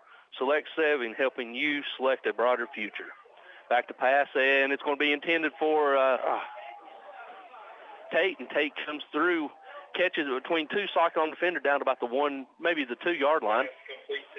Yeah, Alex Real jumped undercut it there, try to undercut number 1. Obviously, number 1's Mason Tate's made some really good plays tonight. That was another one. Yeah, he has balanced formation for the Patriots. Back to pass, and they're going to blow dead as never did see a flag. Never did either. Must be over here on the side, Judge. It's going to be false start against the offense. Yeah, moving back. We'll back them up 5 yards, so it's going to bring up first and goal from about the 7-yard line. Cyclones it's all Cyclones, 49-14 as we got a continuous clock. Yep. Sullivan East is still huddling as they're breaking the huddle. Got about 35 seconds left to go here in the third quarter. Fast-moving third quarter. Yep, they're got to stop him right here. Number 1's tight split. He's going to go shallow again. Yep. Shallow cross. He's going to sit right there in the middle. Watch one. Stop. There he goes. Now he's running for his life. He's going to throw a check down to the running back. Running back's going to lower his shoulders. He's tackled short back to the original line of scrimmage, so it's going to bring up second and goal. Yeah. Maddox Tressler and Luke Whaley. Billy Woodby there on the tackle making a play. Bryson Rowland enters the game. 7 seconds. For Riddle. And that's probably going to be the last play of the third quarter. Indeed, it is. Boom, there that's going to do it for the end of 3. We'll let you know. Cyclones are up 49-14. We'll be back after this 60-second word from our sponsors. Come in today to Clayton Homes of Elizabethton on the 19E bypass, building back bigger and better for its customers and also now under new management. Come see Clayton Homes today, Team 811, the low price leader where it's done right the first time. Clayton Homes Elizabethton has homes to fit almost anyone's budget from 900 square feet to 2,500 square feet. Come see the home of your dreams today at Clayton Homes of Elizabethton, 1581 Highway 19E bypass, building back bigger and better especially for you. If you're in the market to buy or sell real estate, think Rainbow Realty and Auction. Rainbow Realty and Auction will keep you informed on the status of your property on the market, and you'll benefit from the personalized attention provided by the brother-sister team of Dale Williams and Judy Veneman. Rainbow Realty specializes in residential, acreage, and commercial property and also provides auction service. Visit the Rainbow Realty and Auction website at rainbowrealtytn.com or call 547-2800. Offering quality furniture, appliances, and bedding for the entire home since 1936. Shop locally at Richie's Furniture and Sleep Shop, downtown Elizabethton. All right, ladies and gentlemen, welcome back as they're flipping ends of the field to beautiful Cincinnati Stadium where your Cyclones are up 49-14 as we're getting ready to start the fourth and final quarter. Second goal for the Patriots at the Cyclones 2. Balanced formation. It's time they'll hand it to Roberts. Roberts is going over the right side. He's going in for the end zone for a touchdown. Yep, number 20 just did a little dive off the right side there. Patriots blocked down. He went out. That takes our running clock away, Stacy. Takes our running clock away. Well, let's get it back. Appreciate appreciate Ryan helping us out here a little bit tonight. Kind of filling in here on the Thursday night. Always, he's got better insight than we do, so glad to have him here. Yep. Patriots going to come on and attempt the extra point. We dropped below 30, so clock stops now at 11:56 to go in the fourth period as they attempt the extra point. Waiting on the snap and the hold. Snap is a good snap down. The kick is up, and you almost got it. We're getting ready to get it, and it's missed. So it's wide to right. So after a missed extra point, your new score is 49-20 Cyclones. We'll be back after this 60-second word from our sponsors. Make Dino's Restaurant downtown Elizabethton your regular eating place for football Friday nights. In addition to your favorite hot lasagna, spaghetti, and other Italian foods, plus hot American foods like hamburger steak with onions and gravy, you'll enjoy marinated ribeye steaks at Dino's any day for lunch or dinner. And football Fridays after 4 o'clock, Dino's also offers 10-ounce prime rib with a salad inside. Get in the game. Eat every Friday night at Dino's downtown Elizabethton, open from 11 a.m. Monday through Saturday and accepting carry-out orders. Local high school game coverage is brought to you by Citizens Bank. Citizens Bank continues to support our local community from its headquarters here in Carter County. Whether it's managing household finances, purchasing a home, or obtaining resources for your business, Citizens Bank has experts ready to provide a helping hand. Find out more about the Citizens Bank Local Advantage at one of our convenient locations or visit citizensbank24.com today. Bank your own way. Citizens Bank, Equal Housing Lender, member FDIC. The drive-through window is open for your convenience at Reed Pharmacy, West Elk Avenue, Elizabethton, across from the high school with quality prescriptions for people and pets. Better than ever. WBEJ. Ladies and gentlemen, welcome back here to Citizens Bank Stadium where we're getting ready to receive kickoff. Nathan Gerard is back deep inside their own 10. It's a high spinning kick that Gerard's going to get about his own 14. He's across the 20. And there comes a late flag and it's through by the referee, which is going to be a hold up near the 30-yard line. Cyclones look so good tonight. The only thing they're going to have is a bunch of penalties. A lot of penalties as we got some pushing and shoving as the Cyclones were trying to get some of the Patriots off of Gerard and took offense to it. And then got another flag, don't we? Yeah, that was after the fact. So we're going to sort this out.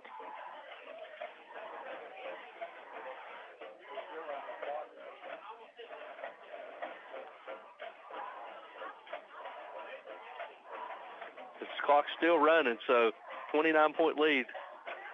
Run it. Won't have no argument from. So we're going to have dead ball, unsportsmanlike against the Patriots, and offsetting. Offsetting. So it's going to be a 10-yard penalty from the end of the run, holding against the Cyclones, and then offsetting. That's 60. That's 75 yards and personal fouls. Personal fouls tonight against the Cyclones. Yeah, that'll be addressed from Coach Whitten. Those lost yards we've been talking about, that's what you're talking about. You don't pick them up on special teams. You want to do that, so as long as it's taking them tonight to place the ball, who knows how long it'll take them to place this one. Yeah. Finally, they got the ball on the 27-yard line of the Cyclones. 10:05 to go here in your ball game. Cyclones lead 49-20. Got a couple of new faces, Stacey. You got number 88, Blaine Tolley, playing at tight end. Got 11, Eli Blevins out here on the right. Travis Rowland, Jay Bird's your tailback, and Moppin's going to hand it to Jay Bird. Jay Bird's going to lower his shoulder, and he's going to be upended after a pickup of about 2 yards. You also got number 68 is Corey Green playing one tackle. Pitzenbarger's out there. You got White, Andrew White out there. Tyron. Here they come with a blitz. Good pickup. Moppin rolling out, and he's going to throw it to Eli, and Eli makes a catch on the low ball. So he'll pick up of about 3 yards. That's a good pickup by Pitzenbarger on that blitz. Yep. Good job by Blevins coming back to the ball. It's going to bring up a 3rd down and 5. Ball's on the Cyclone 32, 9:04 to go. Just getting to play. Still same formation for the Cyclones. We won't get a 3-5 right there. Yep. Good job. quick clap by Maupin to jump them offside. So good job by the Cyclones. So it's going to be... Should be a select 7 first down. Oh, a false start against the Cyclones. Really? Huh. Didn't see that. Didn't see that one. Riddle, number 14, is coming back in for the Cyclones. So we got Riddle and Blevins there. You're lined up wide left. Tolley's your tight end to the right. Third down and 10 now. Third and 10 from the 27. So we got 8:35 left to go here in the fourth and final period. Cyclones are up 49-20. So blitz. They're rolling out to his left. Maupin's rolling. He's going to throw, and the ball floats on him. Yep. Rolled away from the blitz. Good read that time, but ball's just a little bit too high, so the Cyclones are going to have to turn it over on a punt here. They stopped the clock. I think we might have got 2 extra minutes there running, so they finally stopped the clock on the change of possession here, possibly with the punt. Cyclones lead 49-20. Have it 4th and 10 from their own 27-yard line. Big Mason Tate's back for the Patriots. And make sure our Mason Williams kicks it away from him. Yep. As this is a second punt, Williams back to punt, and he gets it. And this time it's going to be an end over end that's going to hit about the 40 and take a Cyclone roll down inside the 35 and then roll sideways down right about the 30, right at the 35-yard line. Luke Whaley for the Cyclones touches it as it starts to come back.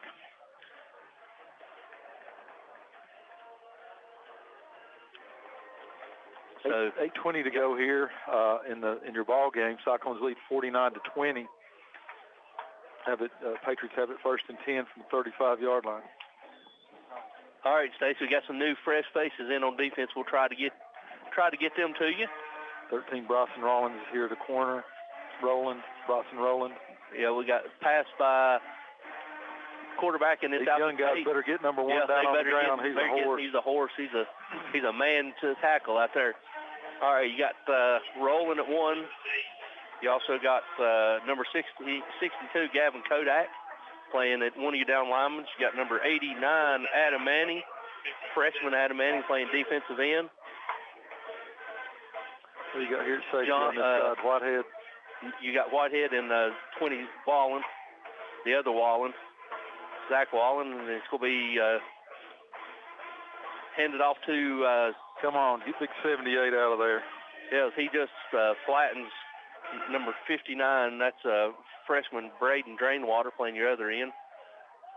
Jones on the carry. You've got 48 now, Tyler Hartley. You got number 34, John Seifert in. It'll be 2nd and 5. Billy Woodby in at 1 linebacker. 2nd down and 5 for the Patriots. Back to pass. He's looking. He'll check it down over here in the flat. And he's going to be met by 3 Cyclones led by Zach Wallen and also John Seifert and also number 13, Bryson Woodby. You got another flag on the play, Stacey. Bryson Rowland. Yep. Yeah, Rowland. Probably face mask where it was thrown right. So. Clock stops with the penalty. Face mask on the Cyclones. Yep. So it's a 5-yarder incidental. So they're going to tack it on at the end of the run.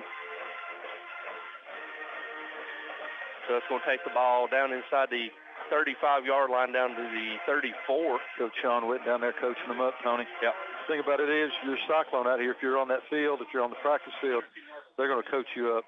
110 yards on 13 penalties so far for the Cyclones tonight. That would be something to be addressed and looked at. Tight formation to the right, split backs. Back to passes. Ranier, he's looking. He's got his favorite receiver, Tate. Tate's going to get it down inside the 25 and be forced out of bounds. Enough for another Patriot first down right about the 20, inside the 24-yard line. 7:08 to go here. Riddle takes him out of bounds. 49-20 Cyclones. Patriots will have it 1st and 10, though, from Cyclone 24-yard line. And there's a free 5. Yep, so add that to that, Wes. Add 5 more to it. As they're going to get a free 5. You also got number 48, Kyler Hartley, who's a freshman playing another defensive end. Got a lot of freshmen and sophomores, Stacey, getting some playing time right now. Mm-hmm.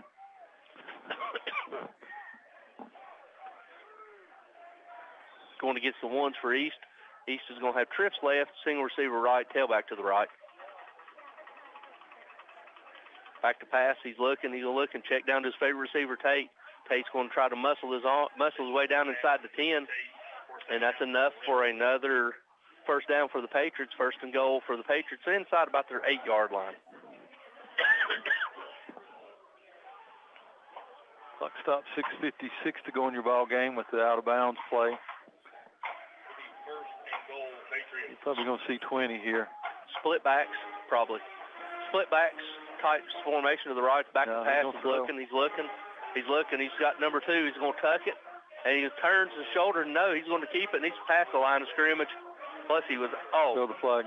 They caught it for a touchdown in the end zone. Yeah, he threw it from the 5. The line of scrimmage was the 7. They got it. Yep, they found it. Nice catch. Yeah. Good catch. Good turn, but he was about 2 yards past the line of scrimmage when he threw it. So we're going to call the illegal forward pass. That's one of them Mahomes plays where he tries to throw. Yeah. Keep one leg on the other side of the line of scrimmage. He wasn't even close that time. Yeah. So legal forward pass.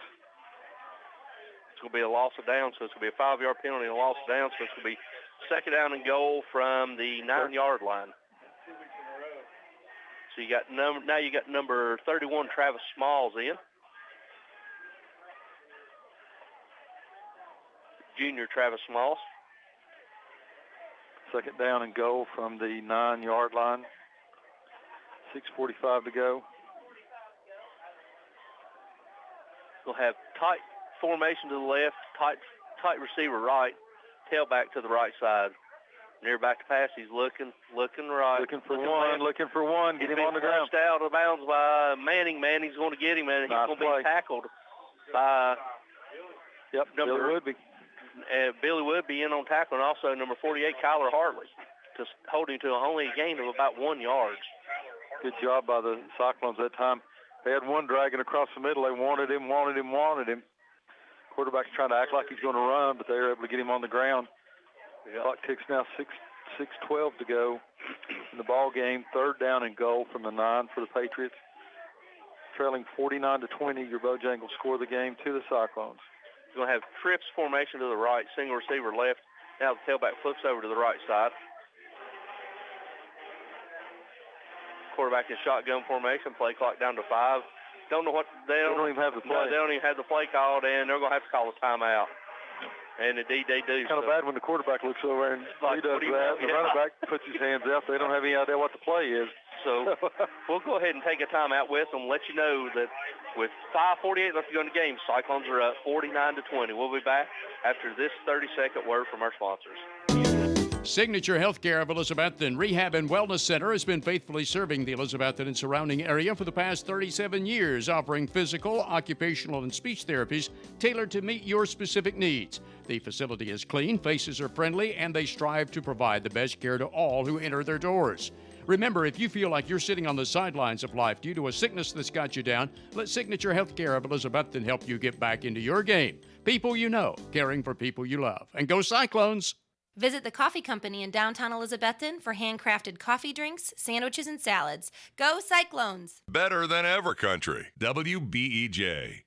All right, ladies and gentlemen, welcome back here to beautiful Citizens Bank Stadium where we're coming off a Sullivan East timeout. Cyclones are up 49-20. But East has got a third and goal from the Cyclones' 9-yard line. Looking to add some points is written on the referee to blow it in.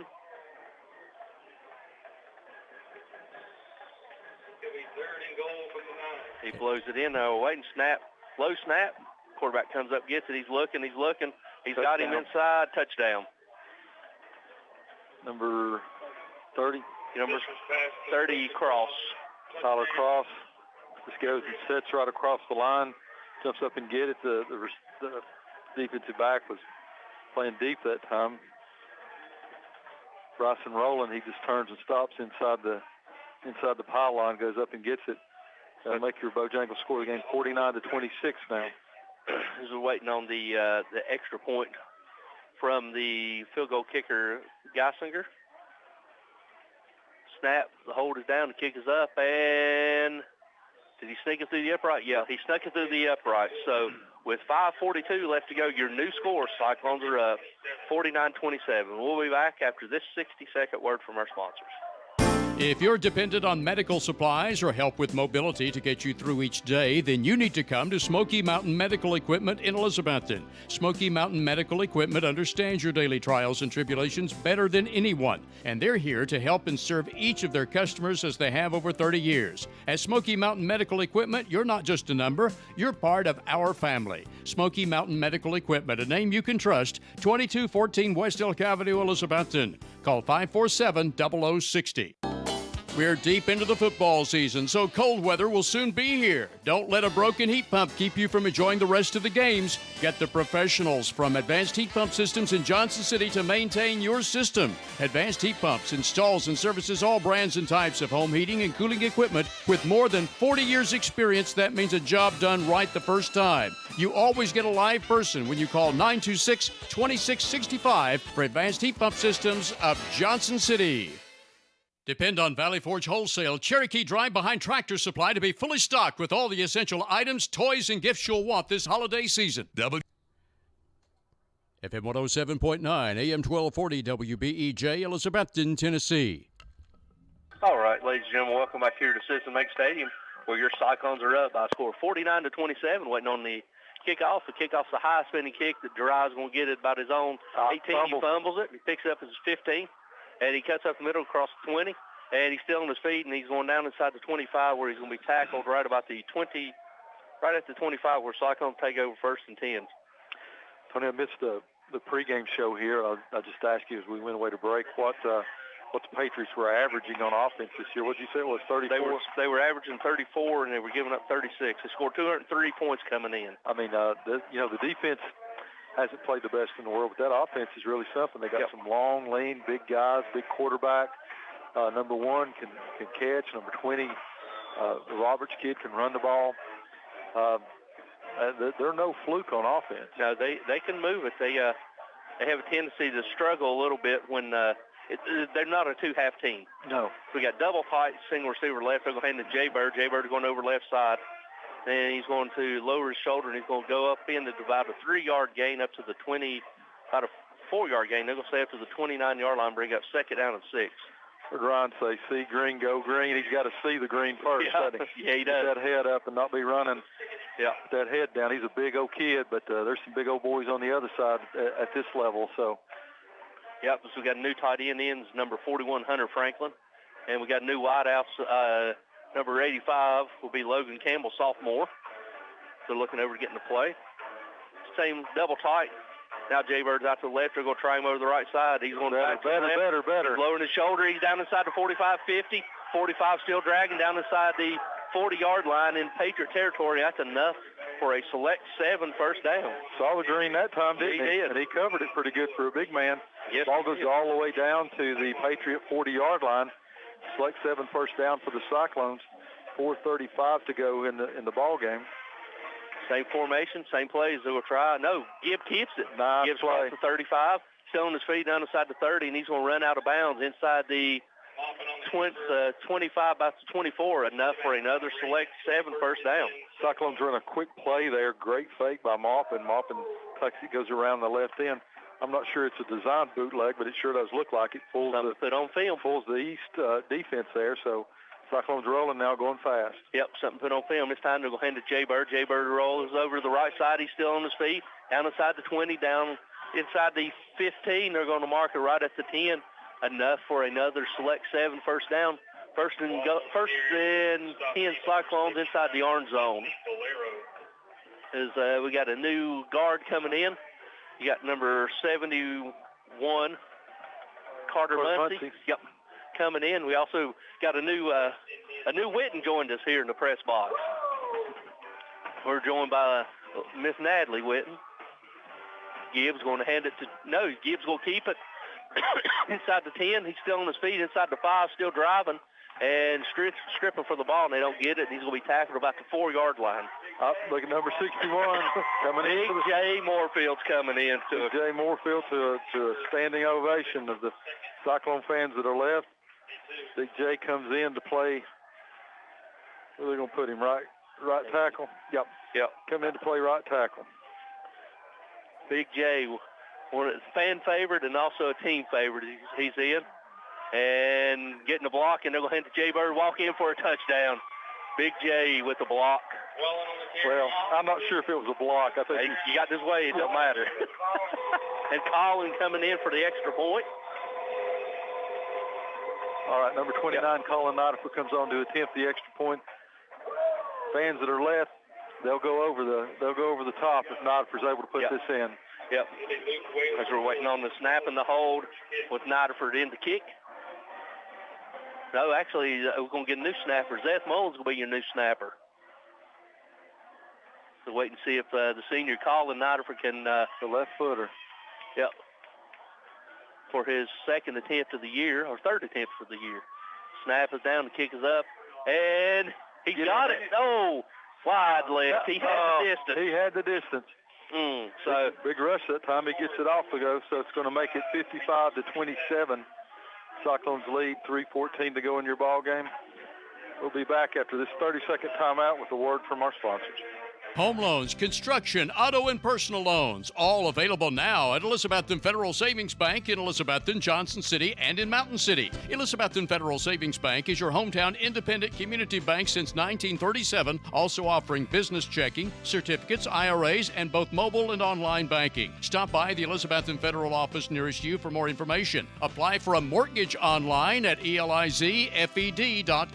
Elizabethton Federal Savings Bank, equal housing lender and member FDIC. For the best carpets, hardwood floors, vinyl, ceramic tile, laminates, and waterproof flooring, see Winchester Quality Flooring, 110 West Elk Avenue, Elizabethton. Better than ever. WBEJ. All right, ladies and gentlemen, welcome back here to Citizen Bank Stadium where we got a new weapon kicker, Stacy. Got Big J Moorfield getting ready to kick it. He's stepping his steps off. He's getting ready. And what are those size shoes? Probably size 18. Ain't got nobody put it on the tee yet. Size 18 quadruple E, probably. 18 double E. He doesn't know how to put it on the tee. And the fans are going to crowd wild to listen at him. He's going to set it up now. Watching. Look at that one-handed. Oh, Jay, he's going to get to lay a game here while he's trying to put the ball on the tee. Here, and now we're going to get, there they got it. Now Jay's going to mark it off. It's going to take him 25 seconds to mark off his You got to step. love it. That's Big J. Now he's backs on up. He's getting a run again. Yeah, look at him. No, he's going to mark it over. He's going to do it soccer style. He's going to do it soccer style. Hurry up, son. Kick it. Here he goes. That puts the kick, and he gets it away. An unintentional onside kick goes down to the 48. Patriots recover from there. Big J, look at him. Nobody's happy to be out there. You won't be able to wipe that smile off. Nobody's happy to be there. Fan favorite, absolutely a team favorite. Yes, he is.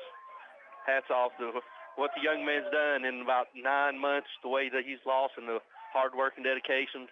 Never will forget the best story is he asked why all this Witten stuff, why Jason Witten stuff all over the weight room and all over everywhere. And they said, who's the coach? And he never did figure it out until one day. And he said, you're the coach's brother. And from then on, it was something else. Yep. Snap it and we'll try it over to the right side. And it's going to be tackled for a 1-yard gain for the Patriots. Bailey Cannon. All right, Stacey, got a bunch of new faces in again. Bailey Cannon in was that time the freshman on the tackle, number 53. Got 84, Taylor Tucker in. And your two safety, you got number 23. You got Jack Blevins. Who's this other one? Ryan. Cruz Stout's in. Justin Whitehead is in. We'll get some more numbers as we see them as they break the huddle with 2:34 left to go. New quarterback. Twins left and right, and they're going to play fake, and he's going to try to run the inside. Cyclone, he's inside the 50, the 40, and he's still on his feet down inside the 35, down inside the 30. He's going to be tackled, run out of bounds, I should say, about the 24-yard line. Good run by number 9, freshman Blue Prophet for the Patriots. Blue Prophet, that's a good name for a quarterback, isn't it? Blue Prophet. You're going to take it all the way down to the 24-yard line, 2:22 to go here in your ball game. You got number 83, Brock Shelby, freshman in playing a safety. Number 57, you got Brock Stewart in. Patriots going to break the huddle, going Twins left, Twins right. pistol formation. Now they're going to flip over and go trips to the right. Switch, switch, switch. And they're going to hand it to the tailback. Tailback's going to try over the right side, and he's going to be tackled led by number 31, Travis Smalls, and also number 59, Braden Drainwater. Bird comes in. Big J Bird. You got number 35, Josiah Bird in, and you also got Big J in at nose guard. And you also got number 48, Kyler Hartley in. He's still playing defensive line. Big J's lining up as nose guard, Stacy. He can take up two holes right there. That's where they need him right there. Yeah, he's getting down. He's ready to fire off the ball as they break the huddle. Got twins left and right. And this time he'll hand it to the receiver. No, quarterback keeps it. And he's going to, Prophet's got it. He's down inside the 20, still on his feet, down about the 17-yard line. Down to 1:25 to go in your ball game. Cyclones lead 55-27. Cyclones trying to keep them out of bounds. Keep them out of the end zone and keep the play clock. Keep them keep them in bounds and out of the end zone. Yeah, so you got Josiah out. Who you got coming in? Adam Manning at number 89 for Josiah Bird, who come in. And you're waiting on the snap, and they're going to get a free 5 right there, Stacy. A little bit too anxious. Bradley Cannon, who's Bradley Cannon's little brother, is number 53, Bailey. Bailey Cannon. Yep, Bradley's little brother. I called him Bradley, but it's Bailey. It's his little brother. So it's going to be enough for a Patriot first down. Inside about the 13-yard line as we're under a minute left to go. We're at 51 seconds left. All Cyclones, 55-27. And they're going to hand it to tailback. Tailback's going to bounce outside, and he's going to try a stiff arm, and he's going to be tackled by... The face mask on the offense. See if they call offensive face mask, because he had it, trying to stiff arm. Tackled by number 31 by Travis Smalls.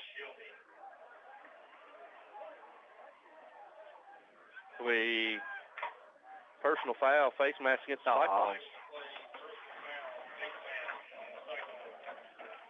So it's going to be half the distance to the goal, and that should be enough for repeat first down. So it's not going to be enough, so it's going to be first and goal now for the Patriots at the 6-yard line.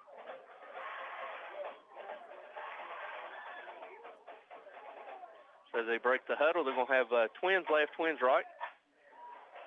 Tailback lined up to the left side. They will try tailback. No, quarterback's going to keep it. He's going to try to go outside, and he's going to be tackled short of the end zone. See where they mark him. They're going to mark him inches away. He's out of bounds, so it's going to stop the clock with 25 seconds left, so it's going to be second and goal, or now they're saying it's first and goal. First and goal from about the 6-inch line. Tucker Taylor comes in to play corner for the Cyclones, 84. That's a high snap, and it's going to roll all the way back to the 17-yard line where he falls on it. That's a high snap, so I'm trying to hustle to the line. I don't know if they got down to 10 seconds to go here. Cyclones still looks like that may be it. Yep, Logan Campbell coming in as that probably be as you play. Game clock's down to 3-2, and ladies and gentlemen, that's going to do it. Hold it. They called timeout. They did, didn't they? They called a timeout. Yep. Called the timeout. Called a timeout with 1 second left. So let's go back to the station for this 30-second timeout. When we come back, we'll have the final 1 second of this victorious homecoming night. We'll go ahead and back to the station for this 30-second timeout. We're deep into the football season, so cold weather will soon be here. Don't let a broken heat pump keep you from enjoying the rest of the games. Get the professionals from Advanced Heat Pump Systems in Johnson City to maintain your system. Advanced Heat Pumps installs and services all brands and types of home heating and cooling equipment. With more than 40 years experience, that means a job done right the first time. You always get a live person when you call 926-2665 for Advanced Heat Pump Systems of Johnson City.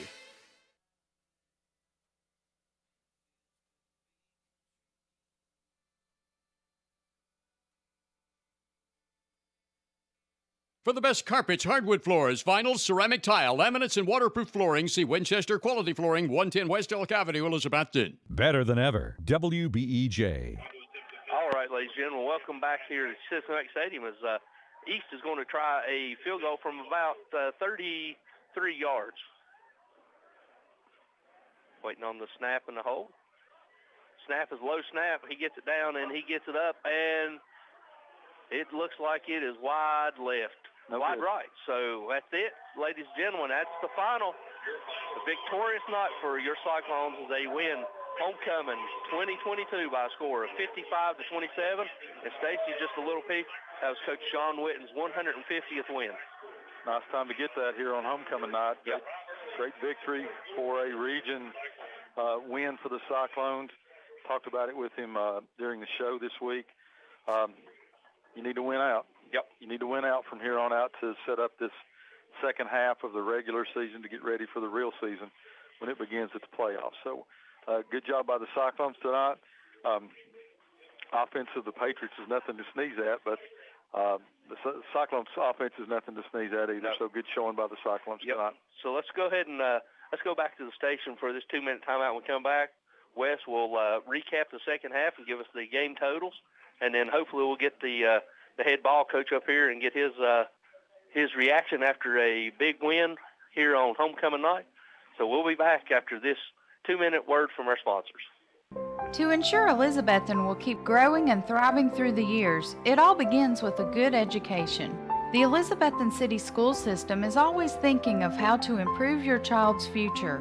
When a good education can take you as far as you want to go, you need dedicated educators and administrators to encourage, enlighten, and challenge.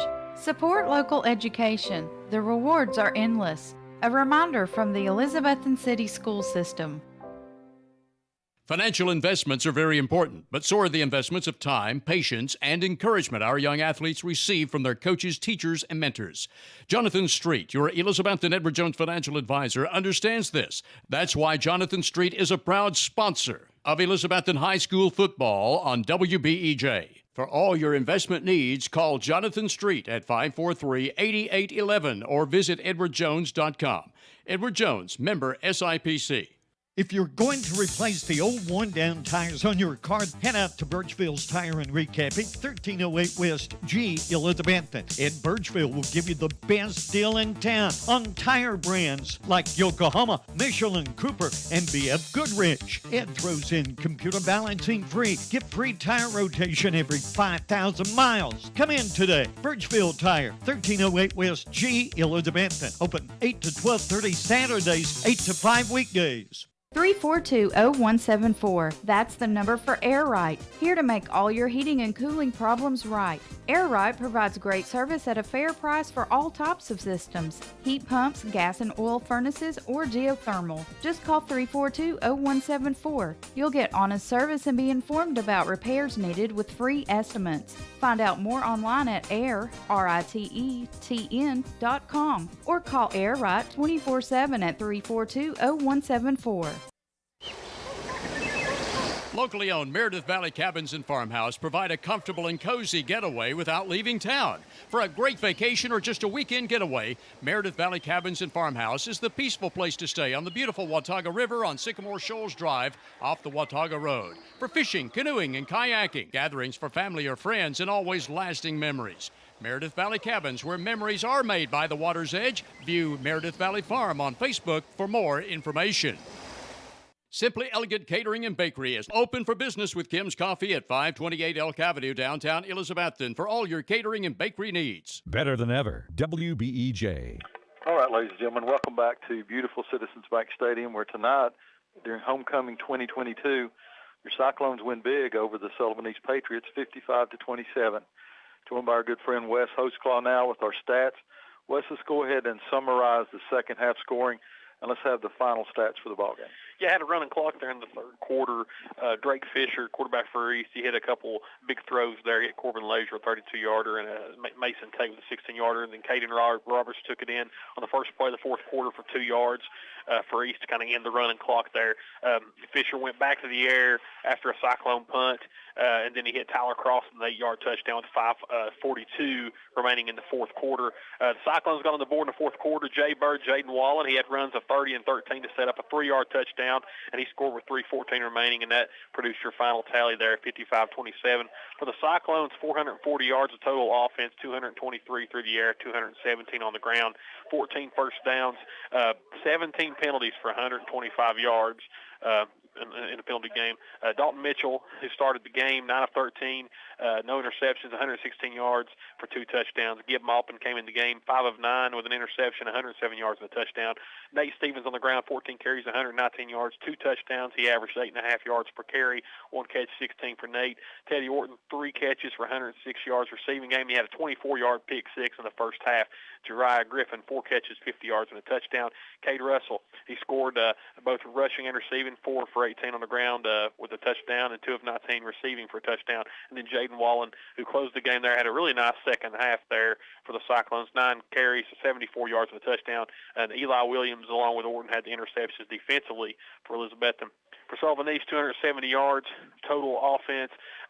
They only had 102 yards at the half, but they picked it up here in the second half against the backups. Had 166 yards passing, 104 rushing, 16 first downs, only 6 penalties for 30 yards.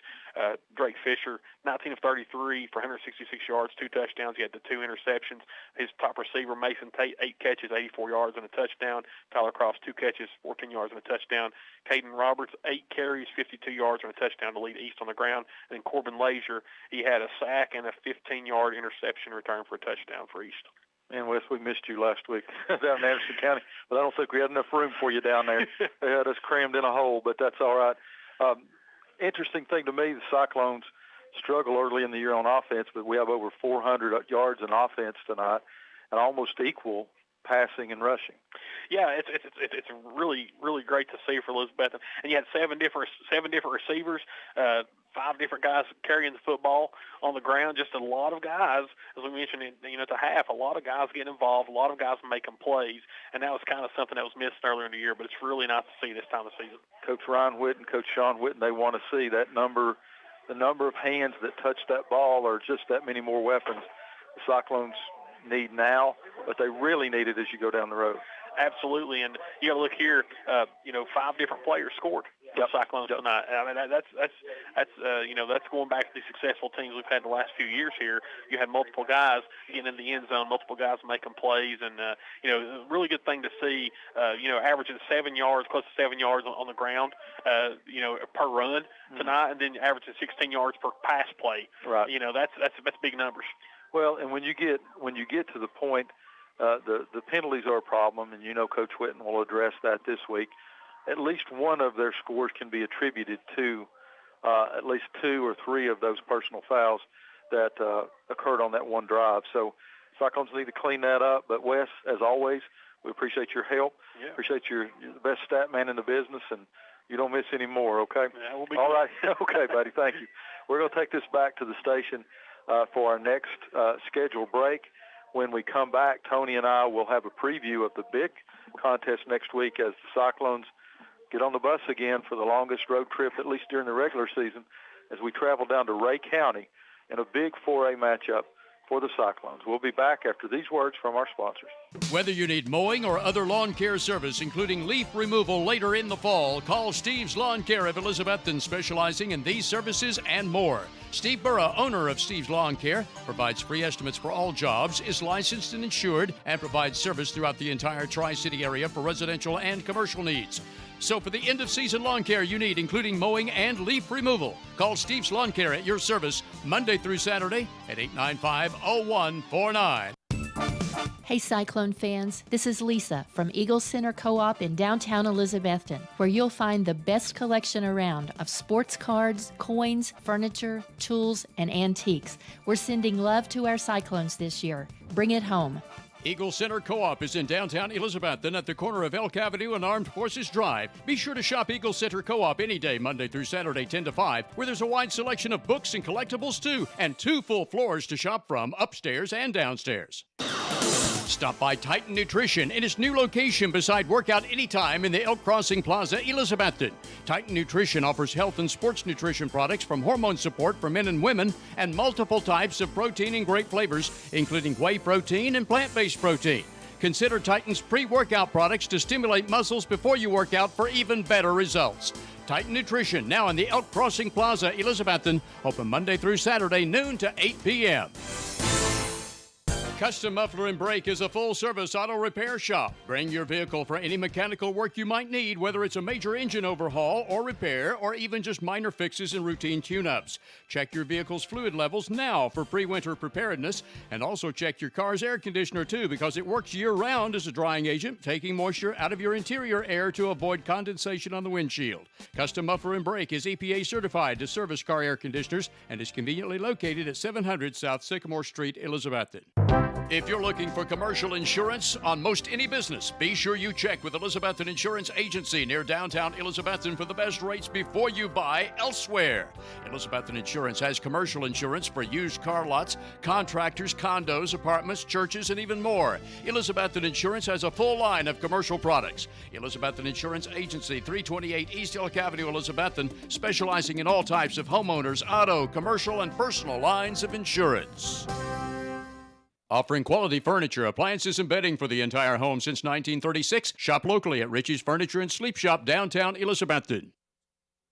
All right, ladies and gentlemen, welcome here to homecoming night, a victorious night for the Cyclones, and we're joined by the head ball coach. Coach, first and foremost, congratulations on another victory on homecoming, but more importantly, a 150th win. It's incredible. 16 years at it, 150 wins. Just goes to all the coaches and the players we've had the privilege of being a part of, since 2007. It's just hard to believe, I was talking to players today about, what homecoming really means, and so just to get them to understand that there's a lot left more to play, and, it's about tradition never graduates, and there's a lot of people have laid the foundation before us, and it's our job to go keep going out there and inspiring the next generation. So tonight was about keeping the steam rolling, keeping the confidence high, and we did that. We got off to a great start. So couldn't be more proud of our guys. Coming back here is always a great energy. But 150 wins in 16 years is just, all the players deserve all the credit because, those guys got to go out there and execute the plays, and super proud of them. Yeah, it's Stacy alluded to it. It's kind of easy to get to 150 when you play 45 games in 3 years, but you got to win them to get there. But you spoke to us, me and Stacy, and you talked in your pregame show how the offense has typically started off slow, and by the third or fourth series tonight, you started off fast, and it continued to pick up. Well, we did some things. We scripted the first couple of plays like we talked about to make sure that we didn't have any poor execution, and then we tried to do a good job of moving the ball around. We ran a lot of speed option last week, so we tried to put in some speed option shovels, kind of some triple option, kind of get it going underneath there. We had a missed execution on one where Cade would have just walked in, but we also try to move Cade around from running back to H-back to wide receiver, mix our formations up. We threw in a jet sweep, some red zone plays there. Typically our program in the last little bit is, I think every time we got the ball inside the 10, we were either throwing the fade to Parker or Jake, or Bryson's, running it in on the beef package. So we just have to come up with some new plays, to some go-to plays. But I think Dalton's really getting into a rhythm. I thought one of the plays down here, they brought some pressure, and he got the ball out to Teddy really quick. So it's just really good to see us efficient, scoring the first couple drives. It's good to see our defense get some turnovers and just play really well early. Yeah, you're speaking on that play, Ryan mentioned that, Dalton had a defender coming at him, and he just adjusted his arm angle and threw it a little bit sidearm just to get it under defender down to Teddy. Well, one of the things you and I talked about in the pregame show was, when you throw the ball, you just got to complete the passes. You can't get incomplete passes. In the second half, we had too many incomplete passes to stop the clock. So you got to just be efficient, pick and choose the guys that are open, and just let them do a lot of work. So it's just good to see us spread the ball around, make some good catches, make some tough runs. Nate continues to play well. we got in a series there. We went some heavy offense and kind of just grinded it out. It was good to see there. So, we tried to reward some guys on homecoming, to get an opportunity to get out there and play. They've worked really hard. So how about Big J tonight? A lot of dance moves on the sideline. So he's a fan favorite for sure. He is.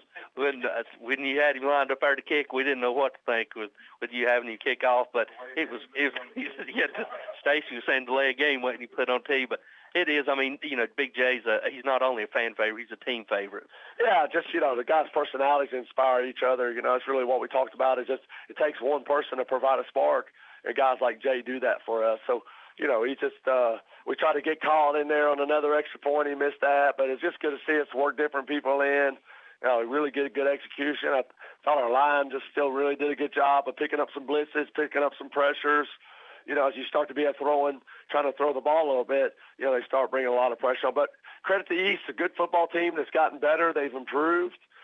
Quarterback did a great job, trying to complete some passes on us. And just another great night, just to come out here and play well, and keep this steam rolling, keep the confidence high. I think we did that on a short week. I think you did. The only thing we got, and that you'll look back at the film, we had 14 penalties.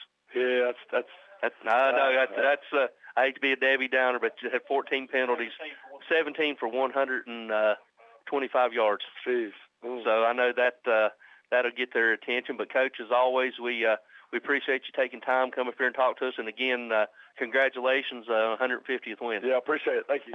All right, ladies and gentlemen, we'll go ahead and go back to the station.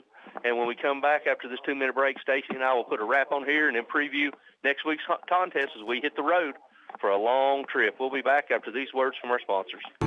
Hampton Pharmacy is still the small community drugstore people still love to shop, located on Highway 321 in Hampton. Lanny Peters is Hampton Pharmacy's owner and registered pharmacist who invites you to bring in your prescription for quality medicine with fast service. Hampton Pharmacy accepts all major credit cards and Medicare Part D and is always available for consultation and counseling. Plus provides computer printouts for tax filing. Shop the excellent selection of case knives at Hampton Pharmacy, Highway 321 Hampton, an authorized case knife dealer. For all your landscaping needs, including landscaping installation, new yards seeded and strawed, landscaped maintenance, and yet more, contact Jason Bowling at B&G Landscaping right here in Elizabethton. Jason Bowling has been providing landscaping and lawn maintenance for years and also provides mulching, trimming, and even junk removal services. B&G has it all. So no matter what your landscaping need is, call Jason Bowling at B&G Landscaping Elizabethton at 512-1036. Hello, this is Justin Deaton, pastor of Eastside Free Will Baptist Church, and we'd love to have you come out and join us for one of our Sunday services or Wednesday night Bible study services. We start at 9:45 on Sunday morning for Sunday school, 10:45 for worship service, 6 o'clock on Sunday night, and then 7 o'clock for our Wednesday night Bible study. Once again, this is Justin Deaton with Eastside Free Will Baptist Church, cordially inviting you to come and be with us. God bless you. I hope you're enjoying the game, and you have a great rest of your evening. In an ever-changing, fast-paced real estate market, you need local agents who have knowledge and experience of the local market. Jay Crockett and Shauna Weddle with RE/MAX Checkmate have a proven record of success in handling all aspects of your real estate needs. Jay and Shauna put their expertise, hard work ethic, and nationally backed RE/MAX advertising to work for you to obtain results. For any of your real estate needs, call Jay Crockett at 341-6884 or Shauna Weddle at 946-2068 or the RE/MAX office at 282-0432. The drive-through window is open for your convenience at Reed Pharmacy, West Elk Avenue, Elizabethton, across from the high school with quality prescriptions for people and pets. Better than ever. WBEJ. All right, ladies and gentlemen, welcome back for the final time here on a victorious homecoming night as your Cyclones roll by a score of 55-27. Stacey, as we talked to Coach Witten, it seemed like this Cyclone team is finally getting their identity. Mm-hmm. They're finally starting to gel, and this week was better than last week, which was better than the week before. And that's what you want. You want to be peaking at week 10. Well, you don't want to peak in week 2. Right. And you want to peak in week 10 and 11 and 12 and 13 and 14. And that's what the track the Cyclone team's on. We didn't know where we were going to get after that first 3 games of the season. Everybody's kind of wringing their hands and sweating a little bit. Yep. And as Coach Ryder used to say, that the reason that the bandwagon's low to the ground because people don't hurt themselves when they jump off. They're jumping back on now, and rightfully so because this is a team to be reckoned with. Mm-hmm. Now, all of this newfound good feelings we have gets put to a test next week as we travel to Ray County. The Cyclones, we've seen that three-man front the last couple of weeks. We've seen big arms. We've seen 33 passes this week. I don't know how many last week, probably close to that. Next week we're going to see something completely different.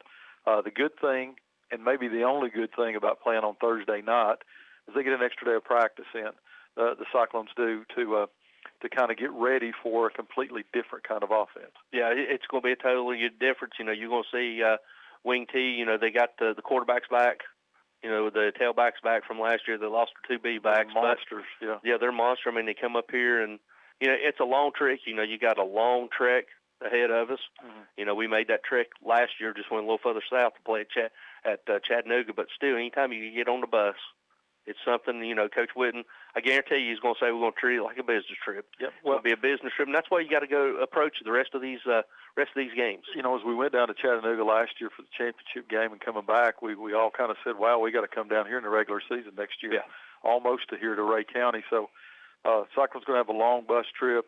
They'll leave the school early that day, have time to get down there and kind of get over the ride a little bit, get loosened up. And this is a team where they thought Anderson County was going to run the table, and then all of a sudden they have to fight and scrap and to come back and beat this Ray County team. Mm-hmm. That sent red flags up for everybody, just like the Cyclones taking them into overtime last week did. So, as I said, toughest 4A schedule in the state of Tennessee, hands down, is right here in Betsy. Yeah. And we wouldn't have it any other way. But big test next week. Next week kind of sets the stage for the next season. It does. It sets the stage for the next season in the playoffs is what I'm talking about. So we see where we stand there, because this road's going to go through the same way it went last year. And we got to start picking them off one by one, and it'll start next week. Yep, it starts next week as we go down and take on 5A Ray County, totally different offense, but we're up for the test, and we'll have 7 weeks to prepare for it. Let's go ahead and hit some finals before we go to the house. Shocker. Chucky Doak beat Unicoi by a score of 34-20. Wow. We both missed that one. Yep, certainly did. They came back. I didn't miss it. Ryan did. Thanks a lot for that. Big game, Sides Hill. A little closer than it was at the beginning, 35-21. They beat Morristown East. So. And then Knox Central beat Cott County, and also Alcoa beat Cookeville by a score of 35-7. All right. Well, Tony, we'll load up our buses and head on down the road next week, and we'll get together with Coach Whitten this week and talk a little bit about Ray County and what we can expect from the Cyclones. We really appreciate Ryan Whitten filling in tonight, and really appreciate him. We hope to have him here with us to not only help us but give us a break. Yep. Love his insight. We do, and if you get a chance to come out and support his adaptive camp, that's a great thing, and we appreciate him doing that. I know all the parents do. We appreciate that, and as always, in honor of our good buddy John, good night, God bless, and go Cyclones. We'll see you next week with Murphy Fair at 6, Sean Whitten at 6:30, Stacy and myself live at 7 o'clock. We'll see you next week.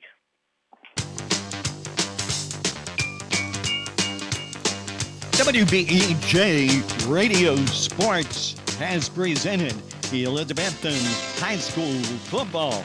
Brought to you by Jay's Corner, Signature Healthcare, Dino's Restaurant, Carter Finance, Southern Finance, Citizens Bank, Jewelers Bench, Northeast State Community College, Clayton Homes, Carter County Bank, Advanced Heat Pump Systems, Ivy Hall Nursing Home, Rocky Top Garage Doors, Rainbow Realty and Auction, Taco John's, Watson's Marine, Smoky Mountain Medical Equipment, the Elizabethton Federal Savings Bank, Hermitage Health Care Center, Happy Valley Credit Union, Ridgewood Barbecue. Our score tonight brought to you by Bojangles and the first down sponsor, Select 7 Credit Union. Our thanks to Tony Briggs and Stacy Street for tonight's play-by-play. Bart Edens produces tonight's show, and we thank you for listening to Better Than Ever Country WBEJ Radio Sports.